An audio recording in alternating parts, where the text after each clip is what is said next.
International promotion of homeopathy का ये 7 बजे से 8 बजे तक हिंदी होता है, 8 से 9 इंग्लिश सेशन होता है और 9 से 10 मलयालम सेशन होता है। तो आज के इस मीटिंग में हम लोगों के विशिष्ट मेहमान चिर परिचित, मैं कहूँगा पहले से जाना पहचाना, क्योंकि हम लोग के साथ में काफ़ी सहयोग करती चली आई हैं, डॉक्टर मिनी मेहता जी हैं, बॉम्बे से की बहुत ही डिस्टिंग्विश्ड होम्योपैथिक फिजिशियंस हैं, जो कि काफ़ी समय से इन्होंने कई एक केसेस को देखा है। इनका व्यक्तिगत क्लिनिक भी है और इसका साथ में ये जो स्पेशलाइजेशंस है वह इसको होलिस्टिक मेडिसिन कहते हैं, यानी कि इन्होंने होम्योपैथी के अंदर में हम पूरे इंटीग्रेटिव ऑन्कोलॉजी के साथ में और ऑन्कोलॉजी के डिपार्टमेंट में इन्होंने काम भी कर रहे हैं, राजीव गांधी कैंसर संस्थान में। ये फैकल्टी हैं London college of homeopathy United kingdom के, वहाँ पर भी पढ़ाती हैं, इसके वेल कंसल्टेंट हैं। इनका अपना क्लिनिक भी है बहुत बढ़िया दिल्ली में, जिसमें कि जनरल पेशेंट्स के रूप में देखती हैं और कई एक इसके साथ में कई एक जो क्लिनिक है उसमें भी ये जाती हैं, जो चैरिटेबल क्लिनिक है वहाँ भी सेवा प्रदान करती हैं। तो इससे मिनी जी लगातार सेवा भाव में जुड़ी हुई हैं और इतने कम उम्र में उन्होंने काफ़ी जो शोहरत हासिल किया है। मैं इनको बधाई देता हूँ, धन्यवाद देता हूँ और आशीर्वाद भी देता हूँ। इसके साथ में आज का इनका विषय हम लोग देखने जा रहे हैं हेमोरॉइड्स में होम्योपैथी के रोल के विषय में। तो मिनी जी आपका स्वागत है और आप इस मीटिंग अपना लेक्चर्स को प्रारंभ करें। Thank you sir, thank you.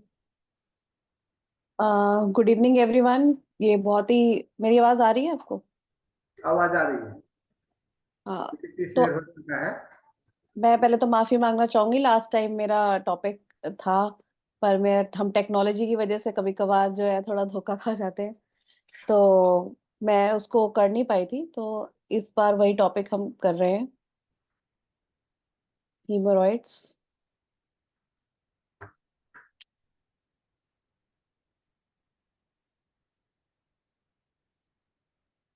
Screen दिख रहा है आपको? स्क्रीन अभी नहीं आया। अच्छा, पहले आया था अभी, लेकिन अभी भी बंद आप रहता है, फिर से शेयर कर लीजिए। अभी आ गया।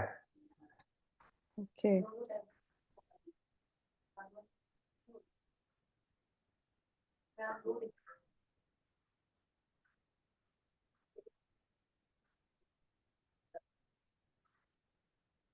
हाँ अभी कंप्लीट है। तो ये हीमोरॉइड्स जो बवासीर कहते हैं लोग, पाइल्स कहते हैं, ये बहुत कॉमन प्रॉब्लम है और एलोपैथिक में ऐसा इसके लिए कोई ट्रीटमेंट नहीं है। वो लोग पेन किलर्स देते हैं और स्टेरॉइडल क्रीम्स देते हैं लगाने के लिए, और जो अल्टीमेट उनका जो ट्रीटमेंट है वो सर्जरी रहता है। और काफी लोग बहुत परेशान होने के बाद ये सर्जरी का ऑप्शन ऑप्ट कर लेते हैं, लेकिन उसके बाद भी उनकी प्रॉब्लम जरूरी नहीं है कि ठीक हो जाती है, और अगर ठीक हो जाती है तो बहुत लोगों को बहुत सारे साइड इफेक्ट्स देखे गए हैं। जहां तक मैंने इतने लोगों का इंटरव्यू किया है तो मुझे बहुत से लोगों ने बताया कि जब उन्होंने हीमोरॉइड्स का ऑपरेशन कराया तो उनकी आई साइट में प्रॉब्लम आ गई, चश्मा लग गया, या उनकी जो एनर्जी लेवल थी पहले वैसा एनर्जी लेवल उनका नहीं रहा है।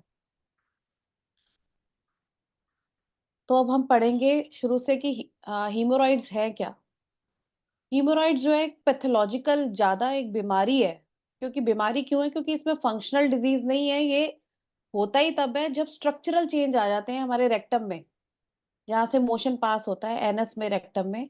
जब स्ट्रक्चरल चेंज आते हैं तो ये पैथोलॉजिकल एक प्रॉब्लम हो जाती है, जिसकी वजह से अगर मोशन सॉफ्ट भी रहे, मतलब कि अगर हमारी बड़ी आंत छोटी आंत सही से भी काम कर रही है और नॉर्मल मोशन बना रही है, लेकिन अगर आपके रेक्टम में जो वेसल्स हैं वो स्वॉलन है, रास्ता नैरो हो गया है, तो वो मोशन, सॉफ्ट मोशन भी निकलता हुआ जो है पेन करता है, स्ट्रक्चर बना देता है। नोचने का, जैसे किसी को स्किन पे नोच देते हैं ऐसे अल्सरेशन बना देता है हर बार पास होने के बाद, कि पेशेंट को नेक्स्ट टाइम अगर नेक्स्ट डे मोशन आता है तो वो पास करने से बहुत डरता है, और कई बार वो डर के मारे फोर्स ही नहीं लगाता, तो वो रेक्टम में फंसा हुआ मोशन ड्राई हो जाता है और हार्ड हो जाता है। और उसको जब वो पुश करता है, फर्स्ट पार्ट निकालना ही बड़ा मुश्किल हो जाता है, तो बहुत से लोगों को एनीमा लेना पड़ता है। तो ये ऐसे ये प्रॉब्लम शुरू होती है। ठीक है। अब होम्योपैथी में क्या है कि होम्योपैथी में हम सिर्फ कि भाई आपने बोला कि पेशेंट आया और उसने कहा कि डॉक्टर साहब मेरे को तो ना वहां पे दर्द होती है, मोशन पास करने में खुजली होती है आजकल, और ऐसे लगता है कुछ छोटा सा अंदर खिंच गया है, किसी को लगता है कि कॉन्ट्रैक्शन होगी, अंदर कुछ खिंच गया है सुई सा, किसी को लगता है कि कुछ मस्सा सा बाहर आ रहा है। तो हम लोकल जो ये सिम्टम है इसके बेस पे ट्रीट नहीं करते, इस कंडीशन में भी हम ट्रीट करते हैं एलिमेंट्स फ्रॉम। पहले हम उसमें पेशेंट को पूछते हैं, बताइए कब से आपने पिछले 4 दिनों में क्या खाया, पहली बार आपको ये हुआ तो आप क्या कर रहे थे। कोई बोलेगा कि जी मेरी डिलीवरी हुई थी उस टाइम से मुझे है। कोई बोलेगा कि जी मेरे को फीवर रहा था 2 हफ्ते, उस टाइम जो हमने इलाज कराया उसके बाद से हमें कब्ज होने लगी और ऐसे ऐसे होने लगा। कोई बोलेगा कि जी हमें इन्फेक्शन हो गया था, बैक्टीरियल इन्फेक्शन हो गया था, हेपेटाइटिस बी सी हो गया था, उसके बाद से हमें ऐसे लगने लगा। तो इससे आप आइडिया लगे। कोई बोलेगा कि नहीं कोई तकलीफ नहीं थी, बस ये था कि नौकरी छूट गई, बस ये था कि मेरी बेइज्जती बहुत होती है घर में, हस्बैंड बहुत बेइज्जती करते हैं, बहुत बुरा लगता है, मेरी कोई वैल्यू नहीं है, बस ये था कि बस मुझे उस वजह से मुझे गुस्सा बहुत आता है। और आपको पता है कि एंगर की साइट क्या है, पैथोलॉजिकल साइट लिवर। तो कुछ लोगों में ऐसे भी परेशानी शुरू होती है, और ये ऐसे छोटे छोटे सी ये जो एक्सटर्नल पाइल्स हैं ये स्वेलअप कर जाते हैं और रेक्टम को जो है हम क्या कहते हैं ब्लॉक करते हैं। और ऐसे में कुछ लोग उनको राय दे देते हैं कि भाई खाना कम खाओ तुम। अब उनका छोटी आंत बड़ी आंत तो बिल्कुल ठीक है, तो ये मोशन तो वैसे ही सॉफ्ट बनता है, वहां तक कोई तो दिक्कत ही नहीं है। तो वो लोग डर के मारे कि मोशन आएगा दर्द होगी, खाना खाना बंद कर देते हैं। तो क्या होता है, उसके एज ए रिस्पॉन्स उनका सारा शरीर कमजोर पड़ने लगता है, उनकी बाकी बॉडी में भी वीकनेस आने लगती है, और खाना खाने का भय हो जाता है, साइकोलॉजिकल प्रॉब्लम हो जाती है, और मोशन जाने का भय हो जाता है। अब जनरली देखो ये ऐसा दिखता है, आपको दिख रहा है ना क्लियर पिक्चर कि रेक्टम की, हेल्दी रेक्टम की पिक्चर कैसी होती है। तो क्या होता है, हीमोरॉइड्स क्या होते हैं, वो एक कुशन की तरह होते हैं एनल एनल पार्ट में, एनल कैनाल के, वो भी जो बाहर निकलने वाला रास्ता होता है, रेक्टम तो थोड़ी और ऊपर होता है, कुशन की तरह होते हैं, क्योंकि वो कुशन ही उसको एनलार्ज होने में हेल्प करता है, कितना भी एनलार्ज हो जाए, एनगॉर्ज होने में, उसमें ब्लड कैपिलरीज बहुत रहती है ताकि वो स्ट्रेन कर सके मोशन निकालने में। और दो टाइप के, उस पूरे कैनाल के अंदर दो टाइप के कुशन बेड्स होते हैं, एक बाहर की तरफ एक अंदर की तरफ। कुछ लोगों को इंटरनल हिमोरॉइड्स होते हैं, तो वो वेरिकोसिटीज होती हैं in the superior middle haemorrhoidal veins appear above the anorectal line होती है, उसके ऊपर जो होती है वो इंटरनल हिमोरॉइड मानते हैं, और उसकी जो नीचे होती है उसको एक्सटर्नल हिमोरॉइड्स मानते हैं। और बोथ जो दोनों है वो बहुत थिन वॉल्ड होती हैं, डायलेटेड वेसल्स होती हैं। ठीक है, मैंने ये पिक्चर डाला है क्योंकि मान लो हमारे पास इतनी रेमेडीज हैं जो हम ट्रीट कर सकते हैं। जैसे किसी ने बोला है कि it all the haemorrhoids look like a bunch of grapes. आप हमारे क्या होता है ना, हम लोग इतना फिजिकल लोगों को चेक नहीं करते। जब आपने किसी का हेल्दी रेक्टम देखा होगा तभी आप स्टार्टिंग ऑफ, अगर आप फिजिकल एग्जामिनेशन करते भी हो अगर अपने क्लिनिक पे, तो आपको पता होना चाहिए कि हाउ इट लुक्स लाइक। तो ये एक हेल्दी रेक्टम है जो आपको दिख रहा है, और मैंने उससे पहले आपको बल्जिंग वाला दिखाया ही था। अब क्या होता है कि ये जो हीमोरॉइड्स होते हैं इसमें भी ग्रेड्स होते हैं, 1 2 3, क्योंकि ये बोलने में तो बड़ी साधारण बीमारी रहती है, जान निकाल देती है उन लोगों को ही पता है जिनको ये प्रॉब्लम है। सारा दिन दिमाग में उनके यही चलता रहता है, और as a result of this discomfort उनके बिहेवियर में भी इरिटेशन आ जाती है। तो ऐसे लोग गुस्सा करने के बाद, किसी को झटकने के बाद बहुत गिल्ट फील करते हैं। तो नंबर 1 ग्रेड 1 क्या है, protruding in the anal canal but not outside the anus. ये तो बिल्कुल शुरू होने वाली स्थिति है।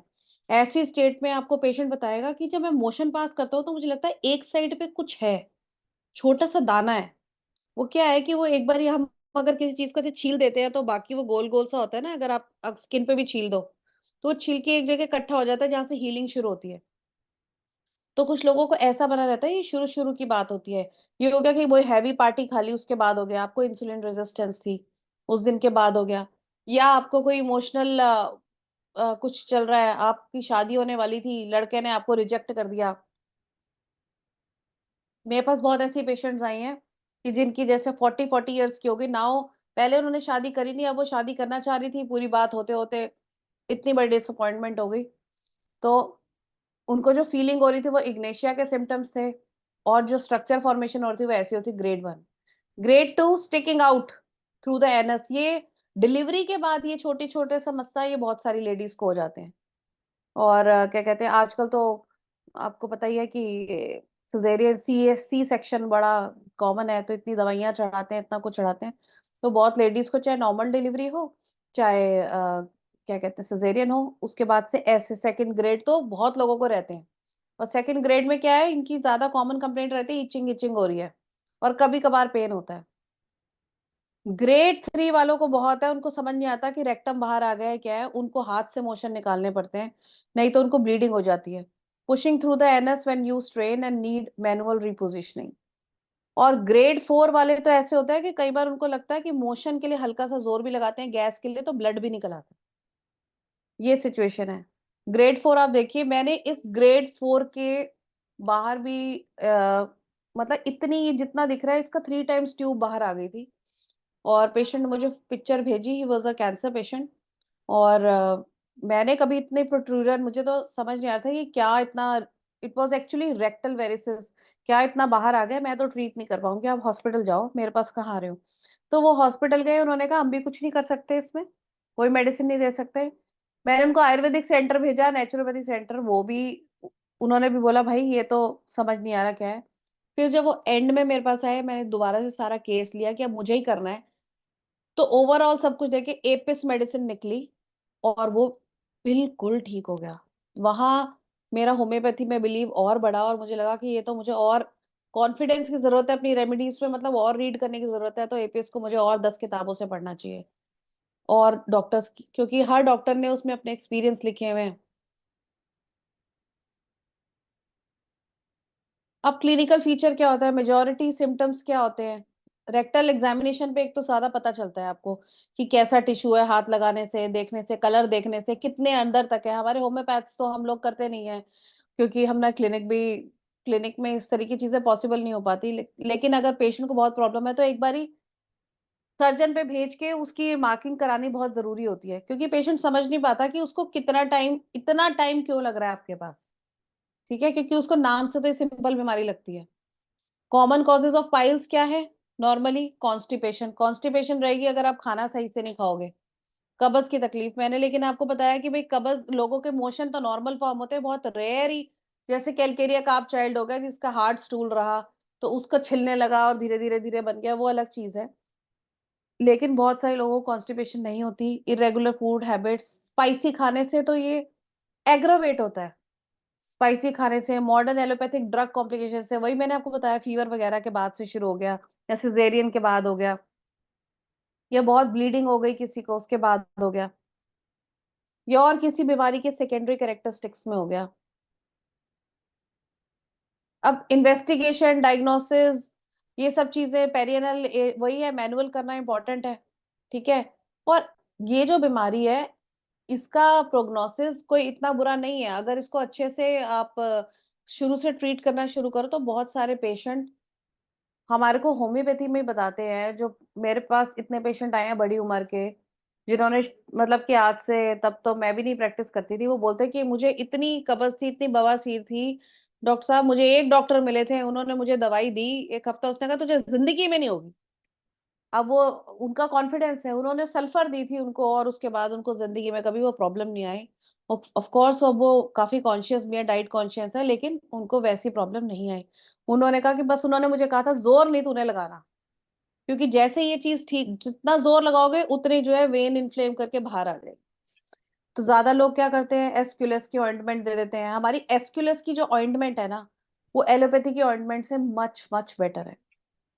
वो आपको पेशेंट ही बता देगा तुरंत, उनको बोलो कि अपनी बंद करो और ये लगाओ, तो वो बहुत हेल्प करती है। कोल्ड बाथ हेल्प करता है, अपना सिट्स बात करते हैं वो, उसमें क्या कहते हैं, किसी बड़े बर्तन में ठंडा पानी लेके बैठ के, और ये कोशिश करो कि भाई नॉर्मल स्टूल में इतनी दिक्कत आती है तो कब्ज की तकलीफ ना हो। उन दिनों में मसाले मत खाओ क्योंकि जलन करेंगे।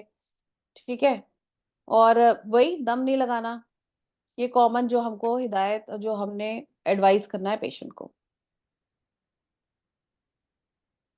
अब ऑब्वियसली कई लोग बहुत स्ट्रेस लेते हैं, स्ट्रेस लेने से भी बढ़ता ही है। स्ट्रेस लेने से भी हिमोरॉइड्स की तकलीफ बढ़ती है, पोर्टल प्रेशर बढ़ता है, हिमोरॉइड्स की तकलीफ बढ़ती है। इंक्रीज इनटेक ऑफ, बार बार अगर आप चाय कॉफी लोगे तो इससे भी बढ़ता है। चाय कॉफी लेने से बढ़ता है ये, क्योंकि इससे जो ये स्टिमुलेटर्स होते हैं चाय कॉफी, ये बार बार मोशन और यूरिन को ज्यादा बढ़ा देते हैं। दे quickly wash off the minerals, minerals body से जल्दी निकालते हैं उसमें, इसलिए वो भी कम लेने चाहिए। अब होम्योपैथिक ट्रीटमेंट की बात करें तो होम्योपैथिक ट्रीटमेंट में ब्लीडिंग हीमोरॉइड्स की एक ग्रुप ऑफ रेमेडीज है जो ब्लीडिंग हीमोरॉइड्स के लिए बेस्ट है। ब्लाइंड हीमोरॉइड्स के लिए एक ग्रुप ऑफ रेमेडी है बेस्ट है। और एक इंटरकरेंट मेडिसिन जो हम देते हैं बीच में, एंटी माइजमेटिक, वो है।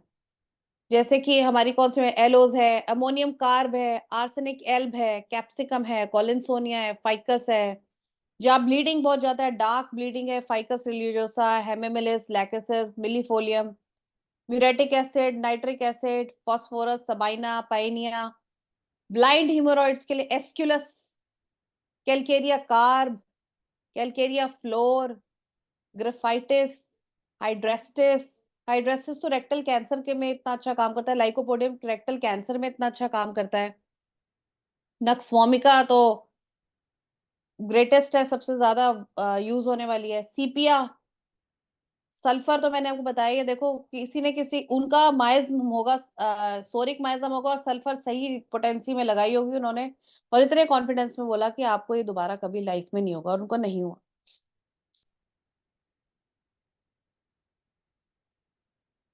तो अब हम पढ़ते हैं इंडिकेशंस क्या है हमारी इंपॉर्टेंट ड्रग्स की हिमोरॉइड्स के लिए। एस्क्यूलस हम कब देते हैं? जब पाइल्स जो होते हैं वो पेन करे, जरूरी नहीं है कि वो ब्लीड करे, लेकिन वहां पे ऐसे लगे जैसे सुई चुभ रही है। सुई सुई चुभने का कब होगा? जब मोशन से छिल चुका होगा एक एरिया। क्योंकि आप ये देखो कि जो छोटे छोटे जैसे टिप ऑफ द फिंगर्स, जहाँ पे बहुत ज्यादा हमारी नर्व्स होती हैं, एक्टिव होती हैं, ऐसे ही हमारी रेक्टम और हमारे जेनाइटल्स में नर्व्स बहुत सारी होती है, सेंसिटिव होती हैं। तो वहां पे छोटी सी भी चोट लगे तो बहुत ज्यादा फील होता है। एकिंग इन लंबर रीजन, एकिंग इन लंबर रीजन में भी इसलिए भी हो जाता है कि जब बहुत सारा मोशन कलेक्ट हो जाता है, पेशेंट फियरफुल हो जाता है उसको पास करने के लिए, या वेनस एनगॉर्जमेंट इतनी हो जाती है उस एरिया में कि कमर में, लोअर बैक में दर्द होता है। अब अगर हम चेक करेंगे तो हमें पता चलेगा कि Aesculus helps the piles which protrude out of the anal canal and which are purple in color। ठीक है। पाइल्स पर्पल इन कलर हो, बहुत टाइम से हो, सुई जैसा दर्द होता हो, और साथ में लोअर बैक का सेक्रम का पेन हो, और कि भाई ये बहुत टाइम से कॉन्स्टिपेशन है, तो aesculus is the best medicine. Ointment भी लगाओ, खिलाओ भी। Aloes, piles protrude like a bunch of grapes, bleeding often. Aloes वाले पेशेंट को ब्लीडिंग ज्यादा होगी। एस्कुलस में ये था कि ब्लीडिंग जरूरी नहीं है हो, लेकिन एलोज में है कि ब्लीडिंग होगी, ब्लीडिंग हो जाती है, इसका मतलब फुलावट ज्यादा है उसमें, जो वॉल है वेन्स की पतली हो गई है। And are greatly relieved by application of cold water. Marked burning in anus, the bowel feel as if scraped, अंदर से ऐसे लगता है कि मोशन आता है तो ऐसे लगता है कि जी पेट में लोअर एब्डोमेन में मोशन आता है तो ऐसे लेफ्ट साइड से लगता है कि चल के कि छिल सा गया है। और एलोस की खास बात यह है कि भाई इसमें वेनस एनगॉर्जमेंट इतनी है, वो जो कुशन है उनकी इतनी स्वेलिंग है कि मोशन लूज भी है। डायरिया में भी इवन, मतलब कि ये liquid diarrhoea like motion pass करने में भी वो अपने आप निकलता रहता है, दाग लगते रहते हैं उनको, उसमें भी पेन होता है। उसको लगता है कि गैस है, वो धीरे धीरे पास करता है और उसमें से निकलते हैं liquid motion stained with blood. ऐसे arsenic album, bluish piles with burning pain. जो लोग बहुत ज्यादा ये आयुर्वेदिक दवाई खाते हैं ना, उनको भी आर्सेनिक की जरूरत पड़ जाती है, जलन होने लग जाती है लैट्रिन की जगह पे, कोई भी, या कोई भी मेडिसिन बहुत ज्यादा खाई होती हैं, बिटर सब्सटेंस, या फूड पॉइजनिंग के बाद, या स्लो पॉइजनिंग। आर्सेनिक एल्बम बहुत सारे पेशेंट्स को ऐसी प्रॉब्लम हो जाती है कीमोथेरेपी के बाद, क्योंकि वो स्लो पॉइजन होता है ना, तो उसको बॉडी टॉक्सिन्स होते हैं उसमें, बॉडी उसको निकालती है, लिवर पे असर करते हैं वो। ऑयली खाना खाने के बाद जो बर्निंग पेन हो, आपको पेशेंट बोले कि हाँ पूड़ियां तो खाई थी, जब भी मैं पूड़ी खाती हूँ तो बड़ी जलन होती है, बड़ी परेशानी होती है, और 10 सिम्टम, एक ये सिम्टम और 10 सिम्टम आप कंफर्म करो तो आर्सेनिक दो। जब तक पूरी पिक्चर नहीं बने तो आर्सेनिक भी सूट नहीं करेगी। कैलकेरिया कार्प का आपको पता ही चल जाएगा। बच्चों की कॉन्स्टिपेशन, जब हड्डी बन रही होती है तो सॉफ्ट होती है, जब आदमी बड़ी उम्र का हो जाता है तब भी हड्डियां सॉफ्ट हो जाती हैं। तो कैलकेरिया कार्प बच्चों को और बुढ़ों को दोनों को जबरदस्त सूट करती है, और मीनोपॉज में भी लेडीज को। जब आदमी इनसिक्योर होता है अपनी स्टेबिलिटी के लिए, छोटा बच्चा इनसिक्योर होता है अपनी स्टेबिलिटी के लिए, मीनोपॉजल वुमेन इनसिक्योर होती है अपनी स्टेबिलिटी के लिए, और एक बड़ी उम्र का आदमी कहता है भगवान चलाता रहे, मैं किसी पर डिपेंड ना हूं, तो उसको हमेशा अपनी स्टेबिलिटी की चिंता होती है, तो उसमें भी कैलकेरिया कार्प बहुत सूट करती है। लेकिन सब सिम्टम्स मिलेंगे आपको बिल्कुल अगर कैलकेरिया कार्प पेशेंट होगा, कि स्टूल हार्ड होगा, फोर्स लगाना पड़ेगा बहुत ज्यादा, फिर उसके बाद थोड़ा सा फर्स्ट पार्ट हार्ड होगा, लास्ट में मोशन पतला हो जाएगा, पेस्टी हो जाएगा, पसीना आएगा दम लगाने में, और भी आपको बहुत सारी चीजें आपको मिल जाएगा कैलकेरिया का अगर पेशेंट है। बाकी सारे symptom, calcarea fluor, itching in anus as from pin worms, सुई सुई चुभे, खुजली होती रहेगी, सारा टाइम लगेगा, खुजली करो, खुजली करके और मुसीबत, क्योंकि वेन्स इनगॉल्ड है, खुजली करके नोच जाएगा। तो फिर वो चाहे पेशेंट जो है ना ऐसे भी गैस पास करने के लिए फोर्स लगाएगा तो पेन में भर जाता है। ब्लीडिंग हेमोरॉइड्स, जब भी देखना उनको ही खुजली होगी जिनके ज्यादा स्वेलिंग हो रही होगी, ठीक है, तो उनको ही खुजली की फीलिंग होती है, इचिंग होती है, और वो इचिंग करते हैं और वहीं पे खुद ही नोच देते हैं। इंटरनल और ब्लाइंड पाइल्स फ्रीक्वेंटली, ये पेशेंट कैसा होगा, फाइनेंशियली इसको इनसिक्योरिटी होगी, और ये उन लोगों से ही सोचेगा भाई उन लोगों के साथ रहे जो उसको financial stability they they, sticking around those people, fear of losing the financial security in life, ये सब मिलेगा। और भी कैलकेरिया फ्लोर के सिम्टम मिलेंगे, जॉइंट पेन मिलेगा, कोई हो सकता है बोन बड़ी हो कहीं पे, general far down the sacrum and constipation, mark wind in bowls, और पेट में गुड़ुम गुड़ुम, खाना खाए हुए या ना हुआ, बहुत गैस की प्रॉब्लम होगी। तो हम ऐसे होम्योपैथी में हमारे पास इतनी दवाइयां हैं और हम ऐसे सिलेक्ट कर सकते हैं। बात यह है कि होम्योपैथिक डॉक्टर एक अच्छा होम्योपैथिक डॉक्टर बन ही नहीं सकता जब तक वो, चाहे वीआईपी पेशेंट हो चाहे वो गरीब पेशेंट हो, जब तक वो उसके साथ बिल्कुल अपनी ईमानदारी से पूरी नियत से इन्वेस्टिगेशन करके मेडिसिन सिलेक्ट नहीं कर लेता, तभी ब्यूटीफुल रिजल्ट आता है। अब प्रेगनेंसी में बहुत लेडीज को हो जाती है पाइल्स, प्रेगनेंसी के बाद भी हो जाते हैं। क्यों होती है प्रेगनेंसी में पाइल्स? पोर्टल प्रेशर बढ़ जाता है।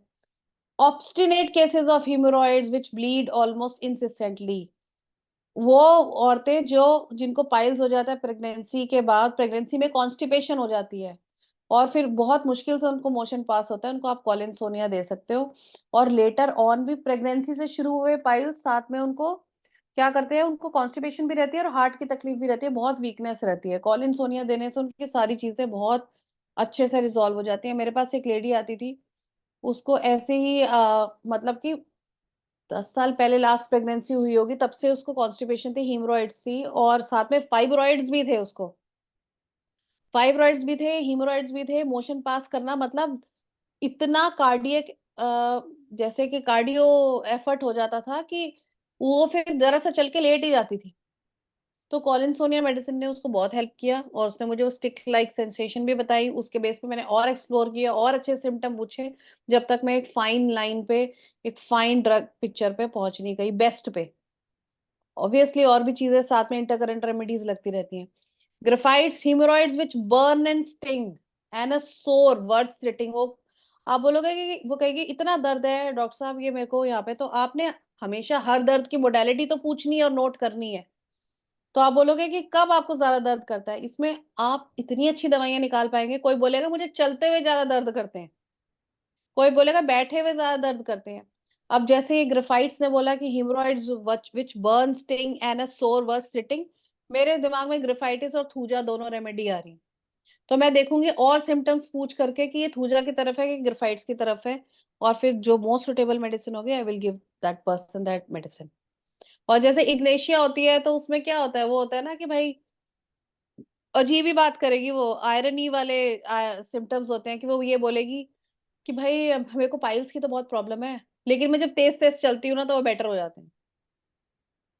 तो ऐसे भी आप मेडिसिन लेकर करते हो। हेमेमिलिस ब्लीड प्रोफ्यूजली, अब ये क्या है कि और कोई सिम्टम नहीं है, पेशेंट का पैथोलॉजी बहुत बढ़ गया है कि बहुत प्रोफ्यूज ब्लीडिंग होती है, बर्निंग है, फुलनेस है, आपने देखा भी उसको एग्जामिन करके कि तो प्रोट्रूडेड है और ब्लीडिंग काफी है, कैपिलरी ब्लीडिंग काइंड ऑफ काफी प्रेजेंट है, तो आप हेमिमिलिस मेडिसिन देके उसे स्टेबल करके द नेक्स्ट टाइम में आप दोबारा उसको इन्वेस्टिगेट करो, पूरा केस लो, तो आप और मच बेटर रेमेडी में पहुंच जाएंगे।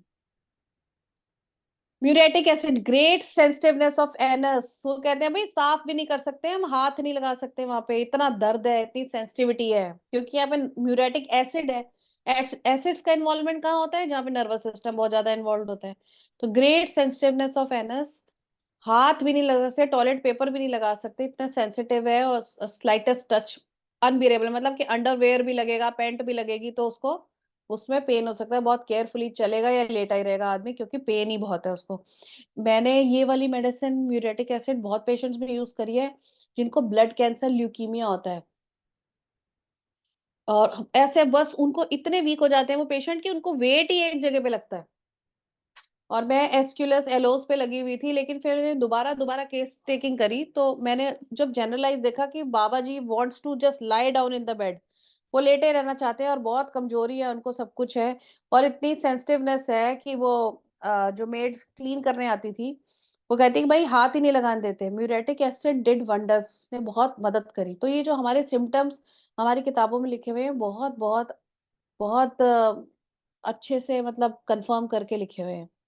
नक्स वोमिका, ये तो सब ने अपने क्लिनिक में दी होगी और बहुत लोगों को काम करती है। अल्कोहल पीने के बाद हीमोरॉइड्स एग्रेवेट हो जाए, स्पाइसी खाना खाने के बाद एग्रेवेट हो जाए, और इरिटेबल लोगों में जो गुस्सा करते हैं बहुत ज्यादा उनमें हो जाए, तो हम उसमें देते हैं। Large blind with burning, stinging, constructed feeling in the rectum, बिल्कुल कि टाइट है, आगे जा ही नहीं सकता, और बार बार लगता है कि करना है करना है करना है, लेकिन आगे इतनी जलन है कि आदमी जो है फोर्स लगा ही नहीं सकता, लेकिन बार बार जाएगा।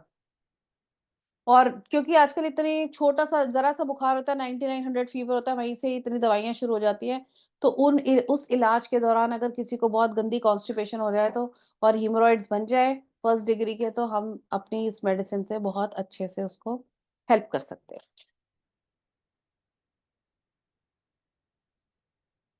Hydrastis again best medicine to give in the cancer of rectum and anus.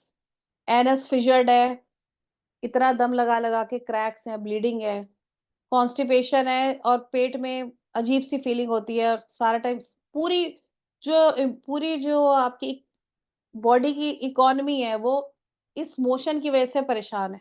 सारी ब्लड सर्कुलेशन उसी की तरफ बनी हुई है, क्योंकि वो एक तो बहुत पुरानी बीमारी है और उसमें पैथोलॉजी बहुत बन गई है। मोशन पास करते हुए बहुत तीखी सी दर्द, और मोशन पास करने के बाद बहुत लंबे समय तक दर्द रहे, तो और इतने कि आदमी इतना वीक हो जाए, इतना कि लेटा पड़ा रहे, और मतलब कि इट्स अ सीरियस प्रॉब्लम। तो एक हाइड्रेस्टिस दवाई है, और इसी जगह पे मोशन पास करने के बाद और बहुत जलन हो, बहुत टीयरिंग हो, ब्लीडिंग ना हो, और पेन बहुत लंबे तक चले, तो हाइड्रेस्टिस के अलावा एक और दवाई बहुत अच्छी यहाँ पे है, रेटेनिया। वो आप दोगे तो वो उससे बहुत अच्छा हेल्प होता है। Paeonia officinalis, itching and burning in anus, वही मोशन करने के बाद खुजली और जलन, यूजुअली ये थोड़ी देर के लिए होती है, फॉलोड बाय अंदर से ठंड लगेगी, ऐसे लगेगी वीकनेस हो गई है। हीमरॉइड्स, फिजर, अल्सरेशन ऑफ एनस, पेरिनियम तक भी। अभी एक पिक्चर ऊपर जो आपको दिखाई थी ग्रेडिंग, उसमें था कि दो चार मस्से भी निकल रहे थे, और जो एजेस हैं वो एजेस क्रैक होके पेरिनियम तक भी क्रैक हो जाते हैं, जैसे हमारे कॉर्नर्स ऑफ माउथ क्रैक हो जाते हैं ऐसे। तो ऐसे में आप जो है उसको पेनिया, देखो अब कितना इंपॉर्टेंट है, अगर जब हम इसको पढ़ें कि हम पेशेंट को एग्जामिन करें, हम हीमोरॉइड्स वाले पेशेंट को बहुत अच्छे से हेल्प कर सकते हैं अगर हम उसकी पर्सनैलिटी निकालने के साथ साथ उसको अगर हम एग्जामिन करें, तो we can help the patient better. ठीक है। Purple covered with crusted, atrocious pains with and with stool and after stool, motion pass करते हुए भी दर्द, दर्द दर्द, बेदर्द बिल्कुल पसीनो पसीन, और मोशन करने के बाद भी थोड़ी देर दर्द, लेकिन लॉन्ग लास्टिंग दर्द रहेगी तो आप हाइड्रेस्टिस देंगे और रेटेनिया देंगे।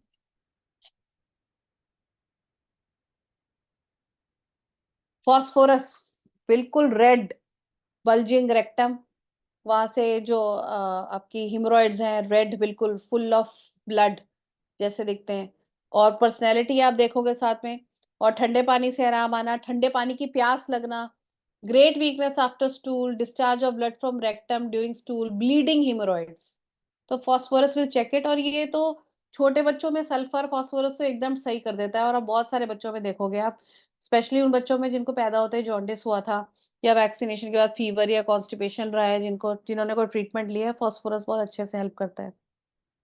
Burning in anus and protrusion, ratanhia आ गया। Burning in anus and protrusion of piles after hard stool. यहाँ पे रेटेनिया में क्या रहेगा, हाइड्रेस्टिस स्कैन में ये हो सकता है कि मोशन नॉर्मल हो तब भी दर्द हुआ है, लेकिन रेटेनिया में क्या है कि हार्ड स्टूल के बाद जो पाइल्स बाहर ही आ गए, प्रोट्रूजन हो गया एनस में, तो ये हेल्प करती है। Burning and fissures, great painfulness and sensitiveness of rectum. मतलब कि मेरे को तो मैंने ब्रिटानिया का इतना अच्छा रिजल्ट देखा है कि मुझे पेशेंट्स ने मांगा है, क्योंकि मैं उसके ऊपर लिख के देती हूँ जैसे ग्रेट पेन की, या मैम ये मेडिसिन जरूर देना, ये तो बहुत अच्छा रिजल्ट देती है, ये तो हमें ज्यादा बना के देना। क्योंकि हमारे यहाँ पे जब भी ये क्या कहते हैं इंटेस्टाइनल किसी भी कैंसर के लिए कीमोथेरेपी होती है, तो बहुत लोगों को पाइल्स हो जाते हैं लिवर की रॉन्ग फंक्शनिंग की वजह से। Sepia piles specially in females when occurring during pregnancy. Again बार बार प्रेगनेंसी होती है, पोर्टल प्रेशर बिगड़ता है, और ये लोग जो है इनकी पोर्टल सर्कुलेशन बिगड़ती है, तो ब्लीडिंग हेमोरॉइड्स बल्ज कर जाते हैं, क्योंकि वैसे ही उसकी लोअर बॉडी सैगिंग है। तो सीपिया को भी, जो सीपिया मेडिसिन जो है वो भी हम ऐसी लेडीज को प्रेगनेंसी में, पोस्ट प्रेगनेंसी और मीनोपॉज में, और यूजुअली भी अगर आप, if you'll find a sepia personality after anger also she can suffer hemorrhoids.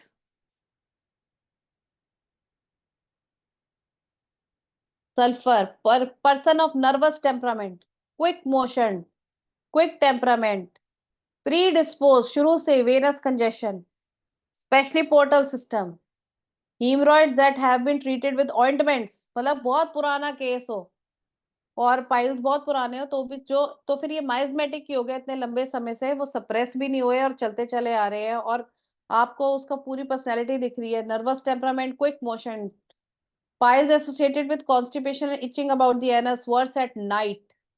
और परफेक्ट मोडेलिटी मिल रही है कि भाई रात को ज्यादा तकलीफ होती है, और आपको भूख बर्दाश्त नहीं होती, मीठा मुझे पसंद है, और आपको उसके बिहेवियर से, जैसे वो फिलोसफर होता है और ओवर कॉन्फिडेंट होता है डॉक्टर के साथ बात करने में, ऐसे लोग, क्योंकि इतने डॉक्टर ट्राई कर चुके होते हैं, you can give sulphur and patient will get relax.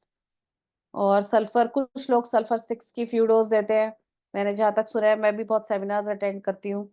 लेकिन अगर कोई बहुत क्रॉनिकली सफर किया हुआ है और बहुत दवाइयाँ ली है, तो उसने होम्योपैथिक भी ट्राई करी होती है। अगर यहाँ पे आप एलएमपोटेंसी से शुरू करो, अगर वो सल्फर ही है, तो उसको बहुत बहुत चीजों में फर्क पड़ेगा, वो आपका कायल हो जाएगा patient. Thuja, constipation with violent rectal pain causing the stool to recede, कि आगे फोर्स ही नहीं लगा पा रहे। Pile swollen, pain worse sitting, मैंने कहा था ना, ये बैठने पे दर्द करते हैं थूजा को। Burning pain in anus, anus fissured, painful to touch with warts. अगर रेक्टम पे वॉट्स भी हो, साइकोटिक केस हो, टोटली पोस्ट वैक्सीनेशन हुआ हो, या पूरा दिख रहा हो आपको कि साइकोटिक है, तो thuja will help that patient.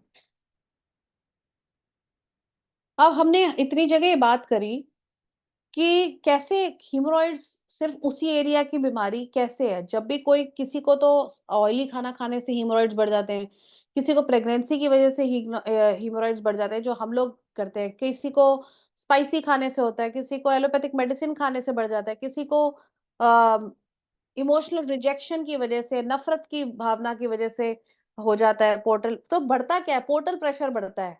तो ये पोर्टल प्रेशर, ये पोर्टल सर्कुलेशन है क्या, ये जानना हमें बहुत जरूरत है। तभी तभी हम अपने पेशेंट को ये गाइड कर पाएंगे, एडवाइस कर पाएंगे कि वो डाइट में, इस दौरान जबकि हम तुमको दवा दे रहे हैं, सब, वो कहेगा सब लोग को तो पचता है, मुझे क्यों नहीं पचता।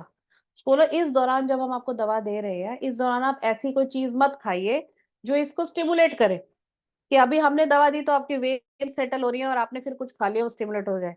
जब इसको पूरा ठीक हो लेने दीजिए, फिर धीरे धीरे अपनी डाइट में फिर आप नॉर्मल खाना शुरू करना। तो ये पोर्टल सर्कुलेशन क्या है, तो पोर्टल सर्कुलेशन है the circulation of nutrient rich blood between gut and liver. Gut क्या है? स्टमक से लेके इंटेस्टाइन्स। जब हम खाना खाते हैं और खाना खाते हैं, वो सब डाइजेस्ट होता है, तो ऑर्टा जो हमारे हार्ट से ऑर्टा आता है, उसमें से आर्टरीज आती है जो ब्लड जाता है डाइजेशन के लिए हेल्प करने। ठीक है, तो वो उसको कहते हैं, और डाइजेशन के लिए हेल्प करने जाता है वो ब्लड। तो यूजुअली क्या होता है, किसी ऑर्गन के अंदर आर्टरी से ऑक्सीजनेटेड ब्लड आता है और वेन से वापस चला जाता है। ठीक है, लेकिन जो हमारा गट होता है उसमें क्या होता है कि जो ब्लड है ना, वो ऑर्टा से स्टमक में आया, इंटेस्टाइन्स में आया। ठीक है, और फिर उसमें से जो वेनस ब्लड है डायरेक्ट इंफीरियर वेना केवा में नहीं जाता, वो पहले लिवर को जाता है। लिवर में जाता है, और लिवर में उसमें और वर्क होता है। लिवर ये रास्ता है उन इंटेस्टाइन्स में से जो जाता है, ब्लड वेन्स जाती हैं लिवर तक जाती हैं, उसको कहते हैं ये पोर्टल। ये जो पोर्टल सिस्टम है, उसका अगर प्रेशर राइज करता है, जो आपके खाना खाने में क्या सामान गया, आपने क्या खाया, दवाई खाई, उसका प्रेशर राइज करता है या उसमें कोई चेंजेस होते हैं, तो लिवर जो है उसके साथ कैसे एक्ट करता है, उस बेसिस पे आपका पोर्टल प्रेशर, वेनस सिस्टम का प्रेशर बढ़ जाता है, और सब जगह की वेन्स आपकी जो है डिस्टेंड हो जाती है। ये मैं आपको इन शॉर्ट बता रही हूँ, तो ऐसे मैं आगे भी समझाने की अभी कोशिश करती हूँ एक डायग्राम से। ये देखो, ये आर्टरी है, इसमें से ये ऑर्टा है जो ब्लड लेके आ रहा है हार्ट से, ऑक्सीजनेटेड ब्लड। स्टमक को दिया, स्प्लीन को दिया, पैनक्रियास को दिया, स्मॉल इंटेस्टाइन को दिया, कोलोन को दिया। आपने खाना खाया, पचाया, और उसका जो रेजिड्यूल निकला, इसने निकाला, इसने अपना वेस्ट निकाला, इसने अपना वेस्ट निकाला, इसने अपना वेस्ट निकाला, वो सब गया, और वो रीचेक होने के लिए, वो वेन्स में जाकर रीचेक होने के लिए लिवर में गया। अब अगर इसमें कोई ऐसी चीजें हैं कि जो लिवर पे जोर डालती हैं वर्क करने में, या लिवर ऑलरेडी आपका सिरहोसिस है लिवर में, या किसी और वजह से इस लिवर में कोई बीमारी है, तो क्या होगा कि यहाँ पे जो डिसफंक्शन होगा उससे पोर्टल प्रेशर बढ़ जाएगा, और एज ए रिजल्ट जो है सारे वेन्स में स्वेलिंग आती है, लोगों को नील पड़ जाते हैं बॉडी में। कभी इन लोगों को लेकेसिस हेल्प करती है, जिनको लिवर प्रॉब्लम होती है, या ऐसी चीजें जो पित्त पे काम करती हैं। अब वो बॉडी के हिसाब से किस स्टेज में बीमारी है, कि वो सिफिलिटिक फेज में रहेगी कि सोरिक फेज में रहेगी। शुरू में फंक्शनल डिस्टर्बेंस होगी तो सोरिक होगा, इचिंग होगा, फिर स्वेलिंग हो गई, पानी भर गया, ब्लीडिंग होने लग गई, अल्सरेशन हो गई, तो उस हिसाब से ऐसे चलता है। तो हमारी लिवर हेल्थ बहुत इंपॉर्टेंट है।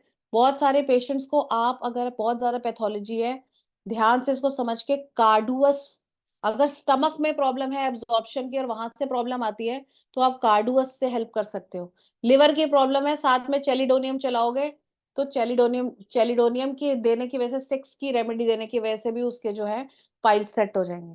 तो ये आप और रीड करोगे, मैंने आपको एक आइडिया दिया है, तो आपका माइंड और क्लियर होगा, और अपने पेशेंट को, और आप ऑर्गन स्पेसिफिक रेमेडी को साथ में लगा के, जो पैथोलॉजी बढ़ी हुई है, अपने पेशेंट को बहुत अच्छे से हेल्प कर सकते हो, या organ specific naturopathic lifestyle diet बता के अपने पेशेंट को आप हेल्प कर सकते हो।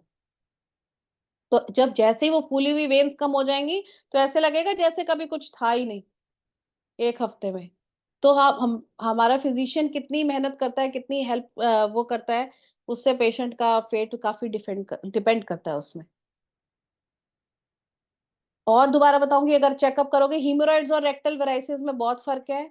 तो जो मैंने आपको पेशेंट बताया था जो मेरे पास आया था, उसको रेक्टल वेराइसिस थे, इसलिए मैं देख के डर गई थी, क्योंकि वो जलेबी की तरह ऐसे गोल सी ट्यूब निकल के बाहर आ गई थी। क्योंकि वो हीमोरॉइड्स तो ऐसे नहीं होते।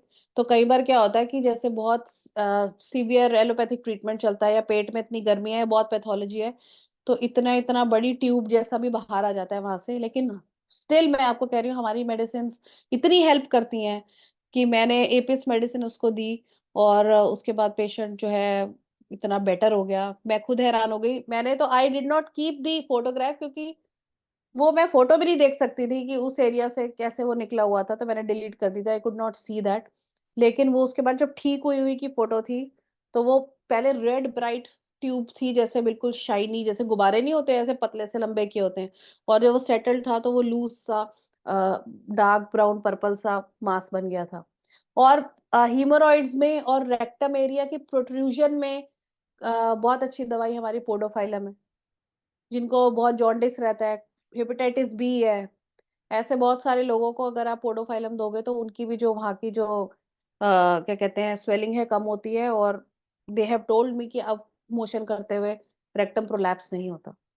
So this was what I knew about haemorrhoids and I shared with you. आप सबके साथ मैंने शेयर किया. कोई इसमें डाउट है या कोई बात है, कोई शेयर करना चाहता है अपनी कोई केस, तो आप बताइए. पिछली बार सबने कहा थोड़ा जल्दी खत्म कर देना, तो इसलिए थैंक यू.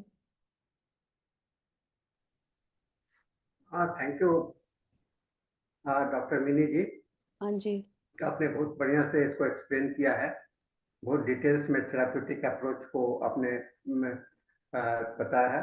एक चीज आपने भी यह भी बताया कि कॉन्स्टिट्यूशनल अप्रोच और थेराप्यूटिक अप्रोच दोनों को हम लोग को स्ट्रेटेजिकली यूज करना चाहिए. अगर किन्हीं का कोई प्रश्न हो तो टाइप कर सकते हैं. और एक सवाल है मार्गी शाह, है ना, विच पोटेंसी पोटेंसी इसमें क्या इस्तेमाल करते हैं? भाई अगर ऑर्गन स्पेसिफिक दूंगी तो 6 दूंगी. जैसे अगर मान लो मुझे लगा कि बाकी सब कुछ सही है, ये मेंटली भी बैलेंस्ड इंसान है, लेकिन इसकी पुरानी बीमारी है और इसकी लिवर वर्क नहीं कर रही है, सिरहोसिस है और चैलिडोनियम इज द मेडिसिन, तो I will start with 6.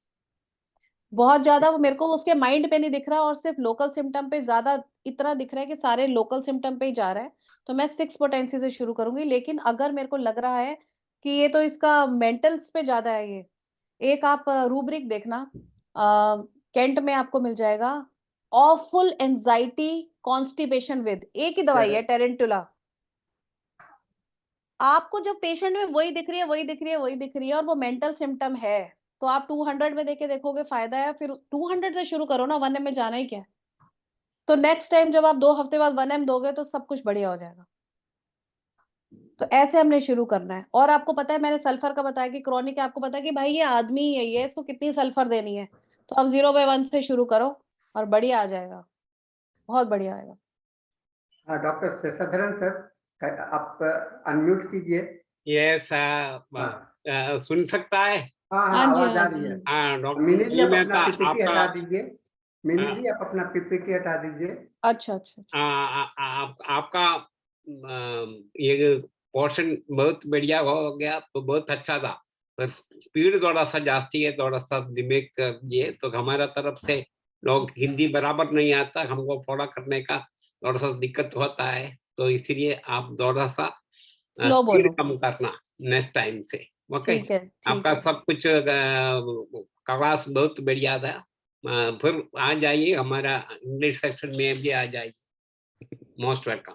Okay, बहुत बढ़िया है, धन्यवाद. Okay, thank you very much.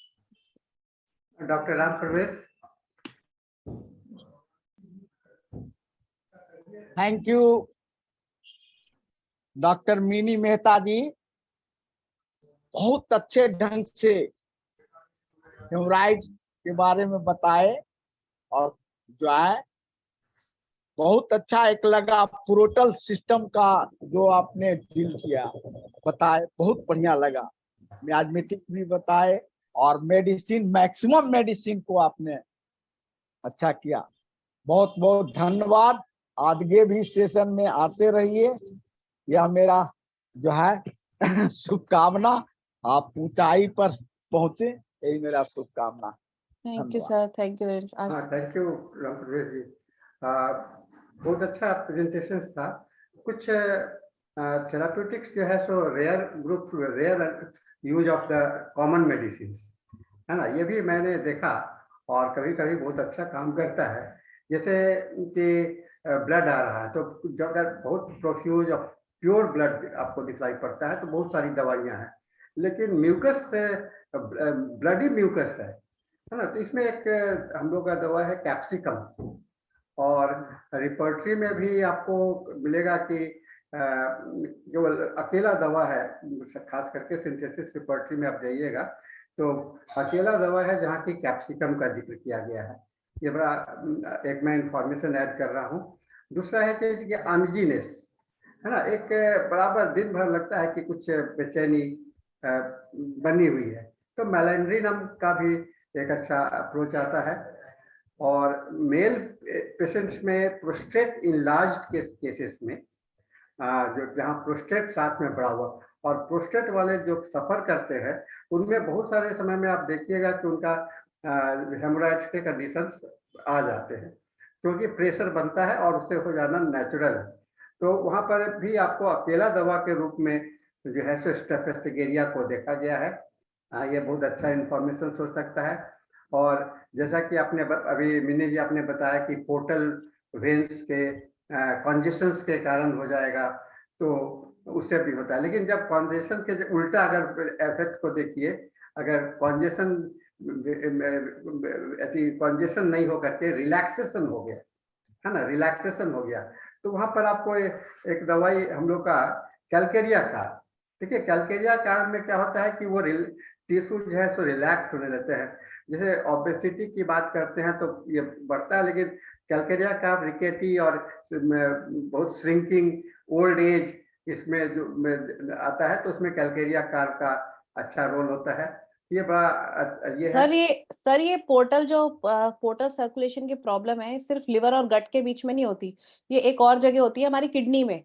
yes. तो ये जो आपने प्रोस्टेट वालों को बताया ना, तो किडनी में क्या होता है कि ये हमारे जो नेफ्रॉन होता है उसके अंदर आर्टरी जाती है एफरेंट, और फिर ईफरेंट से आर्टरी बाहर आती है और वेन नहीं यूज होती, फिर वेन बाद में वो वेन में करता है। तो वो वाले पोर्टल प्रेशर भी अगर जो बीपी की दवाई खाते हैं, बहुत दवाइयां खाते हैं, या फियर से, सेपरेशन कॉन्फ्लिक्ट से, पार्टनर से सेपरेशन हुआ, फियर हुआ, तो ये प्रोस्टेट वाले पेशेंट हो गए जिनको वहां से उस वाले एरिया की जो है आपकी कंजेशन हो जाती है और प्रॉब्लम होती है। तो अगर हम इसे रीड करें, बड़ा रिलेटेबल होता है और दवाइयां सामने आती हैं तो बड़ा अच्छा सुंदर लगता है। मतलब थोड़ा सा इस पर और भी लोग को इंसाइट डेवलप करना चाहिए। दो चीज है कि एक लोग जैसे आपने ऑर्गेनोपैथी की बात करी, फिर आपका एक कॉन्स्टिट्यूशनल का बात, तो अप्रोच हम लोग स्ट्रेटेजिकली यूज करना चाहिए। ऐसा नहीं कि हम लोग फिक्स्ड अप्रोच में जाएंगे तो वहाँ पर थेराप्यूटिक्स नहीं रह जाएगा, लेकिन अगर आप इसको स्ट्रेटेजिकली यूज करेंगे तो वहाँ पर आपको बहुत अच्छा आ सकता है। एक सवाल मैडम आपका है, 6 पोटेंसी डेली कितने बार देने के लिए कह रहे हैं? मैं समझता हूँ कि ये पोटेंसी रिपीटेशंस की बात है, और मैं नहीं समझता हूँ कि इसका उत्तर देने के लिए। अगर आप मिनी जी आप कुछ कहना चाहेंगे तो कह सकते हैं इस पर। आप 3 डोज दे के उनको 3 डोज दो और बुलाओ 5 दिन बाद, फिर पूछो कैसे थे पहले 2 दिन। ऐसे वर्क करना पड़ता है। बढ़िया। और doctor Hariharan ji, yeah, you after a long time, can you unmute yourself, Dr. Hariharan? Okay, sir. Yes, sir. Good evening. Nice to see you. Okay, Dr. Vinny Mehta. See, very nice presentation regarding hemorrhoids. See, I am also treating a lot of cases of hemorrhoids, and we homeopaths are getting so much cases. The only thing is that we must find out the exact constitution. That is what you said is very correct. If you find out the exact constitution, it can be cured very easily.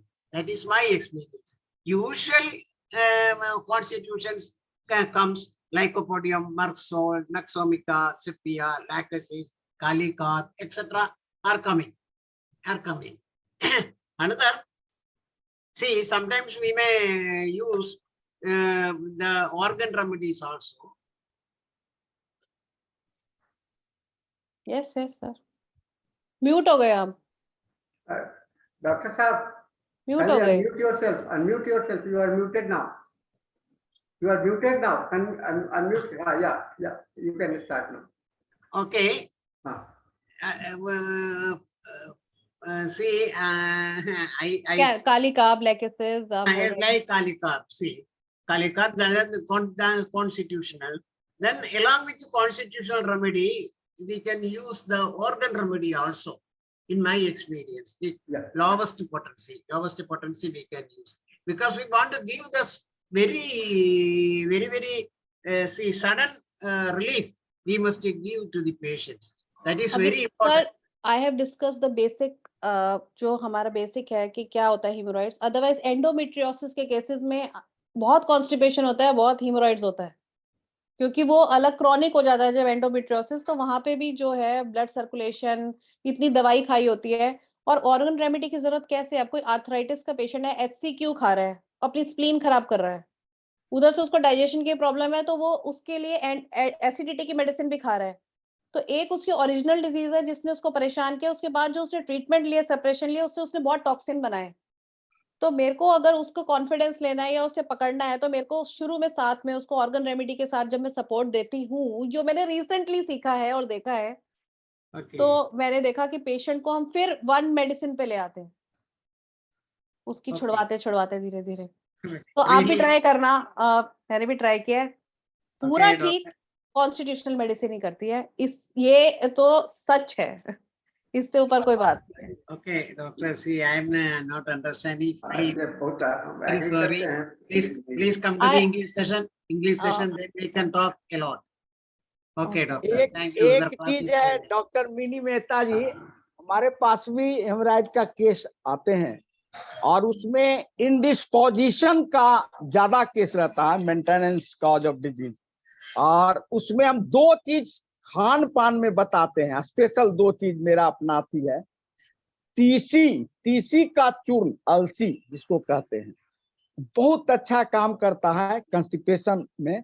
और एक है तिल जो जानते होंगे, तिल जो खाते हैं, तो इसका जो है लाई बना के जैसे खाइए तो बहुत बढ़िया हेमराइड में काम तो करता है। सर अगर ऐसी नॉन होम्योपैथिक बात बता रही है तो मैं बताती हूँ अपना फॉर्मूला। त्रिफला के साथ गूगल दीजिए, त्रिफला गुगलू। हाँ तो क्या होता है, वो लिवर पे ऐसे एक्ट करता है, कॉन्स्टिपेशन ऐसे ऐसे ठीक होती है, लेकिन वो लॉन्ग लास्टिंग नहीं चल सकता। लॉन्ग लास्टिंग मैंने सब ट्राई कर रहा है, homeopathy is above that because it works on the energy and energy dynamics, हर चीज में। इंडिस्पोजिशंस की बात इन्होंने किया। इंडिस्पोजिशंस का मतलब ये नहीं होता है कि त्रिफला देने से, इंडिस्पोजिशन तो अपने खाली उसका कंडीशंस को हटा देने से वो ठीक हो जाता है ना। हाँ बहुत तो में ऐसा हाँ, होता है। यस, हाँ, उसमें इंडिस्पोजिशन तो ये हो गया कि भाई आंख में कुछ पड़ गया हाँ, तो वो निकाल दिया आपने, बस उसी तरह से इंडिस्पोजिशन का है। वहां पर दवा देने की, और डॉक्टर हैनीमैन ने भी साफ साफ कहा वहां पर देने की जरूरत नहीं। वहां पर यह जो इन्होंने आप बनाया तीसी और तिल का, तो उसका जरूरत नहीं। वो तीसी और तिल का तो आपको एक कहते हैं कि एक पैलिएटिव के रूप में कंपल्सरी, सो दैट इज वो बहुत अच्छा उसका अप्रोच नहीं है उसमें। अगर केवल इंडिस्पोजिशन में पेशेंट को एडवाइस देना बहुत ज्यादा जरूरी है। अगर पेशेंट दवा भी खाना चाहता है तो प्लेसिबो दे दिए कीजिए। मैं तो कहता हूँ कि बहुत इंडिस्पोजिशंस के लिए बेस्ट मेडिसिन प्लेसिबो हुआ करता है। और एक्सरसाइज या लाइफस्टाइल को चेंज फिजिकल करना, इंप्रूव करना, that is better approach to the indispositions. Diet also one of the very important factor. Diet की ये बात होती है। अगर मैं ठीक हूँ, आप मुझे कुछ भी खिलाइए, मेरे को अगले दिन पाइल्स नहीं होंगे। लेकिन अगर मैं बीमार हूँ, मेरे एब्जॉर्प्शन ही ठीक नहीं है फूड की, तो certain type of food will aggravate my condition, that is spicy, which stimulates the glands to release more, जो पित्त को बढ़ा देगा, जो और ग्लैंड्स की सिक्रीशन को बढ़ा देगा। इसलिए मुझे डाइट रेगुलेशन की जरूरत है। नॉर्मल आदमी को, आप जो नॉर्मल है, उससे कोई फर्क नहीं पड़ता, कुछ भी खिलाइए, मोशन पास करेगा, अगले दिन सेट करेगा, set. Madam, not only the chili foods, but also Oily. certain fishes. See, prawn is very dangerous for hemorrhoid patients. Prawn. Sir क्यों? उसमें सी फूड तो बहुत ही असर करता है, क्योंकि आप देखो सी फूड में हमेशा सोडियम की क्वांटिटी इतनी ज्यादा रहती है। सोडियम एक ऐसा मेटल है, अगर पानी में फेंक दो तो बम की तरह फटता है, और वही क्लोरीन के साथ मिला दो तो नमक बन जाता है। तो सी फूड का तो बहुत इम्पैक्ट पड़ता है बॉडी पे। अगर किसी ने नहीं खाया और सडनली 3 महीने बाद खाए तो बहुत हार्मोनल, जिस लेडी को ब्लीडिंग नहीं हो रही होती, तो उस दिन ब्लीडिंग हो जाएगी, इतना चेंज हो जाएगा। Madam, पे भी बहुत असर होगा। egg be one of the contraindicated part to this egg. अंडा भी। अब कैलकेरिया काप के लिए एग कैसे कॉन्ट्राइंडिकेटेड हो जाएगा? ये कैलकेरिया काप तो मोशन ही तब पास करेगा, वो बता देगा 2 अंडे खाए थे तो जाके मोशन पास हुए हैं। नहीं है मैडम, मेरा खुद का एक्सपीरियंस है, इसलिए बताता है। नहीं, वो एक पर्टिकुलर इंडिविजुअल के लिए होगा। Doctor, all shellfishes, in my experience, all shellfishes, see, doing harm for these hemorrhoids. Yes, hemorrhoid patients. होता, yes sir, you are right.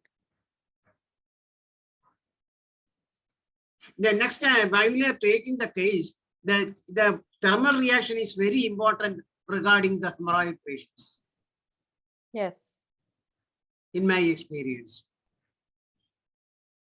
Observation is also very important. Thermal reaction is important in every case taking, Yeah. because it Only helps you patient- to individualize the body, because you need to know the patient on the grounds of sympathetic and parasympathetic activity. So what our case taking comprises of, we try to know patient both on parasympathetic and sympathetic activity or currently. So that involves thermal reaction, appetite, and mood and everything. So it is very important कि भाई appetite, thirst, thermal reaction, perspiration, stool, urine, and craving. These are very important. These are very important. Mm. See, what about your experience regarding prolapse? Prolapse, madam. Sir, I told you in prolapse cases, I have seen very good results with podophyllum. But in sure, I am getting a lot of experiences regarding allos, but we must give highest potency. See, if you give a 10 potency, first instance itself, and I have seen it is cured in allos. Sir, I will tell you, I have not mentioned here because there are so many remedies, but I have seen alumina working wonderfully. Post delivery. Sir, 30, I tried everything with that lady. She was unable to pass motion, and the place was so painful because she had stitches post delivery, vaginal stitches, that she could not let anything touch there. No anema could be given to her. But she told me it is there, stuck there from 3-4 days. Opium did not work. Alumina 30, sir, 1 dose, and she passed it like elephant passes the stool, dropped it down. So much of the stool. Good. Congratulations. Good. So These are experience. Thank you all. Mini ji, अब फिर आइए. Well done, Dr. Mini. Well done, Dr. Mini. Thank you very much. So thank you all. और हम लोग का समय भी समाप्त हो गया, 8 बज चुके हैं. हम लोग अब इंग्लिश सेशन की ओर मूव कर रहे हैं. So thank you everyone. और मिनी जी, आपको बहुत ही अच्छा रहता है, आपने बहुत ही कोऑपरेटिव है हम लोग के सेशन के साथ में. आपसे बराबर जब भी आपको हम लोग याद करते हैं आप आ जाती हैं, ना कभी नहीं बोला आपने. तो एक बहुत अच्छा है, आपको आशीर्वाद है, धन्यवाद है. आप इसमें आते रहिए हम लोग के साथ में. सर डॉक्टर मिनी जो है ना, ये फ्यूचर की लीडर है. She is a very dynamic girl. I know her for so many years and she has got very deep potential. Thank you sir. Thank you Sanjay ji. आपने बहुत अच्छा ऐड किया है. So now it is the time to listen to Dr. MUKTINDER Singh in the English session. He is our guest for the English session today. So over to the English sessions, and all can join. Thank you, Sahanisa. Yeah. Good evening, good afternoon, and good morning. This is the 1278th day of continuous webinar conducted by International Forum for Promoting Homeopathy. Today, our guest is Professor Dr. MUKTINDER Singh from Ludhiana. Let us begin the session with 1 minute silent prayer.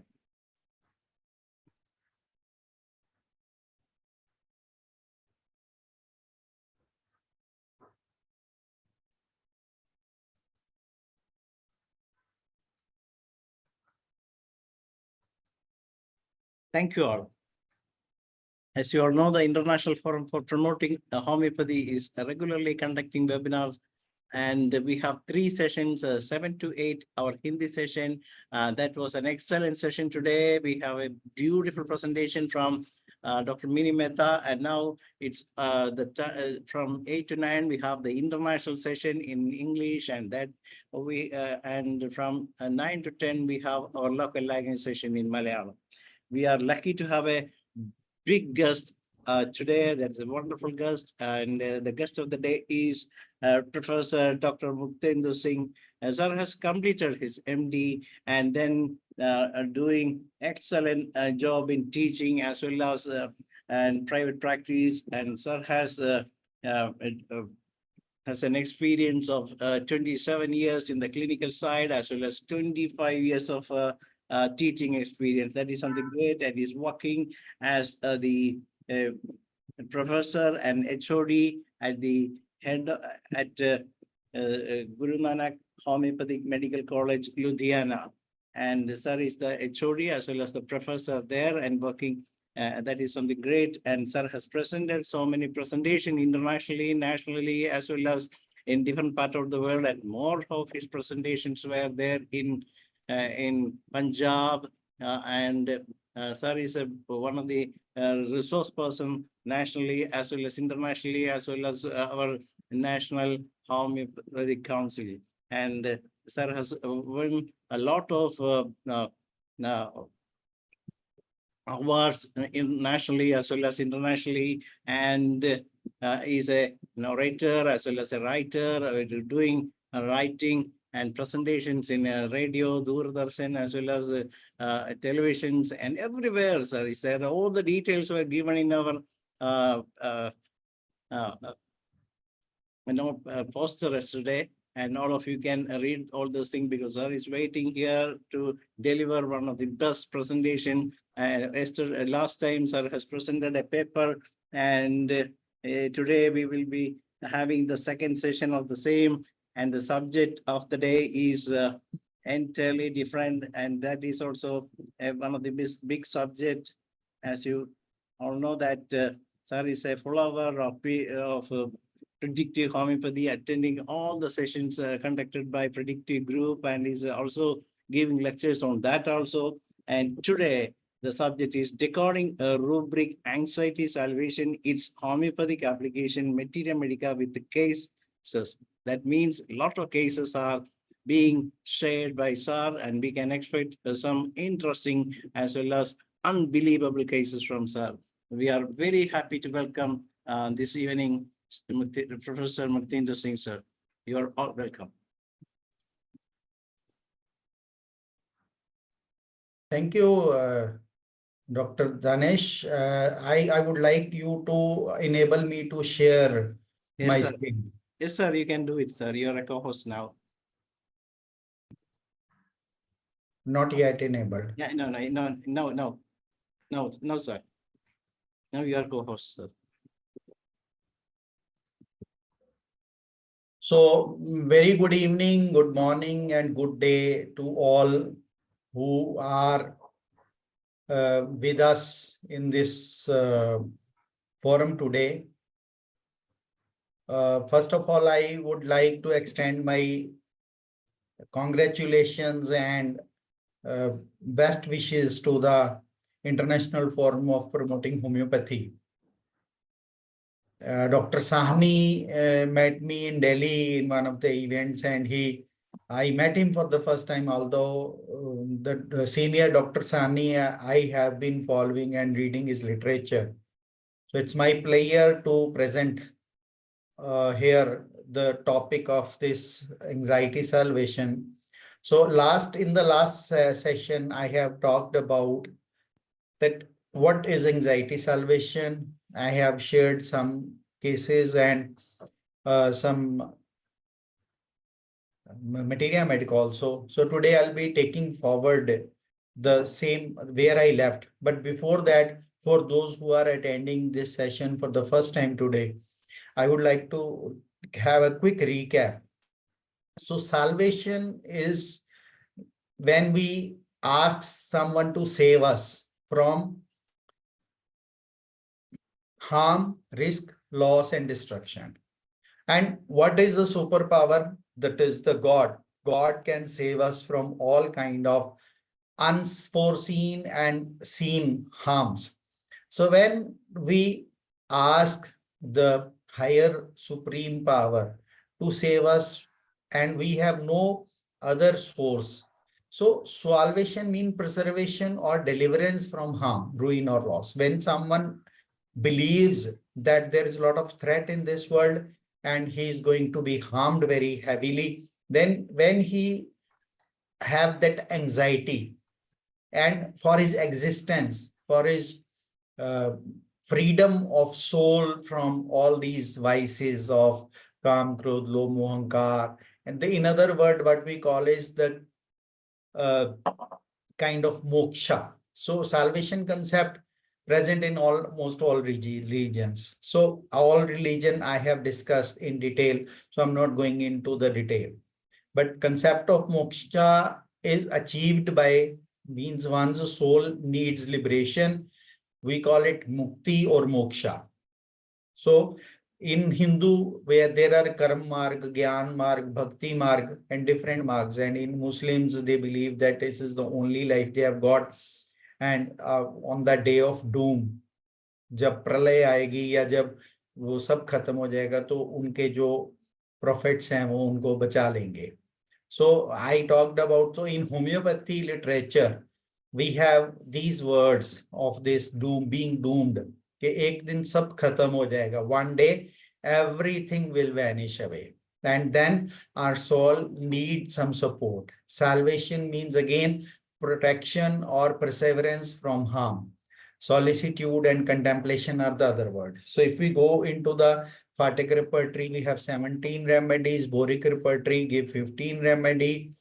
BBCR has 6 remedies listed, although remedies are different. So I have discussed all these in detail. But other possible rubric, when someone feels anxiety salvation, he might not be knowing that he is suffering from this kind of salvation anxiety. So he might present to us in other way, like someone might have the kind of abstinence or dunya ka moh maya khatam ho gaya. So all attachment seems to be fake and he starts meditating. Or someone, they see that we have left all the hope of that money will save us. So they start doing charity or charity for liberation of their soul once they pass, their body vanishes. So they want to do good karmas, so that their karmas will return when their soul is presented for accounts to the Chitragupta and all that. Some people do introspection, some people turn religious, some people start praying a lot, some people suffers anxiety concerns that I might not do something wrong. Small thing, concerns about small things. Or some people, they might go into the OCD type, fastidiousness. Some people, they do the Tirth Yatra, like wandering, or some people, they sacrifice their bodies. Some people become superstitious or feel possessed that there are some superpowers or some evil or some good souls or angel souls which are guiding them, or some bad souls has taken control of their mind. So they hear voices.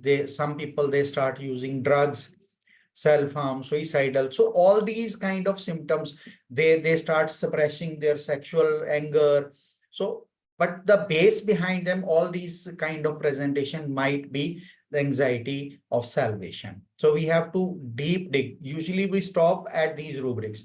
But if we go a step beyond, why you are so superstitious, why you meditate, why you do so much charity, why you introspect, why you are so religious, why you pray so much. So if we ask this question, some people will come us. So I'll come with the, so these are, I'll come up with the wordings of the patient when I present the individual remedies. So these are some of the common remedies. So when we add despair, salvation to helplessness and praying, we get these 5 remedies. The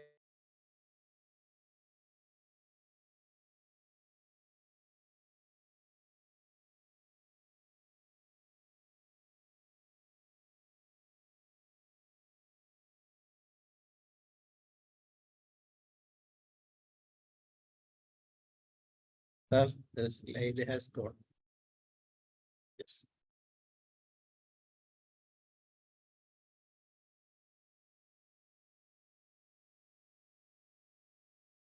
Screen is visible now? Yes, sir. I don't know what happened. The meeting was suddenly flashed out. And now anxiety salvation plus religious. Yes. Right. So if someone is coming up with anxiety salvation plus religious with meditation, propensity for the meditation, so these are the probable remedies. Then if we get anxiety salvation with wonder desire too, they feel like doing tirth yatra and all these things, right? So, sorry. So then there's some technical issue today. Anxiety salvation mixed with philosophy, sulfur and laxis would be the remedies. Then anxiety salvation and benevolence are the other possibility. So I've tried to do, then I presented a case of a secondary amenorrhea where a girl presented with absence of menses last 3 years after menarche. So 6 months usko, she got the period and then they stopped. But then otherwise girl is very timid and religious type. Childhood has some sexual abuse by cousin, Mamaji's son. Then is very closed for, then she's, after then she has gone very closed for the boys. She avoids facing boys, spend her most of time praying and listening to religious discourses. She weeps a lot. Then always talk of Papa Punya. The people with anxiety salvation, they talk of what is right, what is wrong, Pap kya hai, Punya kya hai, hame daan karna chahiye. So has habit of washing hand like OCD. Needs mother all the time with her, never goes out of alone everywhere. When she refused taking tuitions from male teacher. So her mother told, she says, whatever he gets, any thoughts relating to boys, she got leukorrhea. Then she feels she has committed some crime. Bhagwan ji mujhe kabhi maaf nahi karenge. So thermal thirst and this case, I got religious affection, horror of opposite sex, anxiety, salvation, despair, leukorrhea after sexual excitement, and praying. So we got 2 remedies. So out of these 2, should we give platina or pulsatilla? Then footnote 122 says that the basic disposition. So here the child is very timid, very fearful. So my choice of remedy was pulsatilla. So other remedy, other rubrics which shows pulsatilla as a remedy are anxiety salvation, scrupulous, excessive religious, and despair feeling and doubtful. So this was till here I gave that presentation to anxiety about salvation, salvation with excessive religious scruples. So she feels that she has not done his duty. She keep praying all the time. She has a melancholic mood, always praying, always weeping for love of God, always weeping that she has done some wrong. She has strong beliefs which make her feel guilty, and she will start feeling about salvation.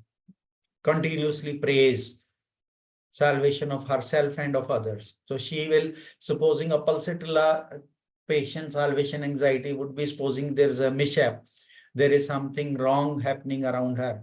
So she will be very much affected because she needs that protection, consolation, and love. So when there is some cruelty around, so she'll start praying for others. So great solicitude after her affairs. She is full of sorrows, folds her hand and sits like a statue. So this would be the presentation of pulsatilla. In herring guiding symptoms, sleepless night on account of great fear and anxious restless. So she won't sleep all the night. She feels despair. I will never be liberated. I have done so much sins. I will never be forgiven by the God, and seeks aid in constant prayer. So the reaction to her this situation is of this threat is she keeps praying all the time. So pulsatilla presentation is always, even if you get a person in your clinic, the pulsatilla will always come, these shoulders touching the ears and folded hands. So this is a classical presentation of pulsatilla. And we know that the mens is irregular. Now I have taken the other case of just opposite presentation. So let us solve this case. So till here I presented the last, so I was fast because I presented this pulsatilla case and pulsatilla materia medica of anxiety salvation in my last lecture. Today I'm starting from here, progressing forward where I left. So another case is a case of autoimmune Alzheimer's disease. So this is around a 50 years man who was a politician and had very good reputation in Inverness. But because, as we know that in Punjab, people are migrating to Canada or abroad, and he did the same because his son settled down abroad, and they had a, this man was blessed with a grandson. So now although he has a very good circle over here, he has a very good following over here, but the family insisted him that, Papa, you come to us because you should enjoy the childhood of your grandson. So what is here? There's nothing left. Punjab is so hostile. So she was emotionally moved by these things, that his grandson feels very lonely there. So, but as he shifted to Canada, he started feeling lonely there, and he started developing Alzheimer-like illness. So he has developed, I am not discussing or explaining about what is Alzheimer. Alzheimer is a kind of autoimmune disorder, neuropsychological, neurological disorder, where the person start losing his, it has a memory and difficult in coordinating. He has a kind of a lot of loss in his coordination and all these symptoms. So he has developed a suicidal disposition, but says that I cannot do, mere ko maut ka injection lagwa do. So after he has moved there, his problem has come like that. He has been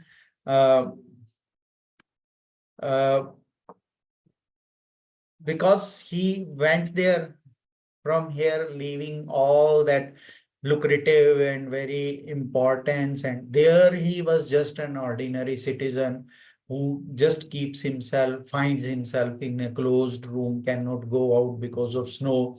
There is hardly any social interaction for whole week. Only at weekend they manage to go to the temple and meet the people, other Punjabi people. So all that is like jail to him. So he has started developing, as he moved to Canada, he started having that Alzheimer-like illness. And with that illness, he started developing disposition, suicidal disposition, but says, I cannot do anything.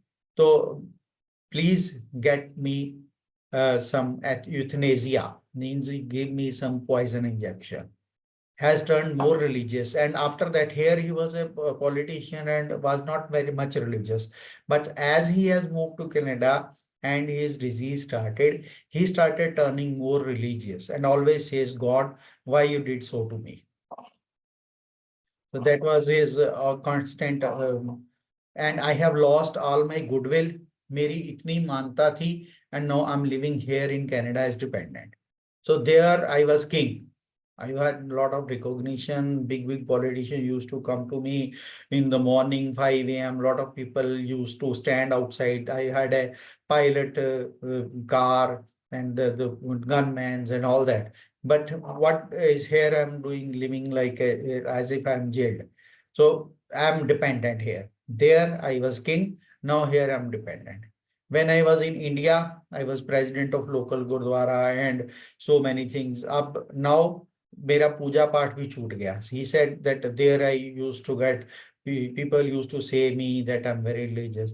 But here he has started, earlier he was not doing part, but he was showing off it. But now he has started doing it. So क्या कि इस उम्र में क्या करूँगा, नर्क में जाऊंगा. So he said that I have got lost all that prominence. Now I'm just like that, I'll go to hell. मेरा सब कुछ बर्बाद हो गया, मैं everything is doomed. Son says, इनको जो बोलो वो भूल जाते हैं. तो सन का ये कंसर्न था कि that whatever you say to him he will forget. तो and then he said that इनको लिख के देनी पड़ती हैं commands. Supposing they have to ask him that we are going out and food is placed into the fridge and your grandson will come at 3 p.m. and then you give him the food. So if they say this, he will not remember.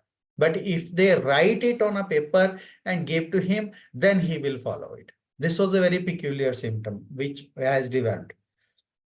So I got this case, delusion doomed me, because when he said that sab kuch barbad ho gaya, everything is finished. So doomed means everything is finished. And he says that I give me some injection to kill me, because he doesn't want to live, but he has not that courage to kill himself. He wants other to kill him. And here memory weakness of heard what he has. So he cannot remember what he has heard. He remembers, or he can follow the commands which are written. So I hope you got me. Can anyone tell me, am I audible? Sir, everything clear, sir. Okay, okay. See, I'm able to convey myself, no? Right. So there are two remedies given. So I would this platina and sulfur were the two remedies which came into the. So I prescribed him platina. So what is the platina kind of anxiety salvation? We all know that platina is a remedy of superiority complex. So they imagine that they are special spiritual persons. So feeling special, feeling great, feeling different from other, feeling superior from other, goes through and through in platina. So here, even in anxiety salvation, this feeling is preserved. He said that I was a very prominent man. I got very much prominence. I got very much importance over there. So this is his basic pathology, delusion being great. So he imagines that they are special spiritual persons under superhuman control that should be respected and worshipped. So they feel that they should be given importance. So as you have seen that I have given a worship me, so I can save you from what I am going to do to you if you don't worship me.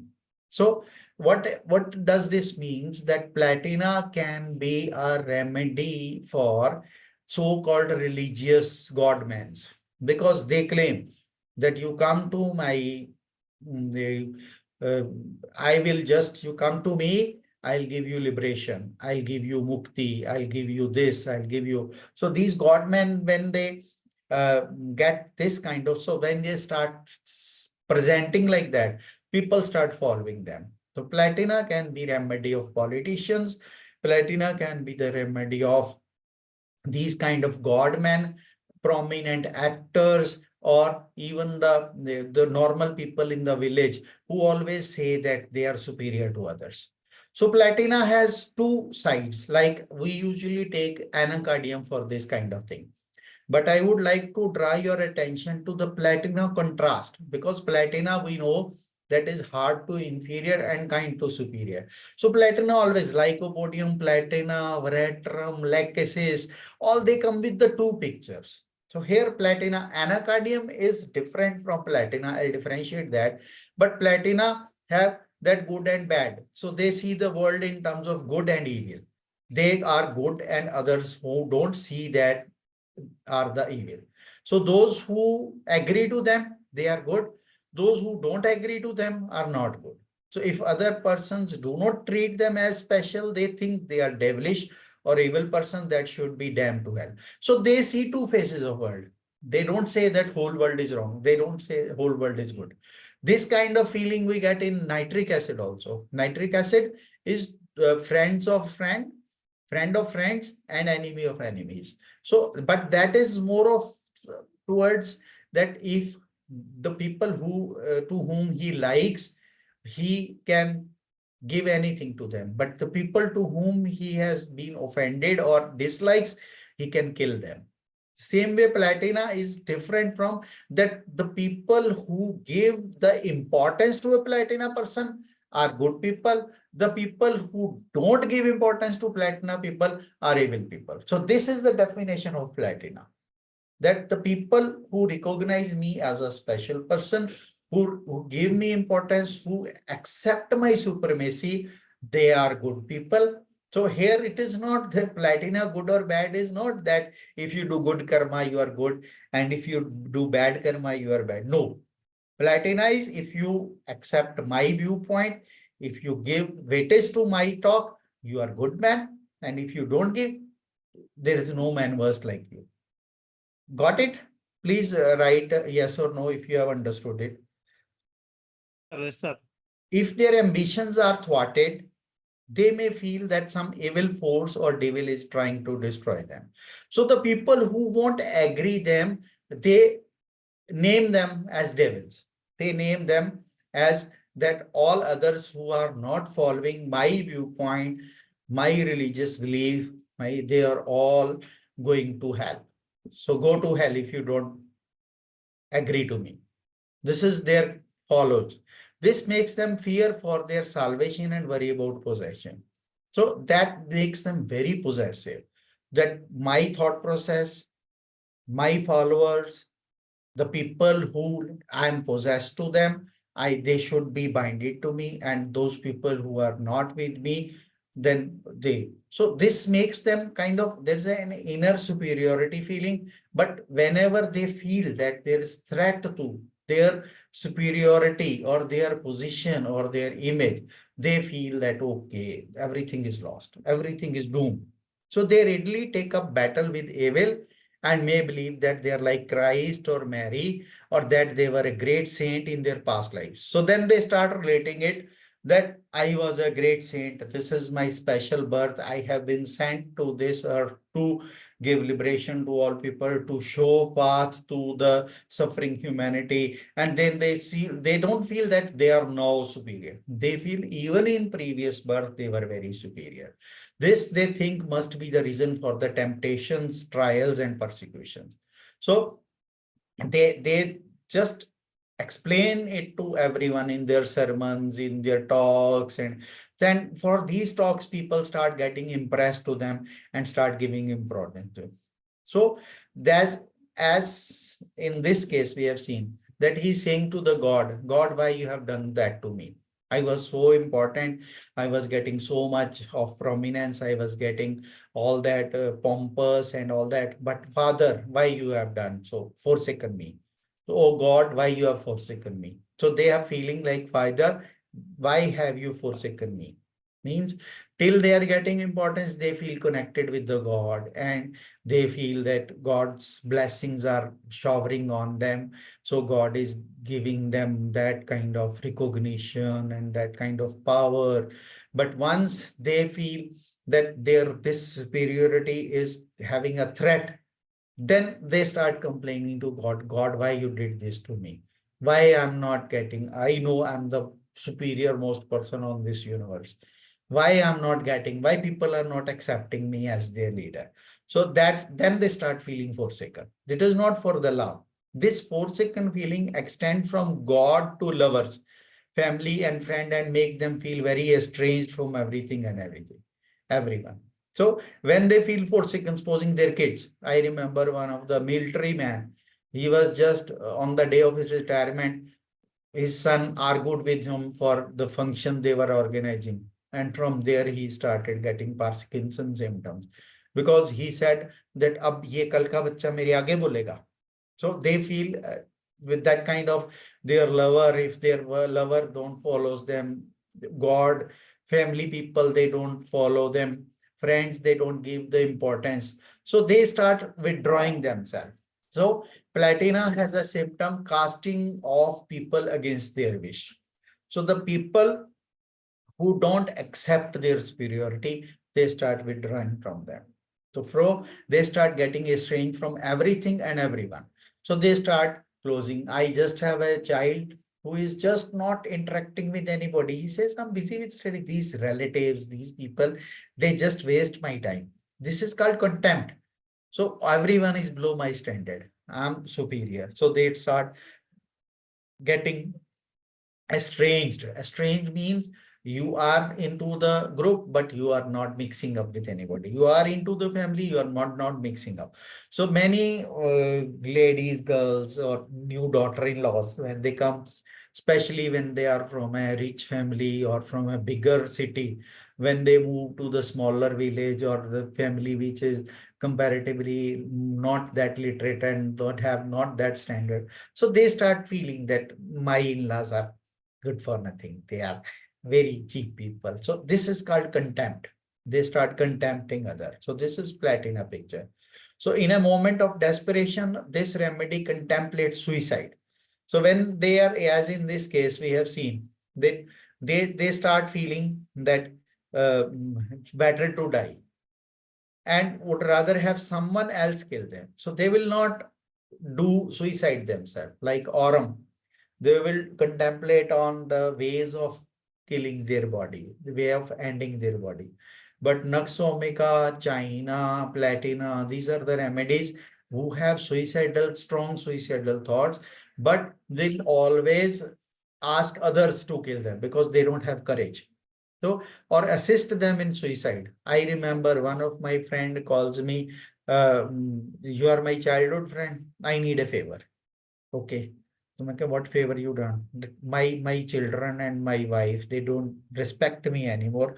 Please help me in killing me myself. Give me some remedy or prescribe me or just do something so that it won't seems like suicide, but I don't want to live there anymore.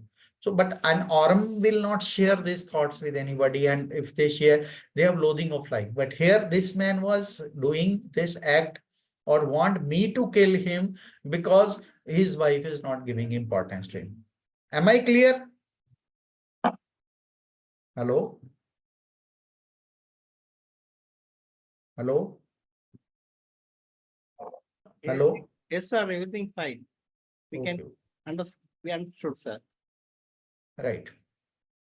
So, or assist them in suicide, but they lack courage to do themselves or have fear of. Just give me a second.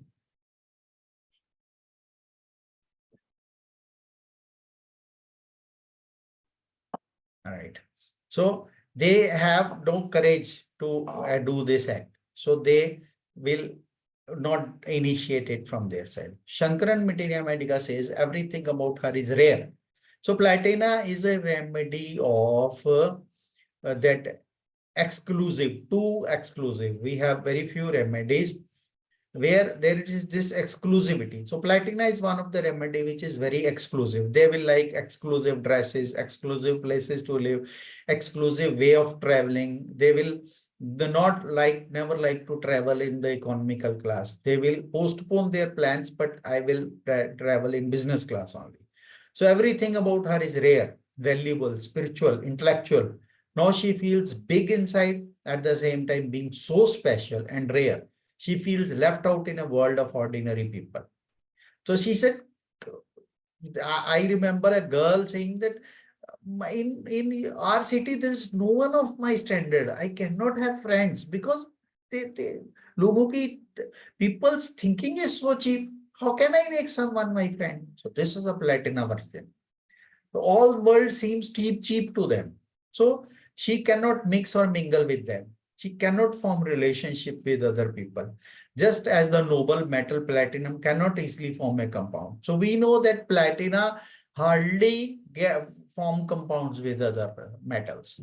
As gold still forms. Gold is easy to be mixed with other alchemy, but Platina is very hard. So there is a feeling of loneliness, of isolation, a feeling of being the queen, yet being alone. So I am the only queen. So can someone be my friend? Others can be my servants. Other can be my subordinates. But how can someone be my friend? This is the Platina feeling. Any question for Platina? Then I'll jump over to the next remedy. Sir, we can go for the last 15 minutes for question answer session. You can go. Right. Just let me know when the time is over because my presentation is still very long. So just inform me when time is limited. Definitely, sir. You can go ahead with another case, sir. So I hope I can communicate, na? Yes, sir. Yes, sir. Okay. There's no language issue. Now I'm moving on to another case now. A young girl from remote village of Himachal Pradesh presented with anxiety disorder. This was a kind of multiple personality disorder, which escalated after death of her grandfather, who was district level retired government official. This girl was very close and pampered by grandfather, who was much revered person in all surrounding villages. Even minister and celebrities used to visit their home. She used to get a lot of prominence in her school due to her grandfather. Right? A religious guru also used to visit their home to meet her grandfather. So as her grandfather passed away, this girl was in shock and got very much depressed. Then she started getting hallucinations and started behaving as if some devil has entered her body and started telling fortune of all, even used to curse the people who didn't respect her. हमारे वो कहते हैं ना कि there is something has entered the body and possessed the body and all that. So this was the girl after death of her grandfather. She started, first she got frightened, she got shocked, and then she started behaving that मेरे को ये दिखता, I can see these things, I can see angels, I can see devils, I can see people around me, and you are suffering because you have that someone wants to harm you, and that kind of behavior she started doing. My grandfather has already attained salvation. She used to say, unko to moksha mil gaya, and he has promised me to free me from all evils and circle of birth and death. She started claiming that she is some higher soul and can give salvation to others. She claimed that all evil souls and ghosts are always at her service, and she commands them. Lord Shiva is at her support and blessed her with the supernatural powers. She used to talk in different voices and even started speaking English language, which no one of her age can speak. She started meditation whole night and getting violent in between. She is now asking to construct a temple in her name, and she says she has attained moksha. So any suggestion of remedy? How will you proceed in this case? Yes. Please write in the chat box. Those who want You can yes, you can type in chat box. Yes, sir. Any suggestion of remedy?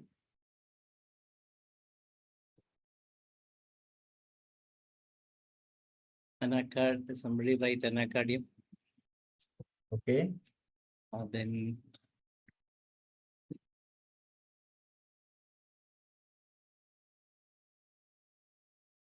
lachesis, variator markup, and then crotum, hyoscyamus, stramonium, opium, lachesis, platina. Very good, very good. So, but what rubrics can we take? Because jumping to the remedy, sometimes we might lose. We should take help of repertory. What are the rubrics we can think of in this case? Any suggestion of rubrics?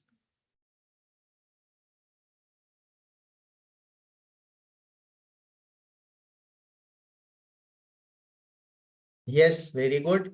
Dr. Neha Kakkad, possessed feeling, because this we have a rubric named being possessed, delusion being. So she feels that she has been possessed by some soul, and she is blessed by the Lord Shiva. Right, possessed of being, yes. What other rubric can you see? Take it as individuality in this case. So not taking much time, we'll move forward. The rubric I took was multiple personality disorder, because at times she used to behave like God-man, at times she become normal. She got that kind of anxiety salvation because of he's talking of mukti, she's talking of moksha. Her grandfather has been blessed with moksha, and he has promised me to give me. And when that thing was not there, so she becomes aggressive also. So delirium talks in foreign language. So stramonium was the remedy given. Very right. What is stramonium in anxiety salvation? Now we'll explore that. Stramonium is, she has talked of Shiva also. So stramonium, datura, it's in Indian, in our local language, it is called datura. So it is offered to Lord Shiva. Why datura is offered to Lord Shiva, Ma Shivratri is Nilkant, mean the one with the blue throat, consumed halal poison which emerged from the Samudra Manthan to save all creation from destruction. As per Vaman Purana, the Tura emerged from the chest of Lord Shiva when he drank the poison. So the Tura is poisonous and bitter. The Tura fruit or flower is offered to the Lord, symbolizes that we are surrendering and getting rid of all our bitterness, negativities and toxicity like hate, jealousy and anger. This makes you pure and free from all sins. So this is a kind of the stramonium kind of a doctrine of signature. So stramonium people are who suffer from religious mania, pious looking. So they will have a big tikka and chandan on the forehead, having a mala and wearing lot of religious like of these aghoris, babas or nanga babas. They consume lot of dhatura for their higher spiritual experiences. So this another remedy which is having that kind of religious recognition is cannabis indica. So this cannabis is marijuana or cannabis indica, that is taken to have a delusional state. Same way dhatura is also a hallucinogenic drug. So cannabis and stramonium are two different pictures. I'll be discussing that also. So they have religious mania, pious looking. Pious means having a very pure kind of sensation and pure looking persons. Praying, always praying, as we saw in the pulsatilla patient, restless nights, inspired talking. So stramonium has a very energetic talk. If you see a rubric, voice, energetic, the voice which has a lot of energy. So stramonium people, when they talk, they influence you.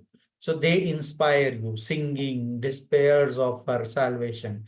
Stramonium person, even in fever, start singing. So they have the singing and making verses, this kind of. So mania with absolute rage. So when they go to the mania with disposition to strike and bite, so they will fight with heavy arguments about religions. They will just bite, they will be loud in presenting their faith, loud in presenting their beliefs. They will force others to follow them. Otherwise, they will even not hesitate to harm anybody. Alternating with convulsions, illusion as to shape.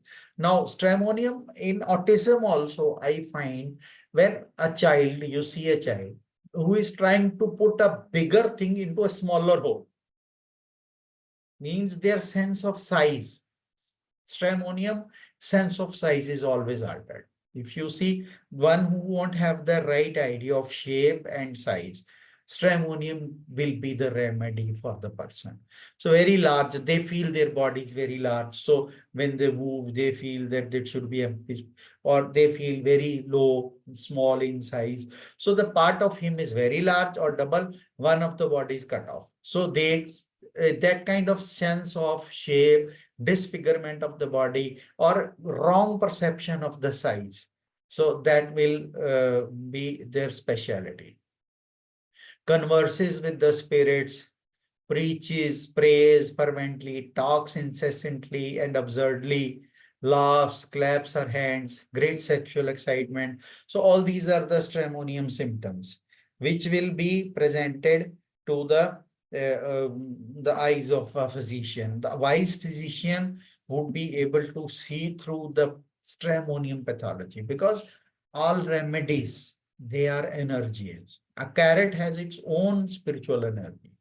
So it's homeopathy which awakens that spirituality out of carrot and become a dynamic prescription, and which can cure that the same level of pathology in a suffering person. Allium sipa, even onion has its own spiritual picture. Lachesis has its own spiritual. So this is dynamis like spirit, which is evoked. Even common salt has its own picture, its own energy.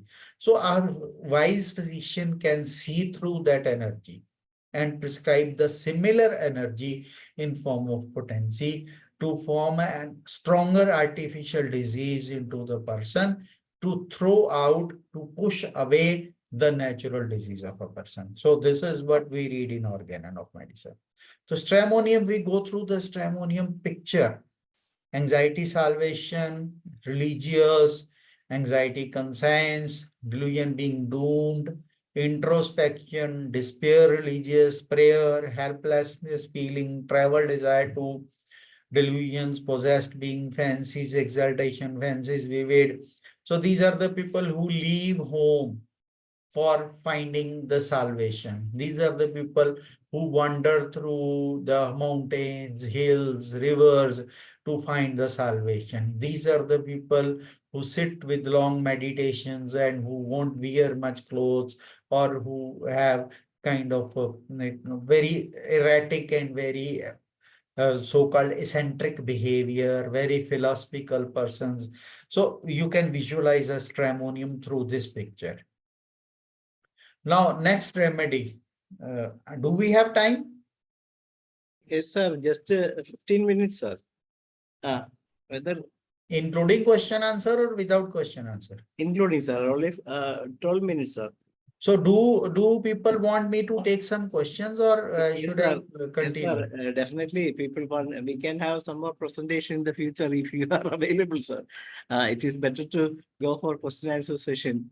And Because again, the same problem which I suffered last time is there.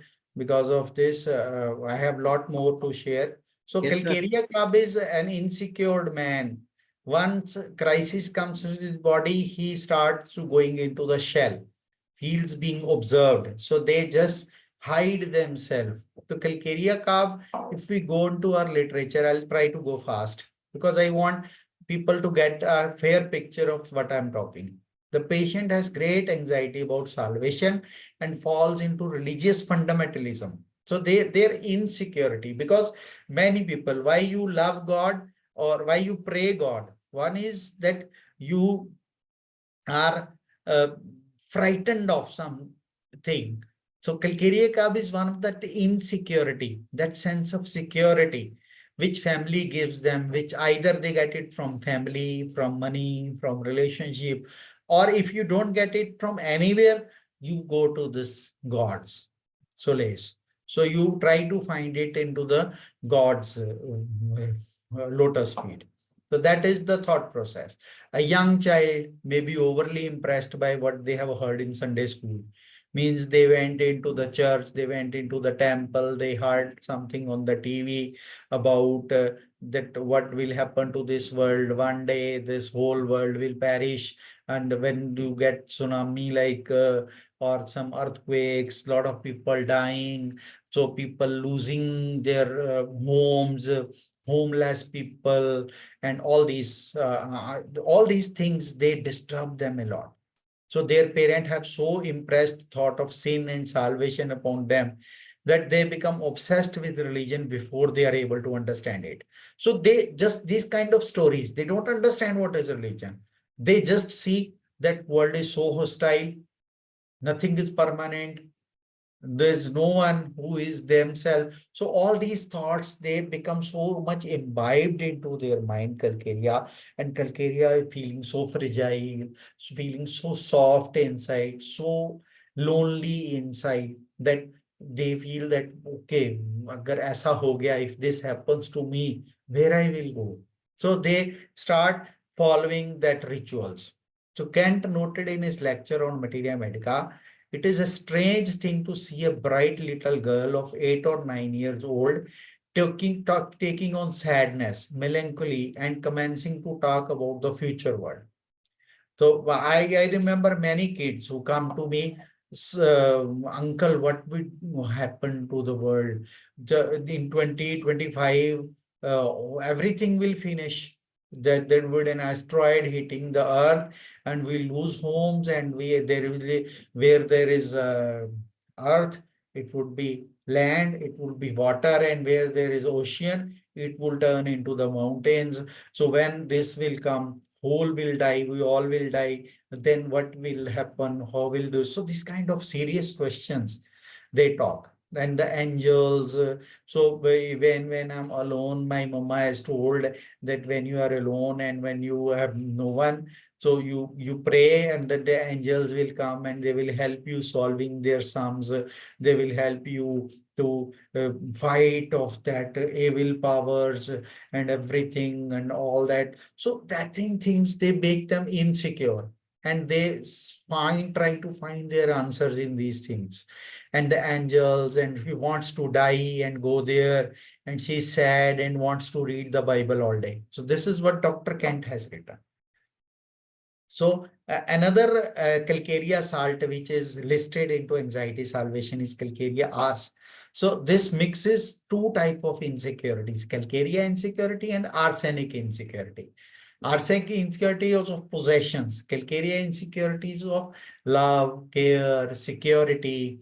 The patient is apprehensive about the future and about his salvation, especially at night.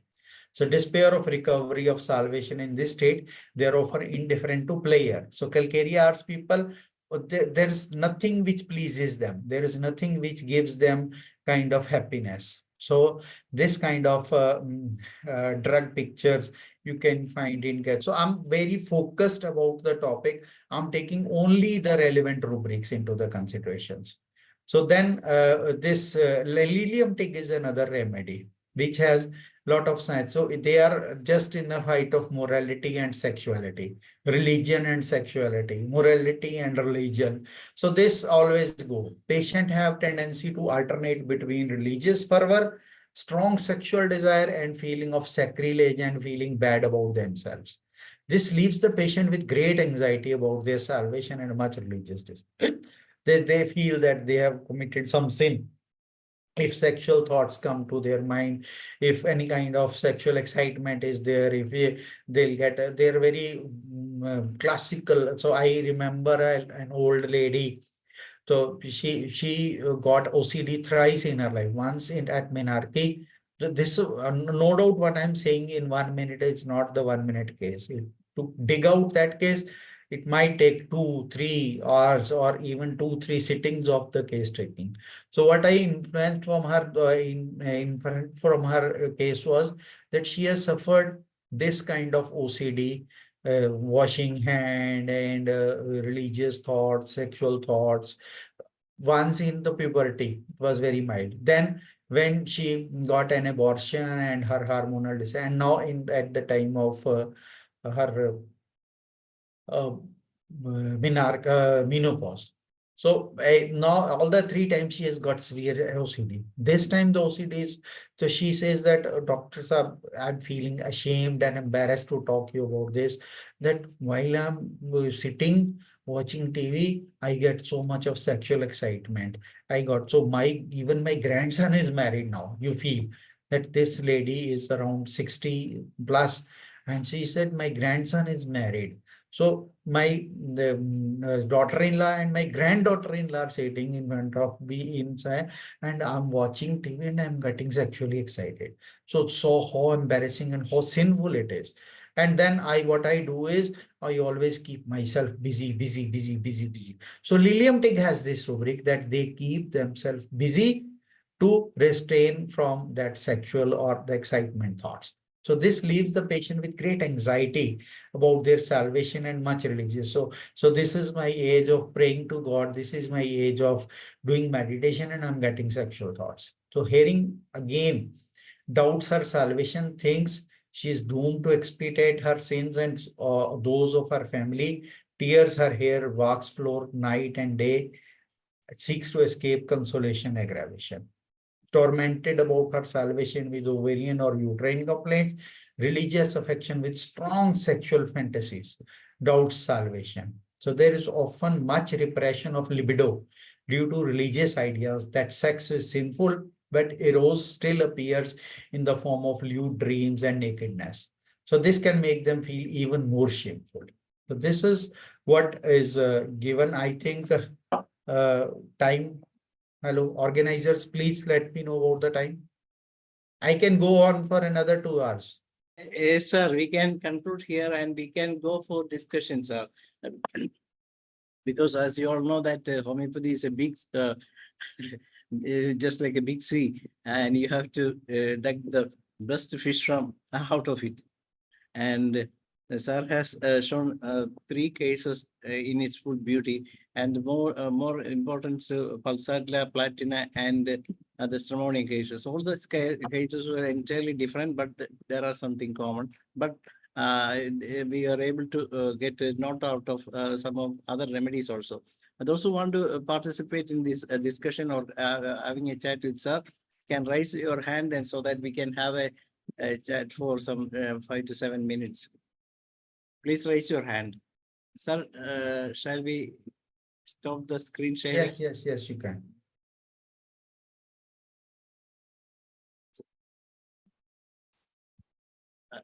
All the advance, yes, sir. Dr. Vaishali want to speak to you, sir. Yes, Dr. Vaishali, come out. Yes, sir. Yes. Yes, respected Dr. Vaishali. Yes, sir. Good evening, sir. Good evening. How are you, sir? I'm good. You please ask your question. It's very nice to see you on lecture after such a long time. My question was different from the remedies. I just wanted to know that how can we have more lectures from you very frequently? Because now we are hearing from you at a very long intervals. So I would like to hear more frequently from you. Sure, I'm coming up with that I'm planning. So, to present a lecture, you see, for you, this was a 45-minute or 1 hour lecture. But for me to prepare this lecture, this needs my seniors, Dr. Sani, and I know that to speak extemporate and to make a presentation and then speak, it is a more tedious task. So, this needs a lot of time, and we all know that how busy we are into our practice. So yes, I agree with you. So frequently is very hard, but I'm preparing. I have got a lot of presentation ready. So I'll be starting that good morning session, early morning sessions very soon. Yes, sir. So those 7 a.m. lessons Yes, were really very great. We'll be very soon would starting like to... those 7 to 8 a.m. sessions, where I promise you. Yes, Okay. thank you very much, sir. Thank you. Okay, now I invite the Samson. Please mention your name and then you can talk. Ask the question. Samson, SMA, you want to speak? Hello. Yes. Please include. Hello, I'm Dr. Pranav. Hello, I'm Dr. Pranav. Pranam. Hello. Yes, I can hear you. Dr. Pranav. I'm from Mumbai. I see a lot of There was some... people on the roadside. Your voice is not very clearly audible. Can you type what you are asking? Many times I see many. It is we cannot hear because there is some network problem with you. Let's just go to Dr. Savi. Yeah, Dr. MD Bhatnagar, Sonia Bhatnagar. No, I will not teach in the evening. Evening is not a good time to. I would like to teach early morning only, because I'm a morning riser. So I want those who want to learn, they have to get up early in the morning. That is the only fees I want. You just sacrifice your sleep. Now it is up to Dr. Savi. Thank you. Dr. Singh, it is very excellent session. I am very happy to hear you again. Please continue another session, and we will have a chance for listen to your experience and observations and wonderful explanation, all of them. Thank you so much. Thank you all of IFPH. Thank you so much. Thank you, Dr. Sabi. And it's up to Dr. Rabarisa. Dr. Sabi is from Turkey. Turkey. Okay. Nice. Thank you, sir. Thank you, sir. Very nice presentation. Congratulations. Thank you, sir. Religious pray. Many kinds of medicine deals, astomonium and cannabis sativa, platinum. Very nice. Highly participating in this seminar. Thank you, very, very thanks. Thank you, sir. Thank you. Thank you. Now I invite Dr. Maria Sacheda from Bolivia to say, ask your question as well as say auto thanks to sir. Dr. Maria Sacheda, please unmute yourself.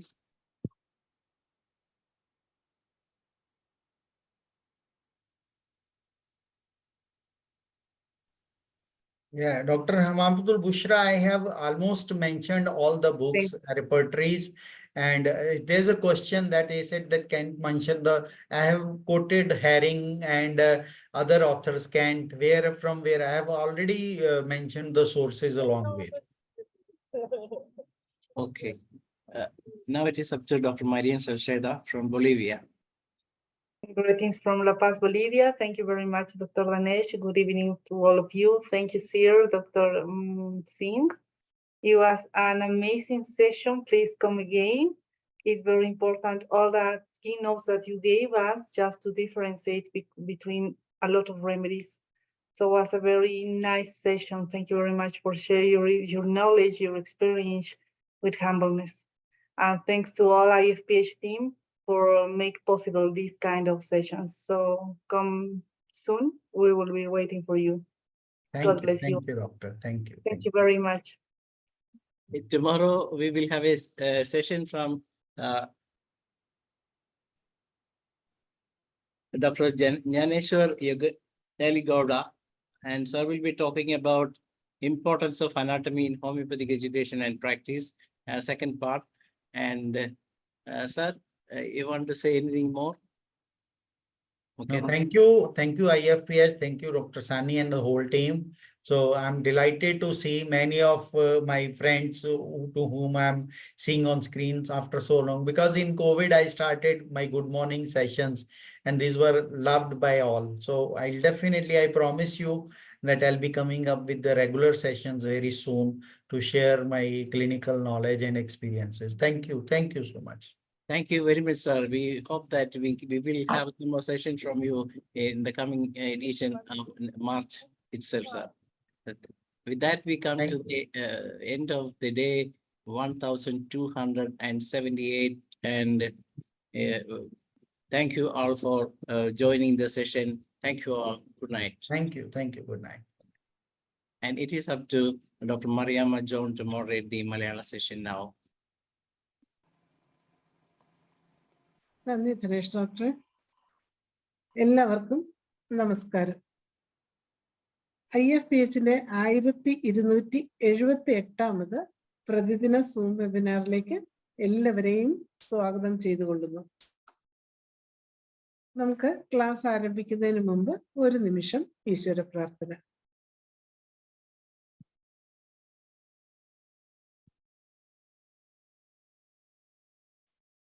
നന്ദി.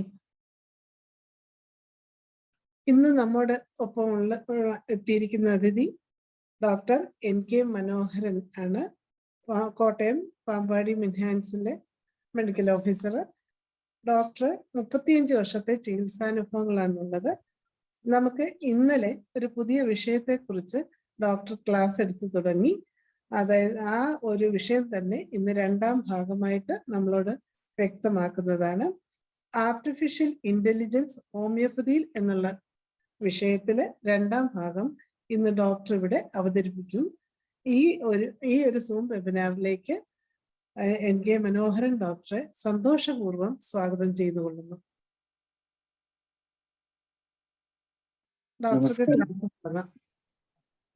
നമസ്കാരം. ഞാൻ പറയുന്നത് കേൾക്കാമോ എന്ന് എനിക്കറിയില്ല. ഇപ്പൊ ഈ സെക്ഷനിൽ വരാൻ എനിക്ക് പേടിയാണ്. വീഡിയോ ഇല്ല. ഇല്ല. കാണാം ഡോക്ടറെ. ഡോക്ടർ വീഡിയോ ഞങ്ങൾക്ക് കാണാം. ഡോക്ടർ കാണാം. അതായത് ഡോക്ടറുടെ ഒരു വീഡിയോ നമുക്ക് ലൈവായിട്ട് കാണാം. വേറൊരു വീഡിയോയിൽ വേറൊരു മൊബൈലിൽ ഡോക്ടർ ടോക്കും കേൾക്കാം. അതുകൊണ്ട് ഡോക്ടർ കണ്ടിന്യൂ ചെയ്തോളൂ. പിന്നെ രണ്ട് കാലം രണ്ട് കൈയും വിട്ടിട്ടുള്ള പരിപാടിയാണ്. പല കമ്പ്യൂട്ടറുകളും മൊബൈലും എല്ലാം ഉപയോഗിച്ചിട്ടാണ് എന്റെ മാറ്റി. കുഴപ്പമില്ല, കേൾക്കാം. കേൾക്കാമല്ലോ അല്ലേ? ഇത് മാക്സിമം ആണ് എനിക്ക് ചെയ്യാൻ പറ്റുന്നത്. സ്ക്രീൻ ഷെയർ ചെയ്ത് നോക്കിക്കോളൂ. അപ്പം നമ്മൾ അതുകൂടെ തുടങ്ങിയിട്ട് ഡോക്ടർ പെർഫെക്റ്റ് ആയിട്ട് പോവാം. ഇനി അത് പറ്റുന്നില്ലെങ്കിൽ ഹിബ ഡോക്ടർ അത് ഷെയർ ചെയ്യും. ഞാൻ ആദ്യം എൻ്റെ പോയിന്റ് ഒക്കെ ഒന്ന് എടുത്തോട്ടെ.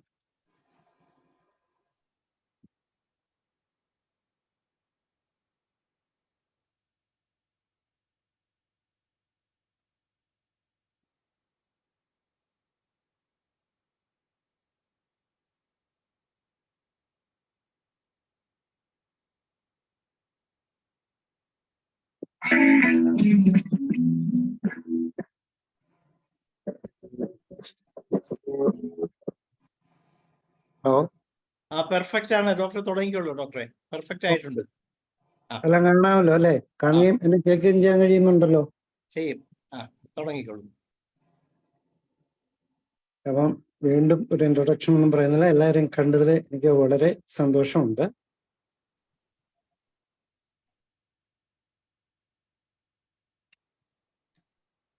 ഇന്നത്തെ നമ്മുടെ സബ്ജക്ട്, ഇന്നലെ ഞാൻ ഒരു ഇൻട്രൊഡക്ഷൻ പറഞ്ഞു എന്നേ ഉള്ളൂ.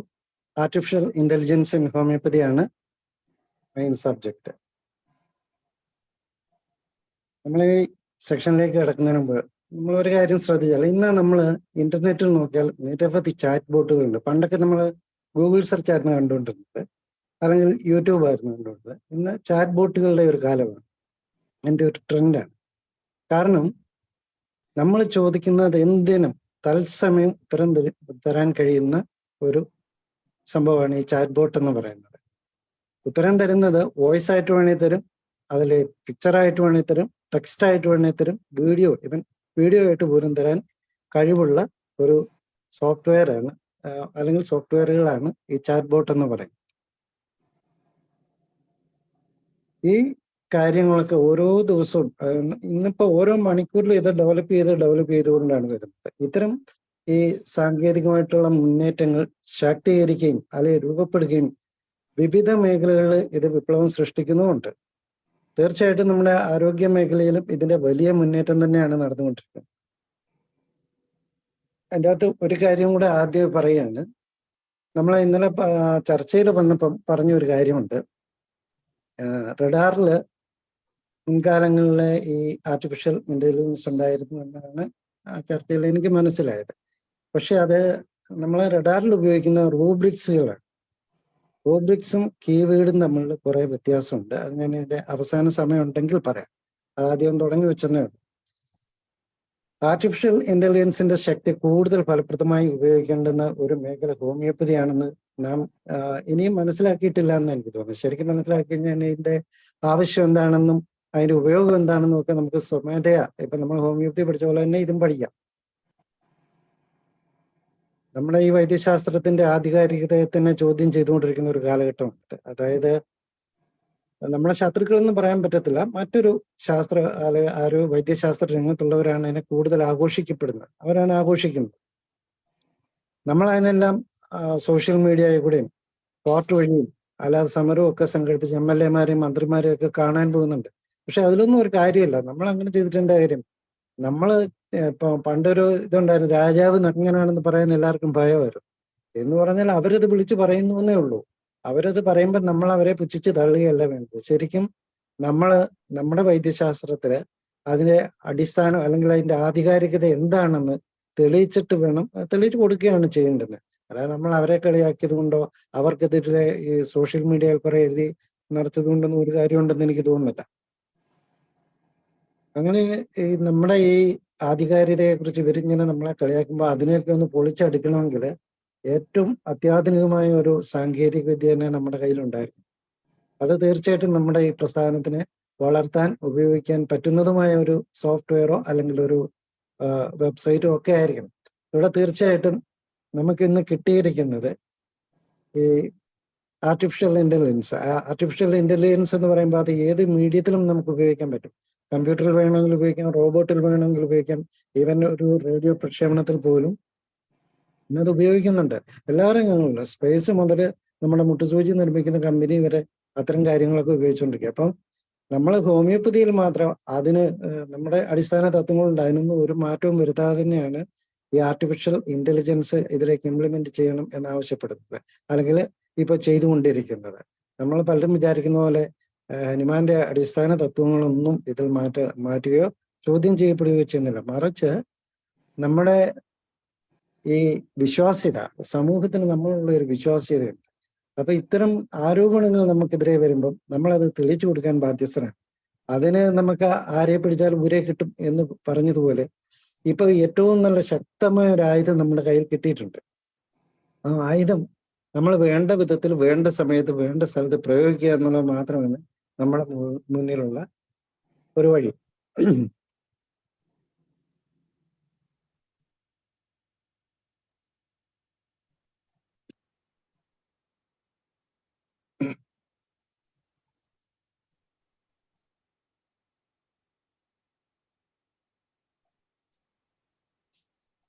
സ്ലൈഡുകളൊക്കെ കാണുന്നുണ്ടല്ലോ അല്ലേ? കാണാം.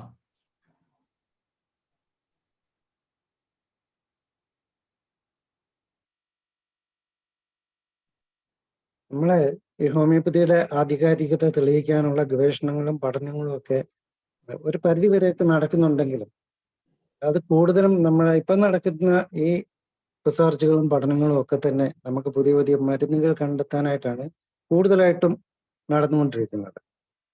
ഞാൻ ഉദ്ദേശിക്കുന്നത്, അല്ലെങ്കിൽ ഞാൻ പറയാൻ പോകുന്നത്, നമുക്ക് ഇന്നലെ ഞാൻ പറഞ്ഞിരുന്നു, നമുക്ക് ധാരാളം മരുന്നുകളുണ്ട്. 44,000-4500 മരുന്നുകൾ ഉണ്ടെന്നാണ് എൻ്റെ ഒരു വിശ്വാസം. പക്ഷെ ചിലപ്പോൾ അതിനും കൂടുതൽ കാണാം. പിന്നെ ഓരോ ദിവസവും പുതിയ പുതിയ മെഡിസിനുകൾ അപ്രൂവ് ചെയ്തുകൊണ്ടുമാണ് ഇരിക്കുന്നത്. അപ്പൊ ഇത്തരം മരുന്നുകൾ കണ്ടെത്തുകയും അതുപോലെ റഡാറിലും ഹോംബാത്തിലും ഒക്കെ പുതിയ പുതിയ റൂബ്രിക്സുകളും ഒക്കെ വരുന്നുണ്ട്. അതൊക്കെ ശരിയാണ്. പക്ഷെങ്കിൽ നമുക്ക് ഏറ്റവും അത്യാവശ്യം വേണ്ടുന്നത് നമ്മളെ ഈ പ്രസ്ഥാനത്തിന്റെ സയന്റിഫിസിറ്റിയാണ്. അപ്പൊ അതിനു വേണ്ടിയിട്ട് വലിയ കാര്യമായിട്ടൊന്നും ഒരു രാജ്യത്തും നടക്കുന്നില്ല എന്നുള്ളതാണ് സത്യം. അതായത് നമ്മൾ ഈ വിഷയത്തിലൊന്നും വലിയ താല്പര്യമില്ല. കാര്യം പ്രാക്ടീസ് ഇപ്പം 10-30 അല്ലെങ്കിൽ പഠിച്ചിറങ്ങിയ കുട്ടികൾ മുതൽ നല്ല രീതിയിൽ സീനിയേഴ്സ് ആയിട്ടുള്ള ഡോക്ടർ വരെ ആദ്യം ചിന്തിക്കുന്നത് എനിക്ക് എങ്ങനെ കൂടുതൽ വരുമാനം ഉണ്ടാക്കാം എന്നാണ്. വരുമാനം ഉണ്ടാകണം, ഇല്ലാതെ നമുക്ക് ജീവിക്കാൻ പറ്റില്ല. അതൊരു ശരിയായ കാര്യം തന്നെയാണ്. പക്ഷെ അതിനോടൊപ്പം ഇങ്ങനെ നമ്മളെ അവഹേളിക്കുന്ന തരത്തിലുള്ള ആരോപണങ്ങൾ നാനാ വഴിക്ക് നിന്നും വരുമ്പോൾ കുറെ ആളുകൾ നമ്മളെ അനുകൂലിക്കുന്നുണ്ടെങ്കിലും അതിലേറെ പേര് ഇത് നമ്മളെ ഇങ്ങനെ പുച്ഛിച്ച് തള്ളുകയും അവഹേളിക്കുകയും അതുപോലെ തന്നെ എങ്ങനെയൊക്കെ നമ്മുടെ കച്ചവടം ഇല്ലാതാക്കാൻ പറ്റുമോ, അവരുടെ കച്ചവടം കൂട്ടാൻ പറ്റുമോ, ഇതൊക്കെയാണ് അവർ നോക്കിക്കൊണ്ടിരിക്കുന്നത്. ബേസിക് ആയിട്ടത് സാമ്പത്തികമായിട്ടുള്ള ഒരു ഇത് തന്നെയാണ്. കാരണം കഴിഞ്ഞ കുറെ കാലമായി ഹോമിയോപ്പതി നല്ല നിലയിൽ ചികിത്സാ രംഗത്ത് മികവ് കാട്ടി തുടങ്ങിയിട്ടുണ്ട്. ഇപ്പോൾ ഉദാഹരണമായിട്ട് നമ്മുടെ കേരളത്തിലാണെങ്കിലും ഇൻഫെർട്ടിലിറ്റിയെ കുറിച്ചൊക്കെ അലോപ്പതിക്കാർ തന്നെ സമ്മതിച്ചു തരുന്ന ഒരു കാര്യമുണ്ട്. നമുക്ക് വളരെ മുന്നേറ്റം ഉണ്ടായിട്ടുണ്ട്. പല രാജ്യത്തും പല കേസുകളിലും ഇതുപോലെ മുന്നേറ്റം ഉണ്ടായിട്ടുണ്ട്. ഇത് ശരിക്കും ചില ആളുകൾ ചവിട്ടി നിൽക്കുന്ന മണ്ണ്, അല്ലെങ്കിൽ ആ കാൽപാദത്തിനടിയിലെ മണ്ണ് ഒലിച്ചു പോകുന്ന ഒരു ഫീലാണ് അവർക്കുണ്ടായത്.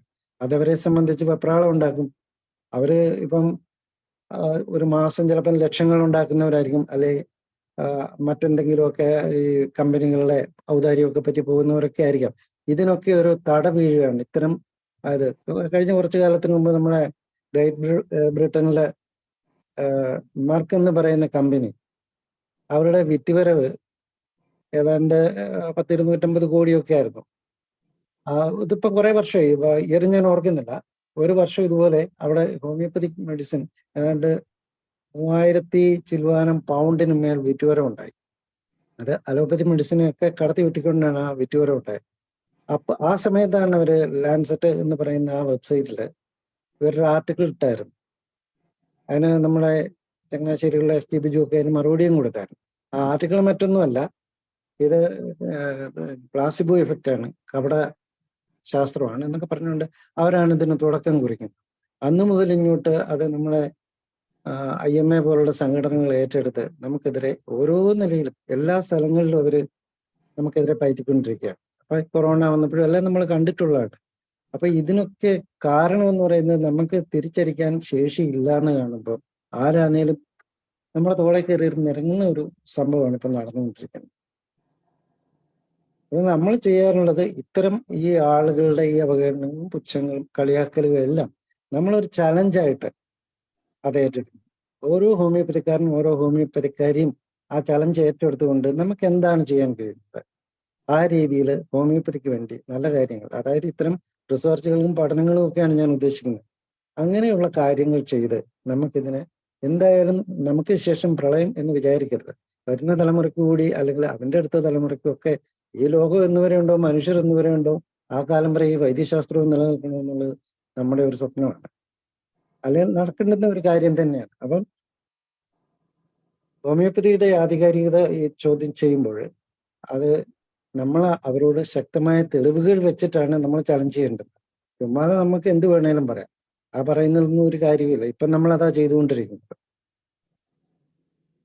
അവർ പല മെഡിസിനുകൾ, ഒരിക്കലും അവർ ആഴ്സാൽബിൽ നമ്മുടെ ഹോമിയോപ്പതി മെഡിസിനിൽ തന്നെ ഒന്നുമില്ല, മെഡിസിൻ്റെ അംശമില്ല, നാനോ ടെക്നോളജി പോലും അവർക്ക് കണ്ടെത്താൻ കഴിഞ്ഞിട്ടില്ല എന്ന് പറഞ്ഞിരുന്നവര് കൊറോണ സമയത്ത് സ്കൂൾ കുട്ടികൾക്ക് ആഴ്സാൽബ് കൊടുക്കാൻ തീരുമാനിച്ചപ്പോൾ അവർ പറഞ്ഞു ആഴ്സാൽബ് വിഷമാണ്, എൻ്റെ കുട്ടികൾക്ക് ഞാൻ കൊടുക്കുന്നില്ല എന്നൊരു പീഡിയാട്രിഷ്യൻ തന്നെ യൂട്യൂബിൽ വന്നിരുന്ന് പറഞ്ഞാണ്, അത് വൈറലാകുകയും ചെയ്തു. അപ്പൊ അന്ന് വരെ ഈ ആഴ്സാൽബ് വിഷമാണെന്ന് പറഞ്ഞപ്പോൾ ആ ആഴ്സാൽബ് നമ്മുടെ മെഡിസിനിലുണ്ട്, അതിന്റെ അംശം ഉണ്ട് എന്ന് അവർ പറഞ്ഞു. അതിനു മുമ്പ് വരെ അവർ നിഷേധിച്ചുകൊണ്ടിരുന്ന കാര്യമാണ്. ഇങ്ങനെ പല ആരോപണങ്ങളും ഇവരുടെ നമ്മളെ കൂട്ടി വായിച്ചാൽ നമുക്ക് മനസ്സിലാകും. പക്ഷെ സാധാരണക്കാർ അത്രയും അങ്ങ് ചിന്തിക്കത്തില്ലല്ലോ. അപ്പൊ അതുകൊണ്ട് അങ്ങനെയുള്ള ചില പ്രശ്നങ്ങളുണ്ട്.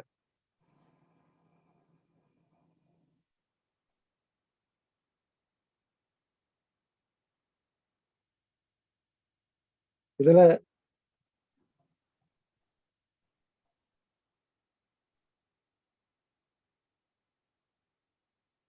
ആർട്ടിഫിഷ്യൽ ഇന്റലിജൻസ് ഹോമിയോപ്പതിയിൽ എന്തൊക്കെ ചെയ്യാൻ കഴിയും, അല്ലെ അതുകൊണ്ട് നമുക്കുള്ള ഗുണങ്ങൾ എന്താണ്, നമുക്കുള്ള ദോഷങ്ങൾ എന്തൊക്കെയാണ്, ആ കാര്യങ്ങളൊക്കെയാണ് ഇന്ന് നമ്മൾ നോക്കാൻ പോകുന്നത്.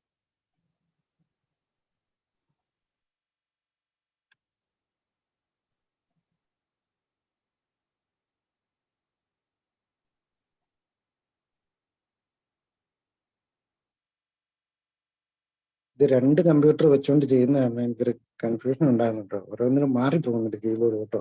അതാണ് ഈ സ്ലൈഡൊക്കെ മാറി മാറി പോകുന്നത്. മാത്രമല്ല സംസാരിക്കുന്നത് ഫോണിലൂടെ. അപ്പൊ 3 കാര്യങ്ങൾ ഒരേ സമയത്ത് ഞാൻ ചെയ്തുകൊണ്ടിരിക്കുകയാണ്. ഹോമിയോപ്പതിയില് എയുടെ ഉപയോഗം ഇന്നത്തെ പ്രാക്ടീഷണർമാരുടെ കഴിവും അല്ലെങ്കിൽ അവരുടെ ഹോമിയോപ്പതിയെ കുറിച്ചുള്ള അവബോധവും ഒന്നും മാറ്റി സ്ഥാപിക്കാനോ അല്ലെങ്കിൽ അവരെ കൊച്ചാക്കി കാണിക്കാനോ ഒന്നുമല്ല. അത്തരം ആളുകളാണ് നമുക്ക് ആവശ്യമുള്ളത്. മറിച്ച് ഇവരൊക്കെ ഇപ്പം ഞാനാണെങ്കിൽ പോലും കുറച്ചൊക്കെ പ്രായമായി, എനിക്ക് ഓർമ്മയുടെ കുറവൊക്കെ ഉണ്ടാകാം, അങ്ങനെയൊക്കെയുള്ള ചില കാര്യങ്ങളുണ്ട്. അല്ലെങ്കിൽ എൻ്റെ അറിവ് വീണ്ടും എനിക്കൊരു കോളേജിൽ പോയൊന്നും പഠിക്കാൻ പറ്റുന്ന കാര്യമല്ല. അപ്പോൾ അതുകൊണ്ട് തന്നെ അത്തരം കഴിവുകളൊക്കെ ഒന്നുകൂടൊന്ന് മിനുസപ്പെടുത്തി അല്ലെങ്കിൽ ഒന്നുകൂടൊന്ന് കഴുകി വൃത്തിയാക്കി കൊടുക്കുക എന്നുള്ളതാണ് ഈ ആർട്ടിഫിഷ്യൽ ഇന്റലിജൻസ് കൊണ്ട് നമുക്ക് ഫസ്റ്റിലേ ഉണ്ടാകുന്ന ഒരു ഗുണം. അങ്ങനെ ചെയ്യുമ്പോൾ അവരുടെ തന്നെ ഇപ്പൊ ഈ ഇത്തരം നമ്മൾ റീകണ്ടീഷൻ ചെയ്ത് കൊടുക്കുന്ന അവരുടെ ആ ഒരു ഹോമിയോപ്പതിയിലുള്ള അറിവ്, അത് ശരിക്കും പറഞ്ഞാൽ നമ്മളുടെ ഈ കേസ് ടേക്കിങ്ങിൽ ഒരുപാട് ഡാറ്റകൾ നമുക്ക് സേവ് ചെയ്യേണ്ടി വരും. ഇത് മുഴുവൻ നമ്മളിപ്പം നമ്മുടെ തലച്ചോറിനകത്തേക്കാണ് സേവ് ചെയ്യുന്നത്. അതുപോലെ തന്നെ ഒരുപാട് ലാബ് ഇൻവെസ്റ്റിഗേഷൻ നമുക്ക് സേവ് ചെയ്യേണ്ടി വരും. ഇത് ഒരാളുടെയോ രണ്ടാളുടെയോ ആണെങ്കിൽ നമുക്ക് ഓർത്തിരിക്കാൻ പറ്റും. പക്ഷെ പലര് വരുമ്പോൾ നമുക്കിതൊന്നും ഓർത്തിരിക്കാൻ പറ്റുന്ന കാര്യമല്ല. അത് മനുഷ്യ സഹജമാണ്. ആദ്യം നമ്മുടെ മനസ്സിൽ കയറിയത് പുതിയ ഡാറ്റകൾ വരുമ്പോൾ പോയിക്കൊണ്ടേയിരിക്കും. അത് കമ്പ്യൂട്ടറിലാണെങ്കിലും അങ്ങനെ തന്നെയാണ്. നമുക്കൊരു പരിധി വരെ ഇതൊക്കെ നിറയ്ക്കാൻ കഴിയും. അത് കഴിഞ്ഞാൽ പിന്നെ നമ്മുടെ പുറകിലുള്ള ഓർമ്മകളൊക്കെ മാഞ്ഞുകൊണ്ടിരിക്കും.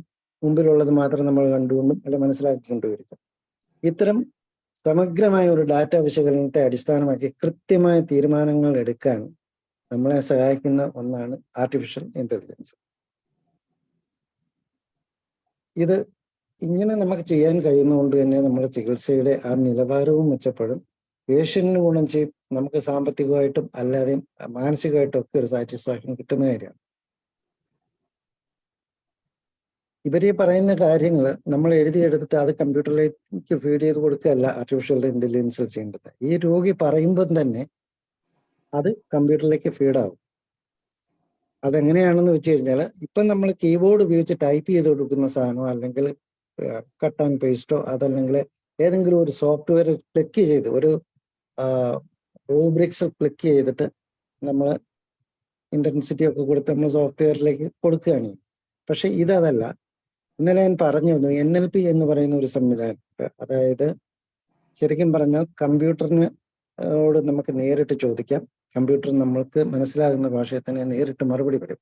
അതായത് നമ്മൾ പറയുന്ന ഭാഷ, ഈ ടെക്സ്റ്റുകൾ ഇതേപടി കമ്പ്യൂട്ടറിന് മനസ്സിലാകുന്ന ഒരു സംവിധാനമാണ് NLP. അതുപോലെ തന്നെ തിരിച്ച് നമ്മുടെ ചോദ്യങ്ങൾക്ക് മറുപടി പറയാൻ കഴിവുള്ള, അതായത് മിഷൻ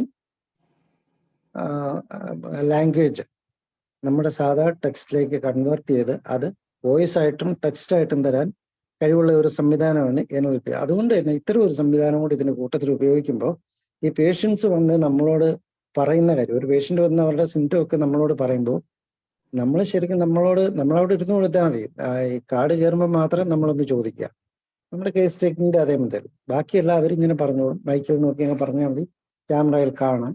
അത് കമ്പ്യൂട്ടർ അതിന് കൃത്യമായിട്ടുള്ള മറുപടി തരികയോ അല്ലെങ്കിൽ ഇതിനൊപ്പം തന്നെ ഒരു ഫയലായിട്ട് സേവ് ചെയ്ത് വെക്കുകയൊക്കെ ചെയ്യും. പേഷ്യന്റ് അത് കാണണമെന്നില്ല, നമുക്കത് പിന്നീട് ഉപയോഗിക്കാവുന്നതാണ്.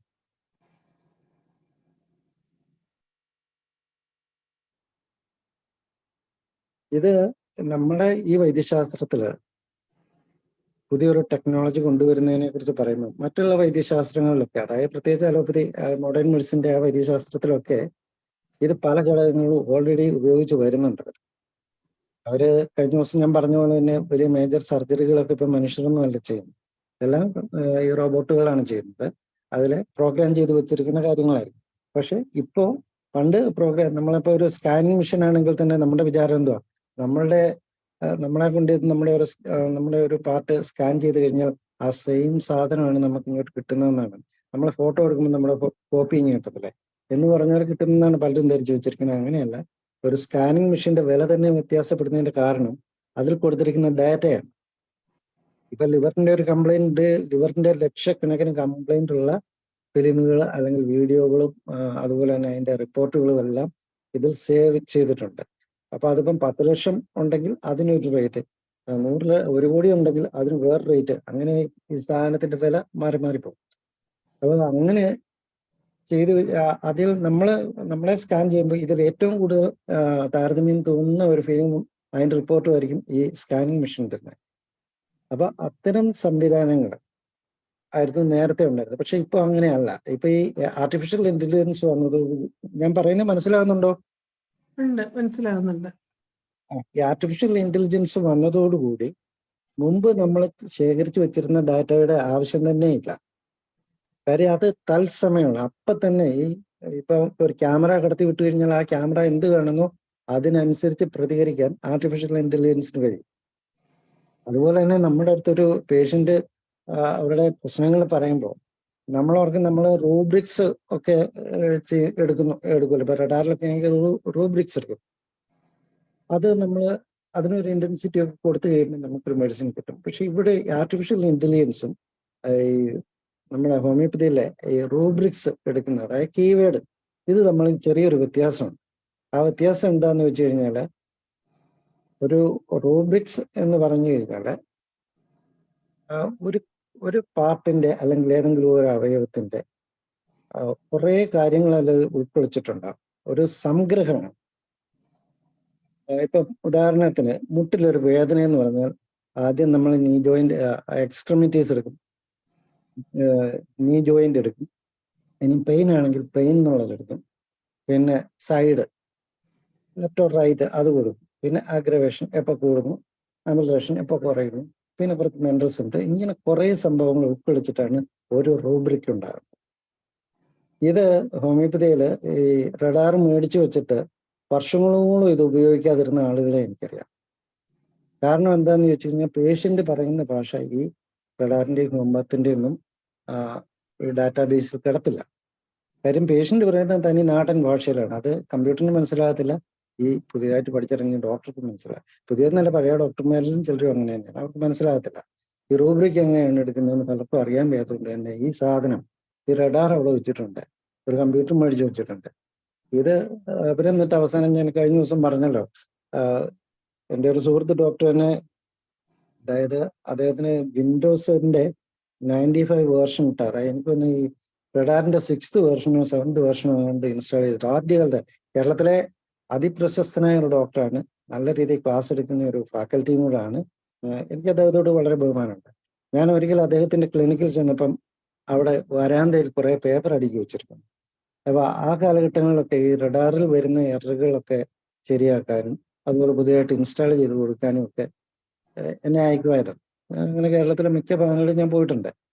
അപ്പൊ ഈ സ്ഥലത്ത്, ആ സ്ഥലം ഏതാന്ന് ഞാൻ പറയുന്നില്ല, പറഞ്ഞാൽ നിങ്ങൾക്ക് മനസ്സിലാവുകയുണ്ടാണ്. ആ സ്ഥലത്ത് ചെന്നപ്പോൾ അവിടെ വേറൊരു ഡോക്ടറുടെ കമ്പ്യൂട്ടറിൽ ഇതുപോലെ റഡാർ എററായിട്ടാണ് ഞാൻ ചെല്ലുന്നത്. അപ്പൊ അന്നൊക്കെ നമ്മൾ ഇതിന്റെ ഓതറൈസ്ഡ് കക്ഷിയാണ്. അവിടെ ചെന്ന് കഴിഞ്ഞാൽ അതെല്ലാം ശരിയാക്കി. ഇപ്പൊ ഈ ഡോക്ടർ വന്ന് എന്നെ വിളിച്ചു, നമുക്ക് ക്ലിനിക്ക് വരെ ഒന്ന് പോയിട്ട് വരാം എന്ന് പറഞ്ഞു. പിന്നെ എന്താന്ന് പറഞ്ഞാൽ ഞാൻ അവിടെ ചെന്ന് ഞങ്ങൾ കുറച്ചു നേരം കാര്യം പറഞ്ഞിരുന്നു. ഇതിന്റെ വരാന്തയിൽ കുറച്ച് പേപ്പർ അടുക്കി വെച്ചിരിക്കുക, അതിൻ്റെ അകത്ത് ഒരു മോണിറ്റർ ഇരിക്കുന്നത്, കമ്പ്യൂട്ടറിന്റെ മോണിറ്റർ. അപ്പൊ ഞാൻ ചോദിച്ചു, ഇതെന്താ ഡോക്ടർ? അതൊരു മോണിറ്റർ, ചെറിയ കമ്പ്യൂട്ടർ ആയിരുന്നു, കേടായി പോയതാണ്. എന്നിട്ട് അവസാനം എനിക്കിത് കണ്ടപ്പോൾ ഇത് കളഞ്ഞിട്ട് പോരാൻ പറ്റത്തില്ല. ഞാനിതെല്ലാം എടുത്തു വെച്ച് നോക്കിയപ്പോൾ റഡാറും ഉണ്ട്, വിൻഡോസ് 95 ആണ്. അത് വർഷങ്ങളായിട്ട് പുള്ളി ഉപയോഗിക്കുന്നില്ല. പുള്ളി എനിക്ക് തോന്നുന്നത് 2000-ലൊക്കെയാണ് ഈ സംഭവം തോന്നുന്നു. അതുവരെയും പുള്ളി അത് ഉപയോഗിച്ചില്ല. ആദ്യം ഒരു കുറച്ച് ദിവസം ഉപയോഗിച്ചു. പിന്നീട് പുള്ളി എന്നോട് പറഞ്ഞു, ഇതിൻ്റെ അകത്ത് ഈ റൂബ്രിക്സ് ആക്കി എടുക്കുക എന്ന് പറഞ്ഞാൽ വലിയൊരു ചടങ്ങ്. അത് നമ്മൾ അധികം ഒന്നും പഠിച്ചിട്ടുള്ള ഒരു കാര്യമല്ല. പിന്നെ ഇതിനായിട്ട് മെനക്കെട്ടിന് പഠിക്കാൻ എനിക്ക് തോന്നുന്നില്ല. അതുകൊണ്ട് ഞാനിത് ഉപയോഗിക്കുന്നില്ല, എനിക്ക് അതിൻ്റെ ആവശ്യമില്ല എന്ന് പറഞ്ഞ് ഒഴിവാക്കുകയും ചെയ്തു.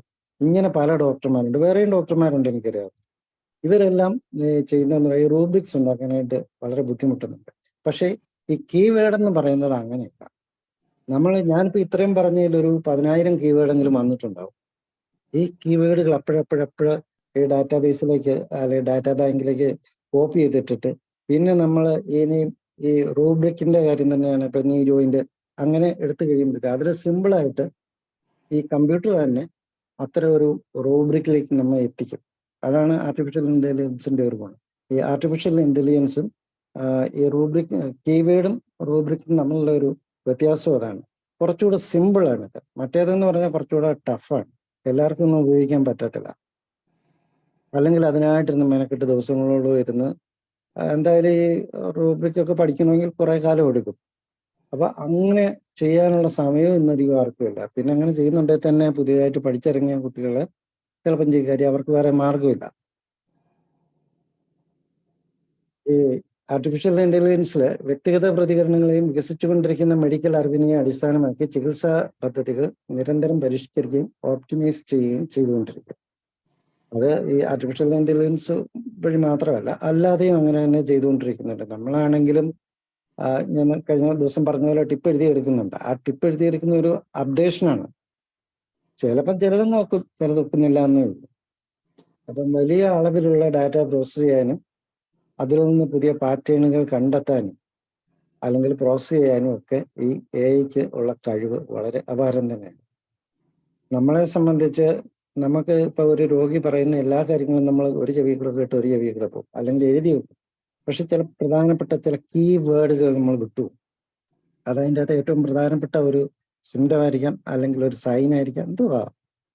അപ്പോൾ അത്തരം കാര്യങ്ങൾ ഒന്നും വിട്ടുപോകാതെ നമുക്ക് കാണാനോ കേൾക്കാനോ കഴിയാത്ത കാര്യങ്ങൾ പോലും ഇത്തരം ഈ ആർട്ടിഫിഷ്യൽ ഇന്റലിജൻസ് വഴി നമ്മുടെ കേസ് ടേക്കിംഗ് നടത്തിയാൽ ആ ഒരു പിഴവുണ്ടാകത്തില്ല. മനുഷ്യ സഹജമായ യാതൊരു പിഴവും അതിൽ വരാൻ സാധ്യതയില്ല. ഞാൻ ഈ പറഞ്ഞത്രയൊന്ന് കാണിക്കാം. ഇത് എല്ലാം കൊണ്ട് ഒരുമിച്ച് പറ്റുന്നില്ല.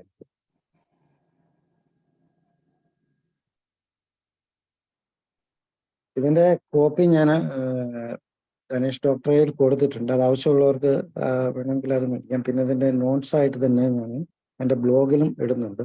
അതിന്റെ ലിങ്ക് ഞാൻ ഡോക്ടർക്ക് അയച്ചു കൊടുത്തേക്കാം. അതും കൂടെ വായിച്ചെങ്കിൽ മാത്രമേ ഇത് ശരിക്കും അങ്ങ് മനസ്സിലാകത്തുള്ളൂ. അല്ലെങ്കിൽ ഇച്ചിരി ബുദ്ധിമുട്ടുള്ള കാര്യം തന്നെയാണ്. ഞാൻ ഈ പറയുന്നത് നിങ്ങൾക്ക് എല്ലാം മനസ്സിലാകുന്നുണ്ടോ എന്നും എനിക്ക് സംശയമുണ്ട്.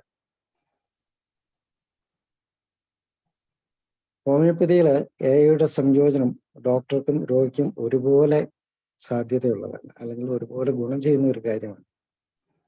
നല്ല രീതിയിൽ വലിയ രീതിയിലുള്ള ഒരു ഡാറ്റ വിശകലനത്തെ അടിസ്ഥാനമാക്കി ശരിയായ തീരുമാനങ്ങൾ എടുക്കാൻ ഈ സാങ്കേതിക വിദ്യ ഹോമിയോപ്പതി ഡോക്ടറെ പ്രാപ്തമാക്കും. എന്ന് പറഞ്ഞാൽ ഈ AI കൊണ്ട് നമുക്ക് രോഗിക്ക് മാത്രമോ അല്ലെങ്കിൽ നമുക്ക് മാത്രമല്ല ഗുണമുള്ളത്, രണ്ടു കൂട്ടർക്കും ഗുണമാണ്. ഒന്ന്, രോഗിക്ക് കൃത്യമായ ചികിത്സ കിട്ടും. രണ്ട്, ഡോക്ടറെ വർക്ക് ലോഡ് പറയും. റെപ്പർട്ടൈസ് ചെയ്യാൻ കുത്തിയിരിക്കണ്ട. പണ്ടായിരുന്നെങ്കിൽ കാർഡും പുസ്തകമൊക്കെ വെച്ച് ചെയ്യുന്ന ഒരു കാലം ഉണ്ടായിരുന്നു. അത് കഴിഞ്ഞ് നമ്മൾ റഡാറും ഹോംപാത്തും അതുപോലെ മറ്റനേകം സോഫ്റ്റ്വെയറുകൾ ഉപയോഗിച്ച് ചെയ്യുന്നുണ്ടായിരുന്നു. പക്ഷെ ഇതിൽ തന്നെ ഇതിൽ ഏതാണ് ശരി എന്നുള്ള നമ്മൾ ഒരേ സമയം ഹോംപാത്തും റഡാറും വെച്ച് നോക്കിക്കോ, രണ്ടിലും രണ്ടായിരിക്കും കാണിക്കുന്നത്. അങ്ങനെ ഒരു ക്ലിനിക്കില്ല, ഇത് രണ്ടും ഒരുപോലെ ഉപയോഗിക്കുന്ന ഒരു ക്ലിനിക്ക് ഇടുക്കി ജില്ലയിലുണ്ട്. അപ്പൊ ഞാൻ അവിടെ പോയി കുറച്ചു കാലം ഇരുന്നിട്ടുണ്ടെന്ന് മനസ്സിലാക്കിയ ഒരേ സിംറ്റം ഒരേ ഇന്റൻസിറ്റി എല്ലാം കൊടുത്താലും രണ്ട് വ്യത്യസ്തമായ മെഡിസിനുകൾ കാണിക്കും. അപ്പൊ ഇതിൽ ഏതാണ് ശരി ഏതാണ് തെറ്റെന്ന് നമുക്ക് അവിടെയും പറയാൻ പറ്റത്തില്ല. അങ്ങനെയൊക്കെയുള്ള ഒരു സന്ദർഭത്തിലാണ് ഏറ്റവും മൈന്യൂട്ടായിട്ടുള്ള പോയിന്റുകൾ പോലും വിട്ടുകളയാതെ കൃത്യമായ ഒരു അനലൈസിങ് അവിടെ നടക്കുകയും അത് നമുക്ക് കാണിച്ചു തരികയും ചെയ്യാൻ കഴിവുണ്ട് ഇന്നത്തെ ഈ AI പ്രസ്ഥാനത്തിൽ, അല്ലെ ആർട്ടിഫിഷ്യൽ ഇന്റലിജൻസിന്.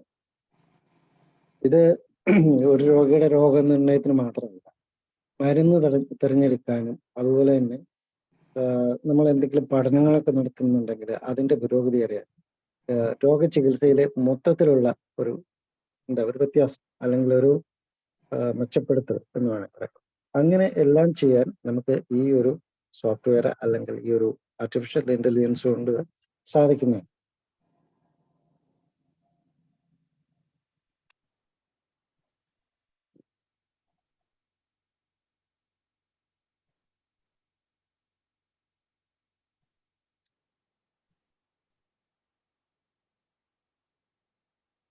ഈ ആർട്ടിഫിഷ്യൽ ഇന്റലിജൻസ് എന്ന ശക്തമായ ഈ മീഡിയ നമ്മൾ സ്വീകരിക്കുകയാണെങ്കിൽ തീർച്ചയായിട്ടും നമ്മുടെ ഹോമിയോപ്പതി മേഖലയിൽ വലിയ വലിയ മാറ്റങ്ങൾക്ക് അത് ഒരു തുടക്കം. നമ്മുടെ ഒരു ലിമിറ്റേഷൻസ് ഉണ്ട്. ഇപ്പം ഈ പറയുന്ന സോഫ്റ്റ്വെയറുകളിലെല്ലാം തന്നെ അല്ലെങ്കിൽ നമ്മുടെ റെപ്പർട്ടറിയിൽ ഒരു ലിമിറ്റഡ് എഡിഷനാണ്. ഒരു പരമാവധി വാക്കുകൾക്കൊരു അവസാനം ഉണ്ടാവും. ഇത്ര ലക്ഷം അല്ലെങ്കിൽ ഇത്ര കോടി വേർഡുകൾ എന്നൊരു ഇത് നമ്മുടെ റെപ്പർട്ടറികളിലെല്ലാം ഉണ്ട്. അതിനപ്പുറം ഇല്ല. പക്ഷെ ആർട്ടിഫിഷ്യൽ ഇന്റലിജൻസിൽ അങ്ങനെ ഒരു ലിമിറ്റേഷൻസ് ഇല്ല. നമ്മളിപ്പം ഇപ്പം കാസർഗോഡുള്ള ഒരാളും തിരുവനന്തപുരത്തുള്ള ഒരാളും സംസാരിക്കുമ്പം ആ ലാംഗ്വേജിൽ പോലും വ്യത്യാസമുണ്ട്. ഞാൻ ഒരിക്കൽ കാസർഗോഡ് ഒരു ഹോസ്പിറ്റലിൽ പോയി ഇരുന്നിട്ട് എനിക്ക് അവിടെ പേഷ്യന്റ് പറയുന്ന ഒരു കാര്യവും എനിക്ക് മനസ്സിലാകുന്നില്ല. പിന്നെ അവിടെ ഒരു സ്റ്റാഫ് ഉണ്ടായിരുന്നു. ആ സ്റ്റാഫ് വളരെ സ്ലോവിൽ നിർത്തി ഭാവത്തോടു കൂടി പറഞ്ഞപ്പോൾ മാത്രമേ എനിക്ക് പലതും മനസ്സിലായത്. അപ്പൊ ആ ഒരു വ്യത്യാസമൊന്നും ഈ ആർട്ടിഫിഷ്യൽ ഇന്റലിജൻസിനെ ബാധിക്കത്തില്ല. അത്തരം സംവിധാനമുള്ള ഒരു ക്ലിനിക്കിലാണെങ്കിൽ ആർക്ക് വേണമെങ്കിലും പ്രാക്ടീസ് ചെയ്യും, സുന്ദരമായിട്ട് പ്രാക്ടീസ് ചെയ്യും, ഒരു ബുദ്ധിമുട്ടുമില്ല. മറ്റേത് അവർ പറയുന്ന അസുഖം ചിലപ്പോൾ നമുക്കറിയാവുന്ന അസുഖമാണ്, നമ്മൾ വളരെ സിമ്പിളായിട്ട് പറയുന്നത്. ഇപ്പം പനി എന്ന് പറഞ്ഞാൽ ചിലടത്ത് കാച്ചിൽ എന്ന് പറയും. കാച്ചിൽ എന്ന് പറയാൻ എൻ്റെ നാട്ടിൽ പുഴുങ്ങി തിന്നാനുള്ള ഒരു സാധനം ചേമ്പ് കാച്ചിൽ എന്ന് പറയും. അവിടെ കാച്ചിൽ എന്ന് പറഞ്ഞ പനിയാണ്. അപ്പൊ അത്തരം വ്യത്യാസങ്ങളുണ്ട്. ഇതൊന്നും നമുക്ക് പെട്ടെന്ന് ഗ്രഹിച്ചു നോക്കും. പക്ഷെ ആർട്ടിഫിഷ്യൽ ഇന്റലിജൻസിൽ കാച്ചിലും കിടപ്പുണ്ട്, പനിയും കിടപ്പുണ്ട്, ടെമ്പറേച്ചറും കിടപ്പുണ്ട്, ചൂടും കിടപ്പുണ്ട്. അവര് പറയുമ്പോൾ ആ ടോൺ അത് വളരെ അവശതയിലാ പറയുന്നെങ്കിൽ, പേഷ്യന്റ് ഇപ്പൊ അവശതയിലാ പറയുന്നെങ്കിൽ തീർച്ചയായിട്ടും ആ ഒരു ടോണായിരിക്കും ആ ഇതിൽ പ്രതിഫലിക്കുക. അപ്പൊ പേഷ്യന്റെ അവശതയെ കുറിച്ചൊരു ഇന്റൻസിറ്റി നമുക്ക് അവിടെയും കിട്ടും.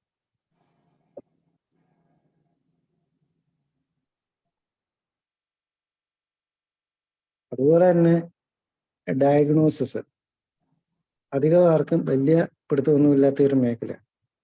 ഇപ്പം ഗൂഗിളിൽ സെർച്ച് ചെയ്താലും ഏത് സോഫ്റ്റ്വെയറിൽ സെർച്ച് ചെയ്ത് കഴിഞ്ഞാൽ കുറച്ച് സിംറ്റം ഒക്കെ കൊടുത്തു കഴിഞ്ഞാൽ നമുക്ക് ഡയഗ്നോസ് കിട്ടും. പക്ഷെ നമുക്ക് ഉറപ്പില്ല. ഗൂഗിളിൽ സെർച്ച് ചെയ്ത് നമുക്ക് കിട്ടുന്ന സംഭവം എല്ലാം സത്യമായിരിക്കണമെന്നില്ല. വെറും പൊട്ടത്തരം എഴുതി വിട്ട് കഴിഞ്ഞിട്ട് ഗൂഗിളിലേക്ക് അപ്ലോഡ് ചെയ്ത് കഴിഞ്ഞാലും അതവിടെ കിടക്കും. വേറൊരാൾ സെർച്ച് ചെയ്യുമ്പോൾ അത് അയാൾക്ക് കിട്ടും. അയാളത് സത്യമാണെന്ന് വിശ്വസിച്ച് കഴിഞ്ഞാൽ വിശ്വസിച്ചു, അത്രേ ഉള്ളൂ. അതിൻ്റെ ഒരു ആധികാരികതയില്ല ഗൂഗിളിൽ നമുക്ക് സെർച്ച് ചെയ്ത് കിട്ടുന്ന കാര്യം. അതേസമയം ഇത്തരം ഒരു സോഫ്റ്റ്വെയർ നമ്മുടെ കൈവശം ഉണ്ടെങ്കിൽ അവിടെ തെറ്റ് സംഭവിക്കുന്നില്ല.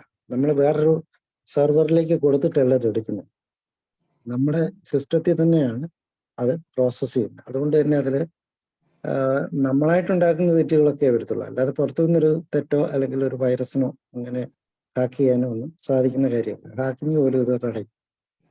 ഹാക്കിംഗ് എന്ന് പറയുന്നത് നമ്മുടെ അറിയാമായിരിക്കുമല്ലോ എല്ലാവർക്കും.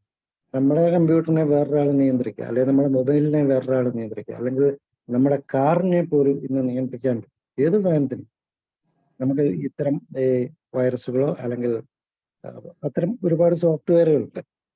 നമ്മൾ പോലും അറിയാതെ നമ്മുടെ ഡിവൈസുകളിലൊക്കെ ഇൻസ്റ്റാൾ ചെയ്തിട്ട് അവർക്ക് ഇത് കൈകാര്യം ചെയ്യാൻ പറ്റും. നമ്മുടെ ഫോട്ടോ എടുക്കാൻ പറ്റും, വീഡിയോ എടുക്കാൻ പറ്റും. അങ്ങനെ ഒരുപാട് നമ്മൾ വളരെ ഓപ്പൺ ആയിട്ടുള്ള ഒരു വേൾഡിലാണ് ജീവിക്കുന്നത്. നമ്മളെ ഒരു സാധനത്തിനും സെക്യൂരിറ്റി ഇല്ല. അപ്പൊ നമ്മൾ അതിൽ നിന്ന് രക്ഷപ്പെടണമെങ്കിൽ നമുക്ക് ഇന്റർനെറ്റ് ഉപയോഗിക്കാൻ പറ്റില്ല. ഇന്റർനെറ്റ് ഇല്ലാതെ ഇന്നത്തെ കാലത്ത് നമുക്ക് മുന്നോട്ട് പോകാനും പറ്റില്ല. അപ്പൊ അതുകൊണ്ട് അതിനെയൊക്കെ കടത്തിവെട്ടാൻ ശേഷിയുള്ള ഒരു സാധനമാണ് നമ്മുടെ കയ്യിലുള്ളത്. ആന്റിവൈറസ് ഒന്നും അല്ല, പക്ഷെങ്കിൽ ഈ ഒരു ഈ ഒരു ആർട്ടിഫിഷ്യൽ ഇന്റലിജൻസിന്റെ അത് മനസ്സിലാവും. മറ്റൊരാൾ നമ്മളെ ഹാക്ക് ചെയ്യാനോ നമ്മുടെ സാധനങ്ങൾ കടത്തിക്കൊണ്ട് പോകാനോ ശ്രമിക്കുന്നത് തീർച്ചയായിട്ടും നമ്മളെ ഇൻഫോം ചെയ്യും. അതുപോലെ രോഗികളുടെ ഡാറ്റ, രോഗലക്ഷണങ്ങൾ, രോഗചരിത്രം, കുടുംബപരമായ വിവരങ്ങൾ എന്നിവയൊക്കെ അടിസ്ഥാനമാക്കി വ്യക്തിഗതമാക്കിയ ചികിത്സാ നിർദ്ദേശങ്ങൾ നൽകിക്കൊണ്ട് എഐക്ക് ഹോമിയോപ്പതി ഡോക്ടർമാരെ സഹായിക്കാനും. അതായത് രോഗികൾ പറയുന്ന കാര്യങ്ങൾ അവർക്ക് ലാബ് ഇൻവെസ്റ്റിഗേഷനിൽ അവർ ലാബിൽ പോയിട്ടൊക്കെ അതിൻ്റെ റിസൾട്ടുകൾ കൊണ്ടുവന്നല്ലാതെ ഇനി ഒരു സ്കാനിങ്ങോ അല്ലെങ്കിൽ ഒരു എക്സ്റേ ഒക്കെ എടുത്തു കഴിഞ്ഞാൽ അത് ഒരു ECG എടുത്തു കഴിഞ്ഞാൽ അത് നമുക്ക് എത്ര പേർക്കറിയാം ECG റീഡ് ചെയ്യാൻ. അപ്പൊ ഈ AI സംവിധാനം ഉണ്ടെങ്കിൽ നമുക്ക് ഇതൊന്നും അറിയേണ്ട കാര്യമില്ല, ഇതെല്ലാം അത് ചെയ്തോളൂ. ശരിക്കും പറഞ്ഞാൽ ഡോക്ടറെ ഒരു മടിയനാക്കും എന്നാണ് വിചാരിക്കുന്നതെങ്കിൽ തെറ്റാണ്. ഡോക്ടർ മടിയനാകത്തില്ല, ഡോക്ടർക്ക് പണിയുണ്ട്, അത് പുറകെ പറയാം. ഇത്തരം വ്യക്തിഗതമാക്കിയ ചികിത്സാ നിർദ്ദേശങ്ങൾ നൽകിക്കൊണ്ട് എഐക്ക് ഹോമിയോപ്പതി ഡോക്ടർമാരെ സഹായിക്കാനാണ്. അത് എത്ര വലിയ അളവിലുള്ള ഡാറ്റ ആണെങ്കിലും അതിനെ ഞൊടി നേരം കൊണ്ട്, ഒരു സെക്കൻഡ് കണ്ണടച്ച് തുറക്കുന്ന നേരം കൊണ്ട് അതിൽ നമുക്ക് ആവശ്യമുള്ള സാധനങ്ങൾ അല്ലെങ്കിൽ അതിൻ്റെ ഒരു സംഗ്രഹം, ശരിയായിട്ടുള്ള ഒരു സംഗ്രഹം നമുക്ക് കിട്ടിയിരിക്കും.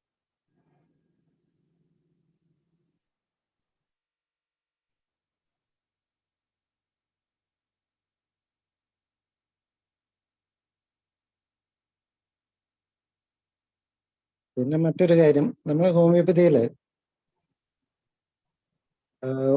ഒരേ തരത്തിൽ ഉള്ള രണ്ട് മനുഷ്യർ ഉണ്ടെന്ന് വിശ്വസിക്കാൻ പറ്റില്ല.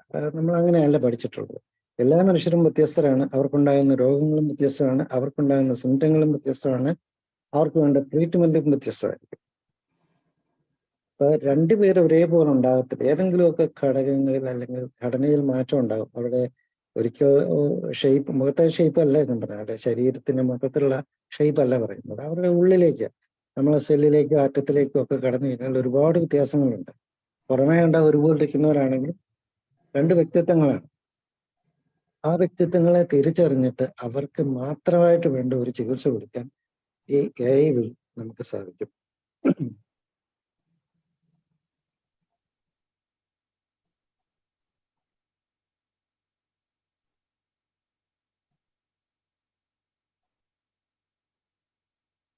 ഇത് NLP എല്ലാവരും ഒന്നും മനസ്സിലാക്കേണ്ട കാര്യമാണ്. NLP എന്ന് പറയുമ്പം പെട്ടെന്ന് മുന്നോട്ട് പിടികിട്ടുന്ന ഒരു സംഭവമല്ല.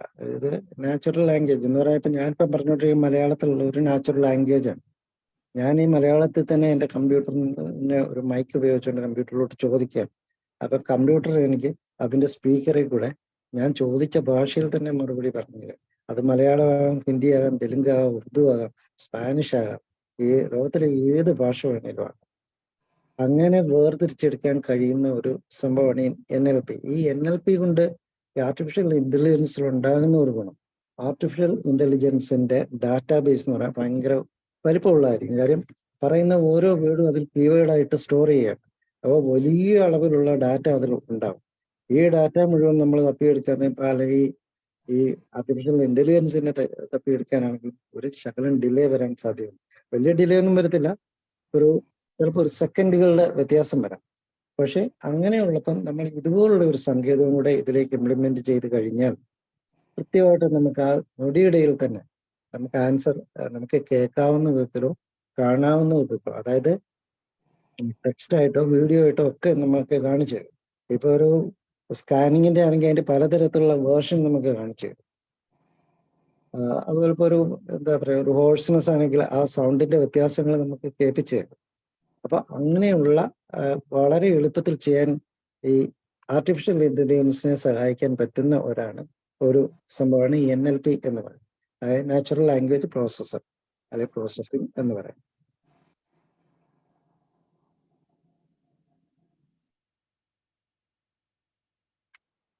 നമ്മളൊക്കെ ഈ കഴിഞ്ഞ ദിവസം തന്നെ ഞാൻ ഇച്ചിരി അപ്ഡേഷനിൽ പുറകിലാണ്.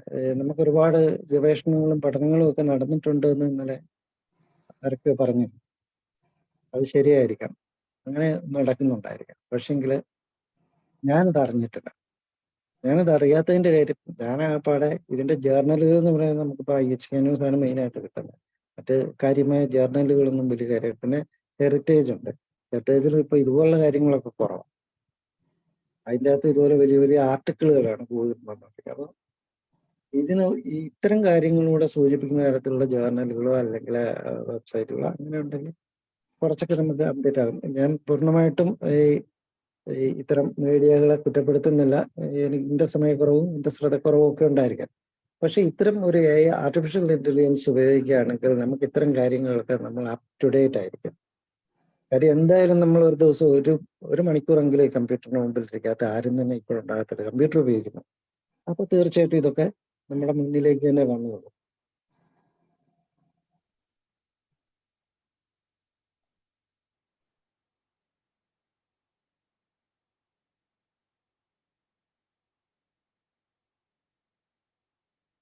നമ്മൾ ഇപ്പൊ ചികിത്സിക്കുന്നത് നമ്മുടെ ആധികാരികതയെ ചോദ്യം ചെയ്തുകൊണ്ടിരിക്കുകയാണ്.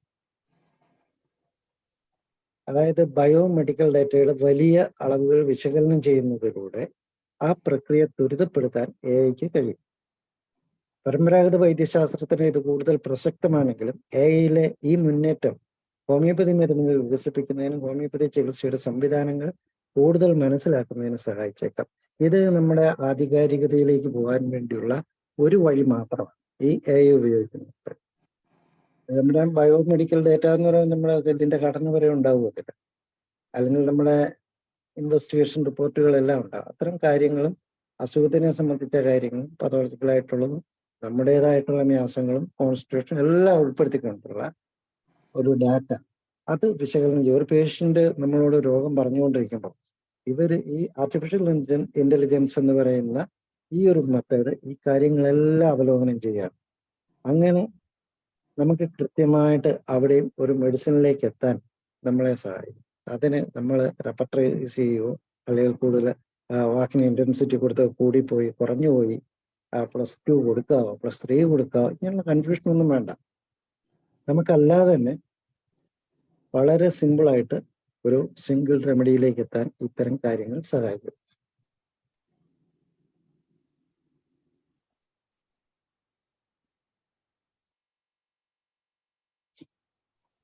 ഇത് നമുക്ക് മാത്രമല്ല പ്രയോജനം ചെയ്യുന്നത്, നമ്മുടെ രോഗികൾക്കും അവരുടെ ജീവിതശൈലി, ശാരീരികവും ജനിതകവുമായ ഘടകങ്ങൾ, പാരിസ്ഥിതിക ഘടകങ്ങൾ എന്നിവയെല്ലാം അടിസ്ഥാനമാക്കി ഹോമിയോപ്പതി ഔഷധങ്ങളെ കുറിച്ചുള്ള ഒരു നല്ല വിവരം അവർക്കും കിട്ടും. ഇവിടെയാണ് നമ്മൾ ആർട്ടിഫിഷ്യൽ ഇന്റലിജൻസ് ഉപയോഗിക്കുന്നതുകൊണ്ട് നമ്മുടെ കച്ചവടം കുറഞ്ഞു പോകുമോ എന്നൊരു ആശങ്ക നമുക്ക് മലയാളികൾക്ക് മാത്രമല്ല ലോകത്തുള്ള മുഴുവൻ ഹോമിയോപ്പതിക്കാർക്കും അങ്ങനെ ഒരു ചിന്തയുണ്ട്. ഞാൻ ഇന്നലെ പറഞ്ഞപ്പോൾ വേൾഡ് വൈഡായിട്ട് അങ്ങനെ ഉണ്ടെന്ന് പറയുന്നത് വേൾഡിലുള്ള എല്ലാവർക്കും ആ ഒരു ചിന്തയൊന്നുമില്ല, നമുക്ക് മാത്രമേ ഉള്ള ആ ഒരു ചിന്ത. ഈ ആർട്ടിഫിഷ്യൽ ഇന്റലിജൻസ് കൊണ്ട് മാത്രം നമ്മുടെ കച്ചവടം ഒന്നും പൂട്ടിപ്പോകത്തില്ല, അതുകൊണ്ട് നമുക്ക് വിജയം മാത്രമേ ഉണ്ടാകത്തുള്ളൂ. പക്ഷെ ഇന്ന് നമ്മൾ മാർക്കറ്റിൽ നോക്കിക്കഴിഞ്ഞാൽ ഏതൊരു സോഫ്റ്റ്വെയറോ ഇപ്പൊ റഡാർ ഇറങ്ങി, ആദ്യം റഡാറിന്റെ പല വേർഷനുകൾ ഇറങ്ങി, റഡാറിന്റെ പേരിലല്ല പല പേര്, അല്ലെ ഹോംബാത്ത് ഇറങ്ങി, ഹോംബാത്തിന്റെ പല പേരും വേറെ വേറെ സോഫ്റ്റ്വെയറുകളുണ്ട്. ഇപ്പൊ ആൻഡ്രോയിഡിൽ പോലും ഉണ്ട്, മൊബൈലിൽ പോലും ഈ സാധനങ്ങളെല്ലാം ഉണ്ട്, പല പേരിലും ഉണ്ട്. ചെയ്യുന്നതെല്ലാം ഒരു പണി തന്നെയാണ്. അപ്പൊ നമുക്ക് ഈ ആർട്ടിഫിഷ്യൽ ഇന്റലിജൻസിൽ നമുക്ക് ഭീഷണിയായിട്ടൊന്നുമില്ല. പക്ഷെ ഈ രോഗികൾ ഇപ്പം കുറെ അകലെയുള്ള ഒരു രോഗിയാണ്, ഇപ്പോഴൊക്കെ ആണെങ്കിൽ ഇപ്പൊ ഗൾഫിലുള്ളവരാണെങ്കിൽ നമ്മളെ ഫോണിൽ വിളിച്ചിട്ട് ചോദിക്കും, ഡോക്ടറെ എനിക്ക് മരുന്ന് കഴിച്ചിട്ട് ഇന്ന പോലുണ്ട്, കുറവുണ്ട്, ആശ്വാസമുണ്ട്, അല്ലെ കൂടുതലുണ്ട്, എനിക്ക് ഇന്ന അസുഖം കൂടുതലായിട്ടുണ്ടായി, അല്ലെ കുറഞ്ഞു, അല്ലെ മാറി, ഇനി എന്താ ചെയ്യേണ്ടത് എന്നൊക്കെ അവർ ചോദിച്ചുകൊണ്ടിരിക്കും.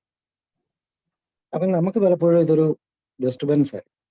രോഗി ചോദിക്കുന്നത് ഡിസ്റ്റർബൻസ് എന്നൊരു ഡോക്ടർ പറയാൻ പാടില്ലാത്തതാണ്. പക്ഷെ എല്ലാ അവസരങ്ങളിലും നമ്മൾ അതിനായിട്ട് ഇരിക്കുകയായിരിക്കത്തില്ല. ചിലപ്പോൾ നമ്മുടെ വീട്ടിലൊരു കുടുംബത്തിലൊരു ഫംഗ്ഷൻ നടക്കുകയായിരിക്കും, അല്ലെ ഒരു മകന്റെ വിവാഹം നടക്കുകയായിരിക്കും. ആ ടൈമിൽ അവരറിയുന്നില്ല നമ്മൾ എവിടെയാണ് നിൽക്കുന്നത്, അവർ വിളിച്ചുകൊണ്ടേയിരിക്കും. അപ്പൊ അങ്ങനെയുള്ള സന്ദർഭത്തിൽ നമുക്കിതൊരു ശല്യമായി മാറും. അപ്പൊ അവിടെയാണ് ഈ വിർച്വൽ അസിസ്റ്റൻസ് എന്ന് പറഞ്ഞ് മറ്റൊരു സംഭവമുണ്ട്. ഇപ്പൊ ഈ AI ഇറങ്ങിക്കഴിഞ്ഞാൽ അതിനെ ഉൾക്കൊള്ളിച്ചുകൊണ്ട് തന്നെ കുറച്ചുകൂടെ ഈ എയും NLP എല്ലാം ഉപയോഗിച്ചുകൊണ്ടുള്ള ഒരു സംവിധാനമാണ് ഈ ആർട്ടിഫിഷ്യൽ ഇന്റലിജൻസ്. നിങ്ങൾ കേട്ടിട്ടുണ്ടാവും ഓഗ്മെന്റഡ് റിയാലിറ്റി എന്നൊക്കെ കേട്ടിട്ടുണ്ടാവും. ഞാൻ അതിനെക്കുറിച്ച് ഒരു ആർട്ടിക്കിൾ എഴുതി വെച്ചിട്ടുണ്ട്. ഈ ഓഗ്മെന്റഡ് റിയാലിറ്റി എന്ന് പറഞ്ഞു കഴിഞ്ഞാൽ യഥാർത്ഥത്തിൽ അങ്ങനെ ഒരു സംഭവമില്ല. പക്ഷേ നമ്മൾ നേരിട്ട് കാണുന്നതിലും വലിയ ഒരു ഫീലിങ്ങോട് കൂടിയായിരിക്കും നമ്മളത് കാണുന്നത്. ഒരു 2 കണ്ണും മൂടി ഒരു ബോക്സ് പോലൊരു സാധനം കണ്ണിൽ വെച്ചിട്ട് ആൾക്കാർ കിടന്ന് ബഹളം വെക്കുന്നത് നിങ്ങൾ കണ്ടിട്ടോ ഉണ്ടായിരുന്നു. അത് ഓഗ്മെന്റഡ് റിയാലിറ്റി എന്ന് പറയുന്ന സംഭവമാണ്. ആ ഒരു സംവിധാനം കൂടെ ഈ ആർട്ടിഫിഷ്യൽ ഇന്റലിജൻസ് ഉപയോഗിച്ച് ചെയ്യുകയാണെങ്കിൽ നമ്മുടെ ഒരു മെഡിസിൻ കൊടുത്തു കഴിഞ്ഞാൽ ആ മെഡിസിനിലെ ഒരു ആറ്റം എതിലെയൊക്കെയാണ് നമ്മുടെ ശരീരത്തിലൂടെ പോകുന്നത്, പാസ് ചെയ്യുമ്പോൾ ആ പോകുന്ന വഴിക്ക് എന്തെല്ലാം സ്ഫോടനങ്ങൾ അത് ഉണ്ടാക്കുന്നുണ്ട് എന്നെല്ലാം നമുക്ക് തിരിച്ചറിയാൻ പറ്റും. നമ്മുടെ ശാസ്ത്രീയത എന്ന് പറഞ്ഞാൽ അതിനപ്പുറം വേറൊരു ശാസ്ത്രീയത ഇല്ല, ആധികാരികത ഉണ്ടാകത്തില്ല. പക്ഷെ അത് കണ്ടെത്താൻ വേണ്ട ആൾക്കാർ നമ്മുടെ കൂട്ടത്തിലില്ല എന്നുള്ളൊരു നിർഭാഗ്യകരമായ അവസ്ഥ. ഇന്നലെ പറഞ്ഞതുപോലെ അതിന് തക്ക സയന്റിസ്റ്റുകളെ നമ്മൾ വിലക്കെടുത്ത് ചെയ്യേണ്ടി വരും. അതിന് വിലക്കെടുക്കാൻ നമുക്ക് അതിനുള്ള സാമ്പത്തികം ഉണ്ടോ എന്ന് സംശയമാണ്. അത് കോടിക്കണക്കിന് രൂപയുടെ ഏർപ്പാടുകളാണ്.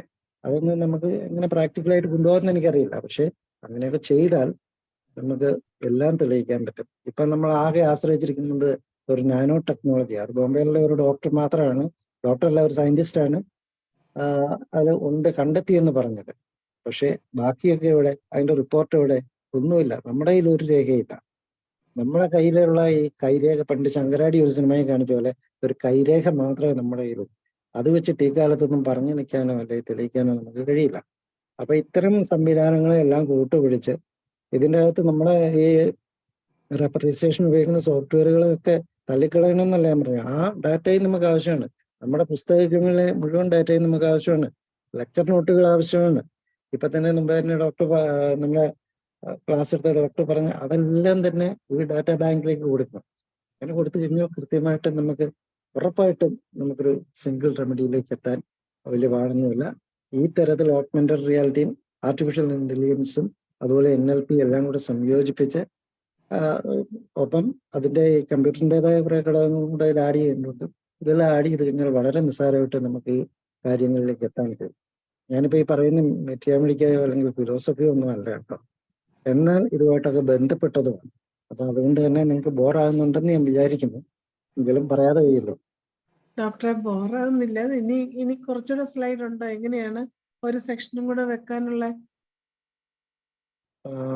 സ്ലൈഡ് കുറെ ഉണ്ട്, ഞാൻ അയച്ചു കൊടുത്തിട്ടുണ്ട്. ഇപ്പൊ 27 സ്ലൈഡുകൾ വരെ ആയിട്ടുള്ളൂ. ആകെ എത്ര 40ഓളം സ്ലൈഡുകൾ ഉണ്ടെന്ന് എനിക്ക് തോന്നുന്നു. ഉണ്ടല്ലേ? അപ്പൊ നമുക്ക് ഒരു സെക്ഷനും കൂടെ വെക്കേണ്ടി വരുമെന്ന് തോന്നുന്നു. കാരണം ഇപ്പൊ 9:50 ആയിട്ടുണ്ട്. ഇതിൽ ആർക്കെങ്കിലും എന്തെങ്കിലും ചോദിക്കാൻ കാണുമായിരിക്കും. ഓക്കെ, അപ്പം നമ്മള് അതൊന്ന് നോട്ട് ചെയ്ത്, ഇപ്പൊ 27 അല്ലേ? 27ാമത്തെ സ്ലൈഡ്. അപ്പൊ നമുക്ക് ബാക്കി ഒരു സെക്ഷനും കൂടെ വെക്കുന്നതായിരിക്കും നല്ലതെന്ന് തോന്നുന്നു. ഓടിച്ചു കൊണ്ടുപോകുന്നതിലും എല്ലാവർക്കും വായിക്കാവുന്ന സൗകര്യമായ രീതിയിൽ ഇപ്പം ചെയ്യുന്ന പോലെ തന്നെ ഇച്ചിരി സ്ലോ ആയിട്ട് തന്നെ ചെയ്യുന്നതായിരിക്കും നല്ലത്. അപ്പൊ നമുക്ക് ഇനി ഇപ്പം തന്നെ ഹാൻഡ് റൈസ് ചെയ്തിട്ടുണ്ട്. അതോ 1-2 സ്ലൈഡുകൾ ഉണ്ടോ ഡോക്ടർക്ക്? ഇവിടെ കൊണ്ട് നിർത്തട്ടെ? എന്നിട്ട് ഞാൻ 1-2 പേര് ഹാൻഡ് റൈസ് ചെയ്തിട്ടുണ്ട്. അപ്പം PK സുരേഷ് ഡോക്ടർക്ക് അൺമ്യൂട്ട് ചെയ്ത് സംസാരിക്കാവുന്നതാണ്. PK Suresh doctor. ഡോക്ടർ നമസ്കാരം, കേൾക്കാമോ? കേൾക്കാം. ഈ വേദിയിലുള്ള എല്ലാ ഡോക്ടേഴ്സും അതുപോലെ തന്നെ ഹോമിയോപ്പതിക്ക് അഭ്യുദയകാംക്ഷികൾ ഇതിനകത്തുള്ള എല്ലാവർക്കും നമസ്കാരം. മനോഹരൻ ഡോക്ടർ നമസ്കാരം. ഞാൻ ഈ ഒരു സബ്ജക്റ്റ് എനിക്ക് ഭയങ്കരമായി ഇഷ്ടപ്പെട്ട ഒരു സബ്ജക്റ്റാണത്. അതിൽ ഞാനിങ്ങനെ ശ്രദ്ധിച്ചുകൊണ്ടിരിക്കുകയായിരുന്നു. എന്നാൽ ഇതിന്റെ പോസിറ്റീവ് ഡോക്ടർ കുറേ കാര്യങ്ങൾ പറയുന്നുണ്ട്. അതൊക്കെ മുൻനിർത്തിക്കൊണ്ട് തന്നെ ഞാൻ പറയുന്നത്, ഒരു നല്ല ആർട്ടിഫിഷ്യൽ ഇന്റലിജൻസിലേക്ക് വരിക എന്ന് പറയുന്നത് ഒരു നല്ല കാര്യം തന്നെയാണ്. പക്ഷെ ഇതിന്റെ മറ്റു ചില ഒരു സംശയങ്ങൾ വരുന്ന ഒരു ഭാഗം കൂടെ ഞാൻ തമാശയ്ക്കാണെങ്കിൽ പോലും ഞാനിങ്ങനെ നമ്മുടെ ക്ലബ് ഹൗസിൽ ഒരിക്കൽ കയറിയപ്പോഴേ നമ്മുടെ ആയുർവേദ ഹോമിയോ അലോപ്പതി ഡോക്ടേഴ്സ് എല്ലാം കൂടെ തമ്മിൽ ഭയങ്കരമായ ഒരു ടഗ് ഓഫ് വാർ നടക്കുന്ന സമയമാണ്. അപ്പൊ അതിൽ കയറിയപ്പോഴേ ഞാൻ മനോഹർ ഡോക്ടറെ, ഞാൻ ഡോക്ടർ സുരേഷാണ്. മനസ്സിലാക്കിക്കോളൂ, കർഗസാരാണ്. അപ്പോഴേ അതിലെ പ്രധാനപ്പെട്ട ചർച്ച ഞാൻ ആയുർവേദത്തെ ബേസ് ചെയ്തൊരു കാര്യം കൂടെ കൊണ്ടിരുന്നത്. സർജറിയുടെ പിതാവ് സുശ്രുതനാണ്, സുശ്രുത മഹർഷിയാണ്. അപ്പൊ ആ ക്ലബ് ഹൗസിലെ ചർച്ച വന്നത് ഇങ്ങനെയാണ്. ഞാനതിങ്ങനെ കേട്ടോണ്ടിരുന്നു, ഞാനതിലേക്ക് പങ്കെടുത്തില്ല, മിണ്ടാതിരുന്ന് കേൾക്കായിരുന്നു ഇത്. അപ്പൊ അമേരിക്കയിലുള്ള ഒരു എഞ്ചിനീയർ ഇതില് അലോപ്പതിക് ഡോക്ടേഴ്സിനെ ശക്തമായിട്ട് ബാധിച്ചുകൊണ്ടിരിക്കുകയാണ്. സുശ്രുതൻ എന്നൊന്നുമല്ല പണ്ട് എഴുതി വെച്ചിരിക്കുന്നത്, 10,000 വർഷം മുമ്പ് എന്തൊക്കെ എഴുതി വെച്ചത്. അതൊന്നുമല്ല. സർജറി എന്ന് പറയുന്നത് ഞങ്ങളിപ്പോൾ ചെയ്യുന്നതാണ്, ഇതൊന്നും സർജറി അല്ല, അതൊന്നും കണ്ടുപിടിച്ചിട്ടില്ല, അതൊക്കെ വെറുതെയാണ് എന്നൊക്കെ പറഞ്ഞ് ഇങ്ങനെ അവർ ആർഗ്യൂ ചെയ്തുകൊണ്ടിരിക്കുകയാണ്. അതുകൊണ്ട് സുശ്രുതനാണ് സർജറിയുടെ ഫാദർ ഓഫ് സർജറി, ഈ സുശ്രുതൻ എന്നുള്ളതൊക്കെ ശരിയല്ല, ഇതാണ് അവർ പറയുന്നത്. അപ്പൊ അതിനകത്ത് അമേരിക്കൻ ഒരു എഞ്ചിനീയർ അതിൽ ഇവരോട് ചോദിക്കുകയാണ്, അല്ല ഇപ്പൊ നിങ്ങൾ സർജറി ഒക്കെ ചെയ്യുന്നില്ലേ നല്ലതായിട്ട്, സർജറി ഇങ്ങനെ ഒത്തിരി അഡ്വാൻസ്ഡായി ഇപ്പം റോബോട്ടിക് സർജറി നടക്കല്ലേ. അമേരിക്കയിൽ നിന്ന് ഇന്ത്യയിലുള്ള ഒരു പേഷ്യന്റിനെ സർജറി ചെയ്യാനുള്ള എല്ലാ സംഭവങ്ങളും ഇപ്പൊ ആക്കിയിട്ടുണ്ടല്ലോ. സർജറിയുടെ പിതാവ് സുശ്രുതനല്ലാന്ന് നിങ്ങൾ പറയുന്നു. ഓക്കെ, അങ്ങനെ ഉണ്ടെങ്കിൽ നിങ്ങളിപ്പോ സർജറി അലോപ്പതിക്കാർ നന്നായിട്ട് ചെയ്തുകൊണ്ടിരിക്കുകയല്ലേ. റോബോട്ടിക് സർജറി ഇപ്പം നല്ല ശക്തമായി വന്നുകൊണ്ടിരിക്കുകയാണ്. അമേരിക്കയിലുള്ള റോബോട്ട്സ് ഇന്ത്യയിൽ സർജറി ചെയ്തു തുടങ്ങിയാൽ നിങ്ങൾ ഈ ഫാദർ ഓഫ് സർജറി എന്നുള്ളത് അവർക്ക് കൊടുക്കും, റോബോട്ടിന് കൊടുക്കും. ആ ഒരു പൊസിഷൻ നിങ്ങൾ കൊടുക്കുമോ എന്നൊരു ചോദ്യം ചോദിച്ചു ഇവരാകെപ്പാടെ സ്റ്റാൻഡേർഡായിപ്പോയി. അതൊക്കെ നമുക്ക് അന്നേരം ഇപ്പം ചർച്ച ചെയ്യേണ്ട കാര്യങ്ങളല്ലല്ലോ, അതൊക്കെ പിന്നീട് ചർച്ച ചെയ്യാം എന്ന് പറഞ്ഞിട്ട് അതിൽ നിന്ന് അവർ തലയുരി. ഞാനിത് ഇവിടെ ഇപ്പം പറയാനൊരു കാരണമൊന്നുമല്ല, ഞാനിങ്ങനെ ആദ്യം ഇതിൻ്റെ ഒരു നെഗറ്റീവ് പറയാണെന്ന് പക്ഷെ തോന്നരുത്. നെഗറ്റീവ് അല്ല ഞാൻ പറയുന്നത്, എൻ്റെ സംശയമാണ്. ഞാൻ ഈ രണ്ട് സിസ്റ്റം കൂടെ ചെയ്യുന്ന ഒരാളും കൂടെ ആയതുകൊണ്ട് അങ്ങനെ ചിന്തിക്കുന്നത് ചിലപ്പോൾ. മാത്രമല്ല എനിക്ക് ശരിക്കും പറഞ്ഞാൽ ഇത്തരം മീറ്റിങ്ങുകളിൽ ഇപ്പോൾ സത്യം പറയാൻ സംസാരിക്കാനുള്ള ഒരു പൊസിഷനിലും അല്ല. കാരണം അത് മനോരോഗമൊക്കെ അറിയാമെന്ന് തോന്നുന്നു. എനിക്കൊരു സ്ട്രോക്ക് വന്നതിന് ശേഷം ഞാൻ അത്ര സ്ട്രോങ് ആയിട്ട് ഇതിലൊന്നും കയറാറില്ല. കാരണം എൻ്റെ ഇന്റലിജൻസും പ്രശ്നമുണ്ട്. ശക്തമായിട്ട് എനിക്ക് പറയാൻ പറ്റാത്ത, ഞാൻ എന്ത് മനസ്സിൽ വിചാരിക്കുന്നു അത് എക്സ്പ്രസ് ചെയ്യാൻ കഴിയാത്തൊരു ഭാഗം കൂടെ ഉണ്ട്. എന്നാലും ഞാൻ പറയുകയാണ്,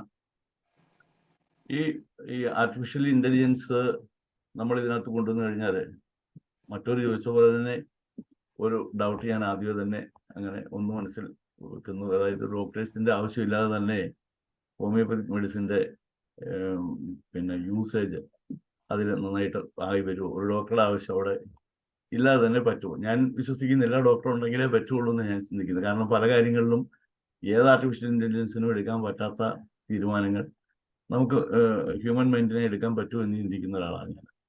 അതൊന്ന്. രണ്ടാമതൊരു കാര്യം, പിന്നെ ഞാൻ നമ്മുടെ മീറ്റിങ്ങിൽ തന്നെ ഒരിക്കലെ നമ്മുടെ സിസ്റ്റം സയന്റിഫിക് ആണ് എന്ന് തെളിയിക്കാൻ ഇതുവരെ നമുക്ക് സാധിക്കുന്നില്ലല്ലോ. അതിന്റെ പ്രധാന കാരണം സയന്റിഫിക് അല്ലാത്തതുകൊണ്ടൊന്നുമല്ല.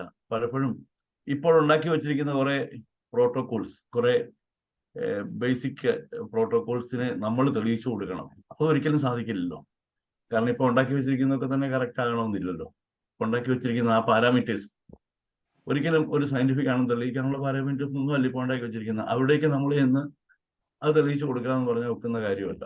അത് ഭയങ്കര തെറ്റ് തന്നെ. നമുക്ക് തന്നെ അറിയാവുന്ന കോവിഡ് സമയത്ത് ഉണ്ടായിരുന്ന mRNA വാക്സിനും അതുപോലെ ഡോക്ടർ അല്പം ചുരുക്കണേ, ഇനി നമുക്ക് കുറച്ച് സമയം കൂടെ ഞാൻ എനിക്ക് അതുകൊണ്ട് ഞാൻ പെട്ടെന്ന് തന്നെ ഞാൻ അടുത്ത ഒരു മീറ്റിംഗിൽ ഞാൻ ഇതിനെക്കുറിച്ച് വിശദമായിട്ട് കുറച്ചുകൂടെ കാര്യങ്ങൾ എനിക്ക് പറയാനുണ്ട്. അങ്ങനെ പറഞ്ഞാലേ ഇത് ആർട്ടിഫിഷ്യലുമായിട്ട് ഇതുമായിട്ടൊന്ന് ചേർന്ന് വരുള്ളൂ. അതുകൊണ്ടാണ് ഞാൻ പെട്ടെന്ന്, ഫോർ എക്സാമ്പിൾ കോവിഡ് പീരീഡിലെ നമ്മുടെ mRNA ടെസ്റ്റ് RT-PCR ഒക്കെ 60% പോലും കറക്റ്റ് അല്ല.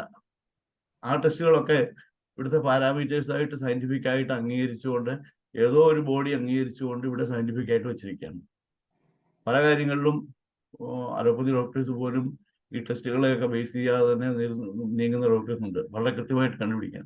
അതിനെയൊക്കെ സയന്റിഫിക് അല്ലാത്ത രീതിയിൽ തന്നെ വെച്ചിരിക്കുന്നു. ഇപ്പൊ സയന്റിഫിക് എന്നും പറഞ്ഞ് ഇവരിപ്പോൾ ഉണ്ടാക്കി വെച്ചിരിക്കുന്ന പാരാമീറ്റേഴ്സ് ഒന്നും പലപ്പോഴും അത് ഒരു ബേസിക് സ്റ്റാൻഡേർഡൈസ് ചെയ്തിട്ടുള്ള സംഗതികളല്ല. അതിന് പുറകെ നമ്മൾ പോയി നമുക്ക് തെളിയിക്കാൻ ബുദ്ധിമുട്ടുണ്ട്. അതിനപ്പുറത്തേക്കൊരു ഭാഗത്തേക്ക് നമ്മുടെ ആർട്ടിഫിഷ്യൽ ഇന്റലിജൻസ് കൊണ്ടുവന്നാൽ കുറെ കാര്യങ്ങൾ നമുക്ക് ചെയ്യാൻ കഴിയുമെന്ന് ഞാൻ വിശ്വസിക്കുന്നു. നന്ദി, നമസ്കാരം. ഞാൻ അടുത്ത മീറ്റിംഗിൽ ഞാൻ ഏതെങ്കിലും സമയമുള്ളപ്പോൾ ഞാൻ ഇതിനെക്കുറിച്ച് വിശദമായിട്ട് സംസാരിക്കാം. Thank you. ഡോക്ടറെ, ഇനി കുറുപ്പ് സാറ്, നമുക്കിനി വളരെ കുറച്ച് സമയമാണുള്ളത്. ശ്രീധരക്കുറുപ്പ് സാറിനെ ക്ഷണിച്ചുകൊള്ളുന്നു.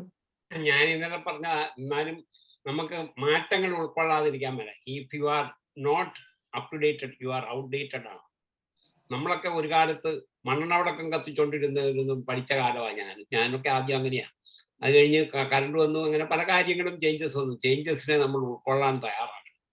അതനുസരിച്ചിട്ട് പോയില്ലെങ്കിൽ ജീവിതത്തിൽ ബാക്കിയുള്ള സയൻസുകളെല്ലാം മുന്നേറുമ്പോൾ നമ്മൾ പുറകോട്ട് മാറി നിൽക്കാൻ പാടില്ല. എന്ന് പറഞ്ഞാൽ എൻ്റെ ഫണ്ടമെന്റൽ ഒന്നും മാറ്റണമെന്നല്ല പറയുന്നത്. അന്നേരം ഈ ഡോക്ടർ മനോഹരം പറഞ്ഞ രീതിയിൽ നമ്മൾ മുന്നോട്ട് പോയില്ലെങ്കിൽ നമ്മൾ ഔട്ട്ഡേറ്റഡ് ആകുക തന്നെ ചെയ്യും. നമ്മുടെ ഈ ജീവിതത്തിൽ ഇപ്പം നമുക്ക് സയന്റിഫിക് ബേസ് ആയിട്ട് പറയാനുള്ളത് എവിഡൻസ് ബേസ്ഡ് മാത്രവും, ബാക്കിയുള്ളതൊന്നും പലതും പറയുന്നുണ്ടെങ്കിലും അതൊന്നും സയന്റിഫിക് വേൾഡ് അപ്രൂവ് ചെയ്തിട്ടില്ല. സയന്റിഫിക് വേൾഡ് അപ്രൂവ് ചെയ്യാത്ത ഒരു കാര്യം ഒരിക്കലും അത് അംഗീകരിക്കത്തില്ല. അതുകൊണ്ട് വേറുള്ളവരെ നമുക്ക് വേണ്ടിയില്ല, നമുക്ക് വിശ്വാസമുണ്ട് ഹോമിയോപ്പതി വർക്ക് ചെയ്യുമെന്നും നമ്മുടെ ഒരുപാട് രോഗങ്ങൾ അതുകൊണ്ടായില്ല. അതായത് 2010 ഒരു മദർ ആൻഡ് ചൈൽഡിന്റെ കോൺഫറൻസ് വന്നപ്പം CRI കുറച്ച് തപ്പി നോക്കിയപ്പോൾ ഒറ്റ പേപ്പർ പോലും പബ്ലിഷ് ചെയ്യാൻ കൊള്ളാവുന്നത് ഇല്ലാതായിപ്പോയി. പിന്നീടാണ് അവിടെ ഡോക്യുമെന്റേഷൻ തുടങ്ങിയത്. അതിനു മുമ്പ് ഡോക്യുമെന്റേഷൻ ഒന്നും കറക്റ്റ് ഇല്ല, ഒന്ന് കൊടുക്കും ഒന്ന് എഴുതും, അങ്ങനെയാണ്. അതിനു മുമ്പ് ഡോക്യുമെന്റേഷൻ 2010 മുതലാണ് അവിടെ കറക്റ്റ് ആയിട്ടെല്ലാം ചിട്ടയായിട്ട് ഇപ്പോഴും അത് തന്നെ നടക്കുന്നുണ്ട് ഡോക്യുമെന്റേഷൻ. അതെ, അതുകൊണ്ട് ഇവിടെ നിർത്തുക. അടുത്തത് ഈ പറഞ്ഞ മാതിരി ഇനിയുണ്ടല്ലോ, അടുത്ത പ്രാവശ്യം ബാക്കി പറയാം. ഏതായാലും ഇത് ഡോക്ടറിന്റെ ഈ പുതിയ ഇത് വളരെ നന്നായിരിക്കുന്നു എന്നാണ് എനിക്ക് പറയാനുള്ളത്. ഏതായാലും ഡോക്ടറിനൊരു വളരെയധികം നന്ദി അറിയിച്ചുകൊണ്ട് നിർത്തുന്നു. നന്ദി, നമസ്കാരം. കൂടുതൽ പറയുന്നില്ല, നിർത്തുന്നു. സംസാരിക്കുമ്പോ അതിനകത്ത് പറഞ്ഞ പോയിന്റുകളെ കൂടെ പറയുന്നതായിരിക്കും എപ്പോഴും നല്ലത് എനിക്ക് തോന്നുന്നു. പിന്നെ ഡോക്ടർ പറഞ്ഞ പ്രധാനപ്പെട്ട കാര്യം വെച്ചാല് റഡാറിന് ഉള്ള ലിമിറ്റേഷൻ നമുക്ക് സർപ്പാസ് ചെയ്യാൻ കഴിയും, വലിയൊരു കാര്യമാണ്. അതുപോലെ തന്നെ റീജിയണൽ ലാംഗ്വേജസ്, ആ ഡിഫറൻസ് ഉള്ളതിനെ നമുക്ക് ഒഴിവാക്കാൻ കഴിയും. പിന്നെ അതുപോലെ തന്നെ ഹാക്കിംഗ് ഉണ്ടാവുകയില്ല. അതുപോലെ ക്ലോസ് പേഴ്സണാലിറ്റീസിനെ ഡിഫറൻഷിയേറ്റ് ചെയ്യാൻ കഴിയും. ഇതൊക്കെ വലിയ കാര്യങ്ങളാണ്. ശരിക്കും പറഞ്ഞാൽ നമുക്ക് പല മെഡിസിനും തിരിച്ചറിയാൻ പലപ്പോഴും പ്രയാസമുണ്ട്. ഇതിനെ ബൈപ്പാസ് ചെയ്യാൻ കഴിയുമെങ്കിൽ വലിയ കാര്യമാണ്. വേറെ കാര്യം ഡോക്ടർ പറയാനുണ്ടായി, ഈ ഇതിനെക്കുറിച്ച് നമ്മൾ ഇൻഫോംഡ് അല്ല എന്നുള്ള കാര്യം. ജസ്റ്റ് ഒരു എക്സാമ്പിൾ പറയാം. ഇപ്പൊ കഴിഞ്ഞ ദിവസം ഒരു കോൺഫറൻസിന്റെ ഒരു പോസ്റ്റ് നമ്മുടെ IFPH വന്ന് ഞാൻ ഫോറം ഗ്രൂപ്പിൽ ഷെയർ ചെയ്തു. ഡോക്ടർ രാജേന്ദ്രനെ ടോപ്പിക് അതായിരുന്നു. അപ്പൊ ഡോക്ടർ മറിയായിരുന്നു കഴിഞ്ഞ ഡോക്ടറെ റേഞ്ച് പോയിട്ടുണ്ട്. അപ്പൊ നമ്മൾ ആലോചിച്ച് നോക്കുക, അപ്പൊ അവർക്ക് വളരെ വ്യക്തമായിട്ട് അറിയാം. അപ്പൊ നമ്മൾ കൂടുതൽ ഇൻഫോംഡ് ആകാൻ IFPH പ്ലാറ്റ്ഫോമിൽ സ്ഥിരം കയറുകയാണെന്നുണ്ടെങ്കിൽ ഇത്തരം കാര്യങ്ങളെ കുറിച്ച് കൂടുതൽ അറിയാൻ കഴിയും. ഓക്കെ, എന്തായാലും വളരെ നല്ലതാണ്. മൂന്നാമത്തെ സെഷനാണ് പ്രതീക്ഷിക്കുന്നത് ഡോക്ടർ. നമുക്ക് തിങ്കളാഴ്ചത്തേക്ക് വെക്കാം. മൂന്നാമത്തെ സെഷനെ നമുക്ക് തിങ്കളാഴ്ചത്തേക്ക് വെക്കാം. അപ്പൊ എല്ലാവർക്കും ഒരു കൺവീനിയന്റ്. കാരണം നാളെ നമ്മോടൊപ്പം എത്തുന്നത് പത്മപ്രിയ ഡോക്ടറാണ്, മറ്റന്നാള് യഹിയ ഡോക്ടറാണ്. അപ്പൊ തിങ്കളാഴ്ചയാണ് അടുത്ത അവൈലബിൾ ഡേറ്റ് ആയിട്ട് വെച്ചിരിക്കുന്നത്. അപ്പൊ മനോഹരൻ ഡോക്ടർക്ക് അന്ന് ബുദ്ധിമുട്ടില്ലെങ്കിൽ നമുക്ക് തിങ്കളാഴ്ചത്തേക്ക് കൊണ്ടുപോകാം. ഡോക്ടറും കൂടെ ആൻഡ്രൈസ് ചെയ്തിട്ടുണ്ട്. ഹരിഹരൻ ഡോക്ടറെ ഇന്നലെ ഇതുപോലെ തന്നെ പറ്റി. ഡോക്ടർ ഞാൻ പറയുന്നില്ല, ഞാൻ വിഡ്രോ ചെയ്യാം. എന്താന്ന് വെച്ചാൽ ഇങ്ങനെ ഡിസ്കഷൻ ചെയ്ത് കാര്യമൊന്നുമില്ല. അല്ല സാറ് പറഞ്ഞു സാറേ. ഇല്ല, ഞാൻ എന്ത് പറയാനാണ്? എനിക്ക് പറയാനുള്ള കാര്യങ്ങൾ പറയാനുള്ള സമയമൊന്നുമില്ല. അതുകൊണ്ട് ഞാൻ ഒന്നും പറയുന്നില്ല.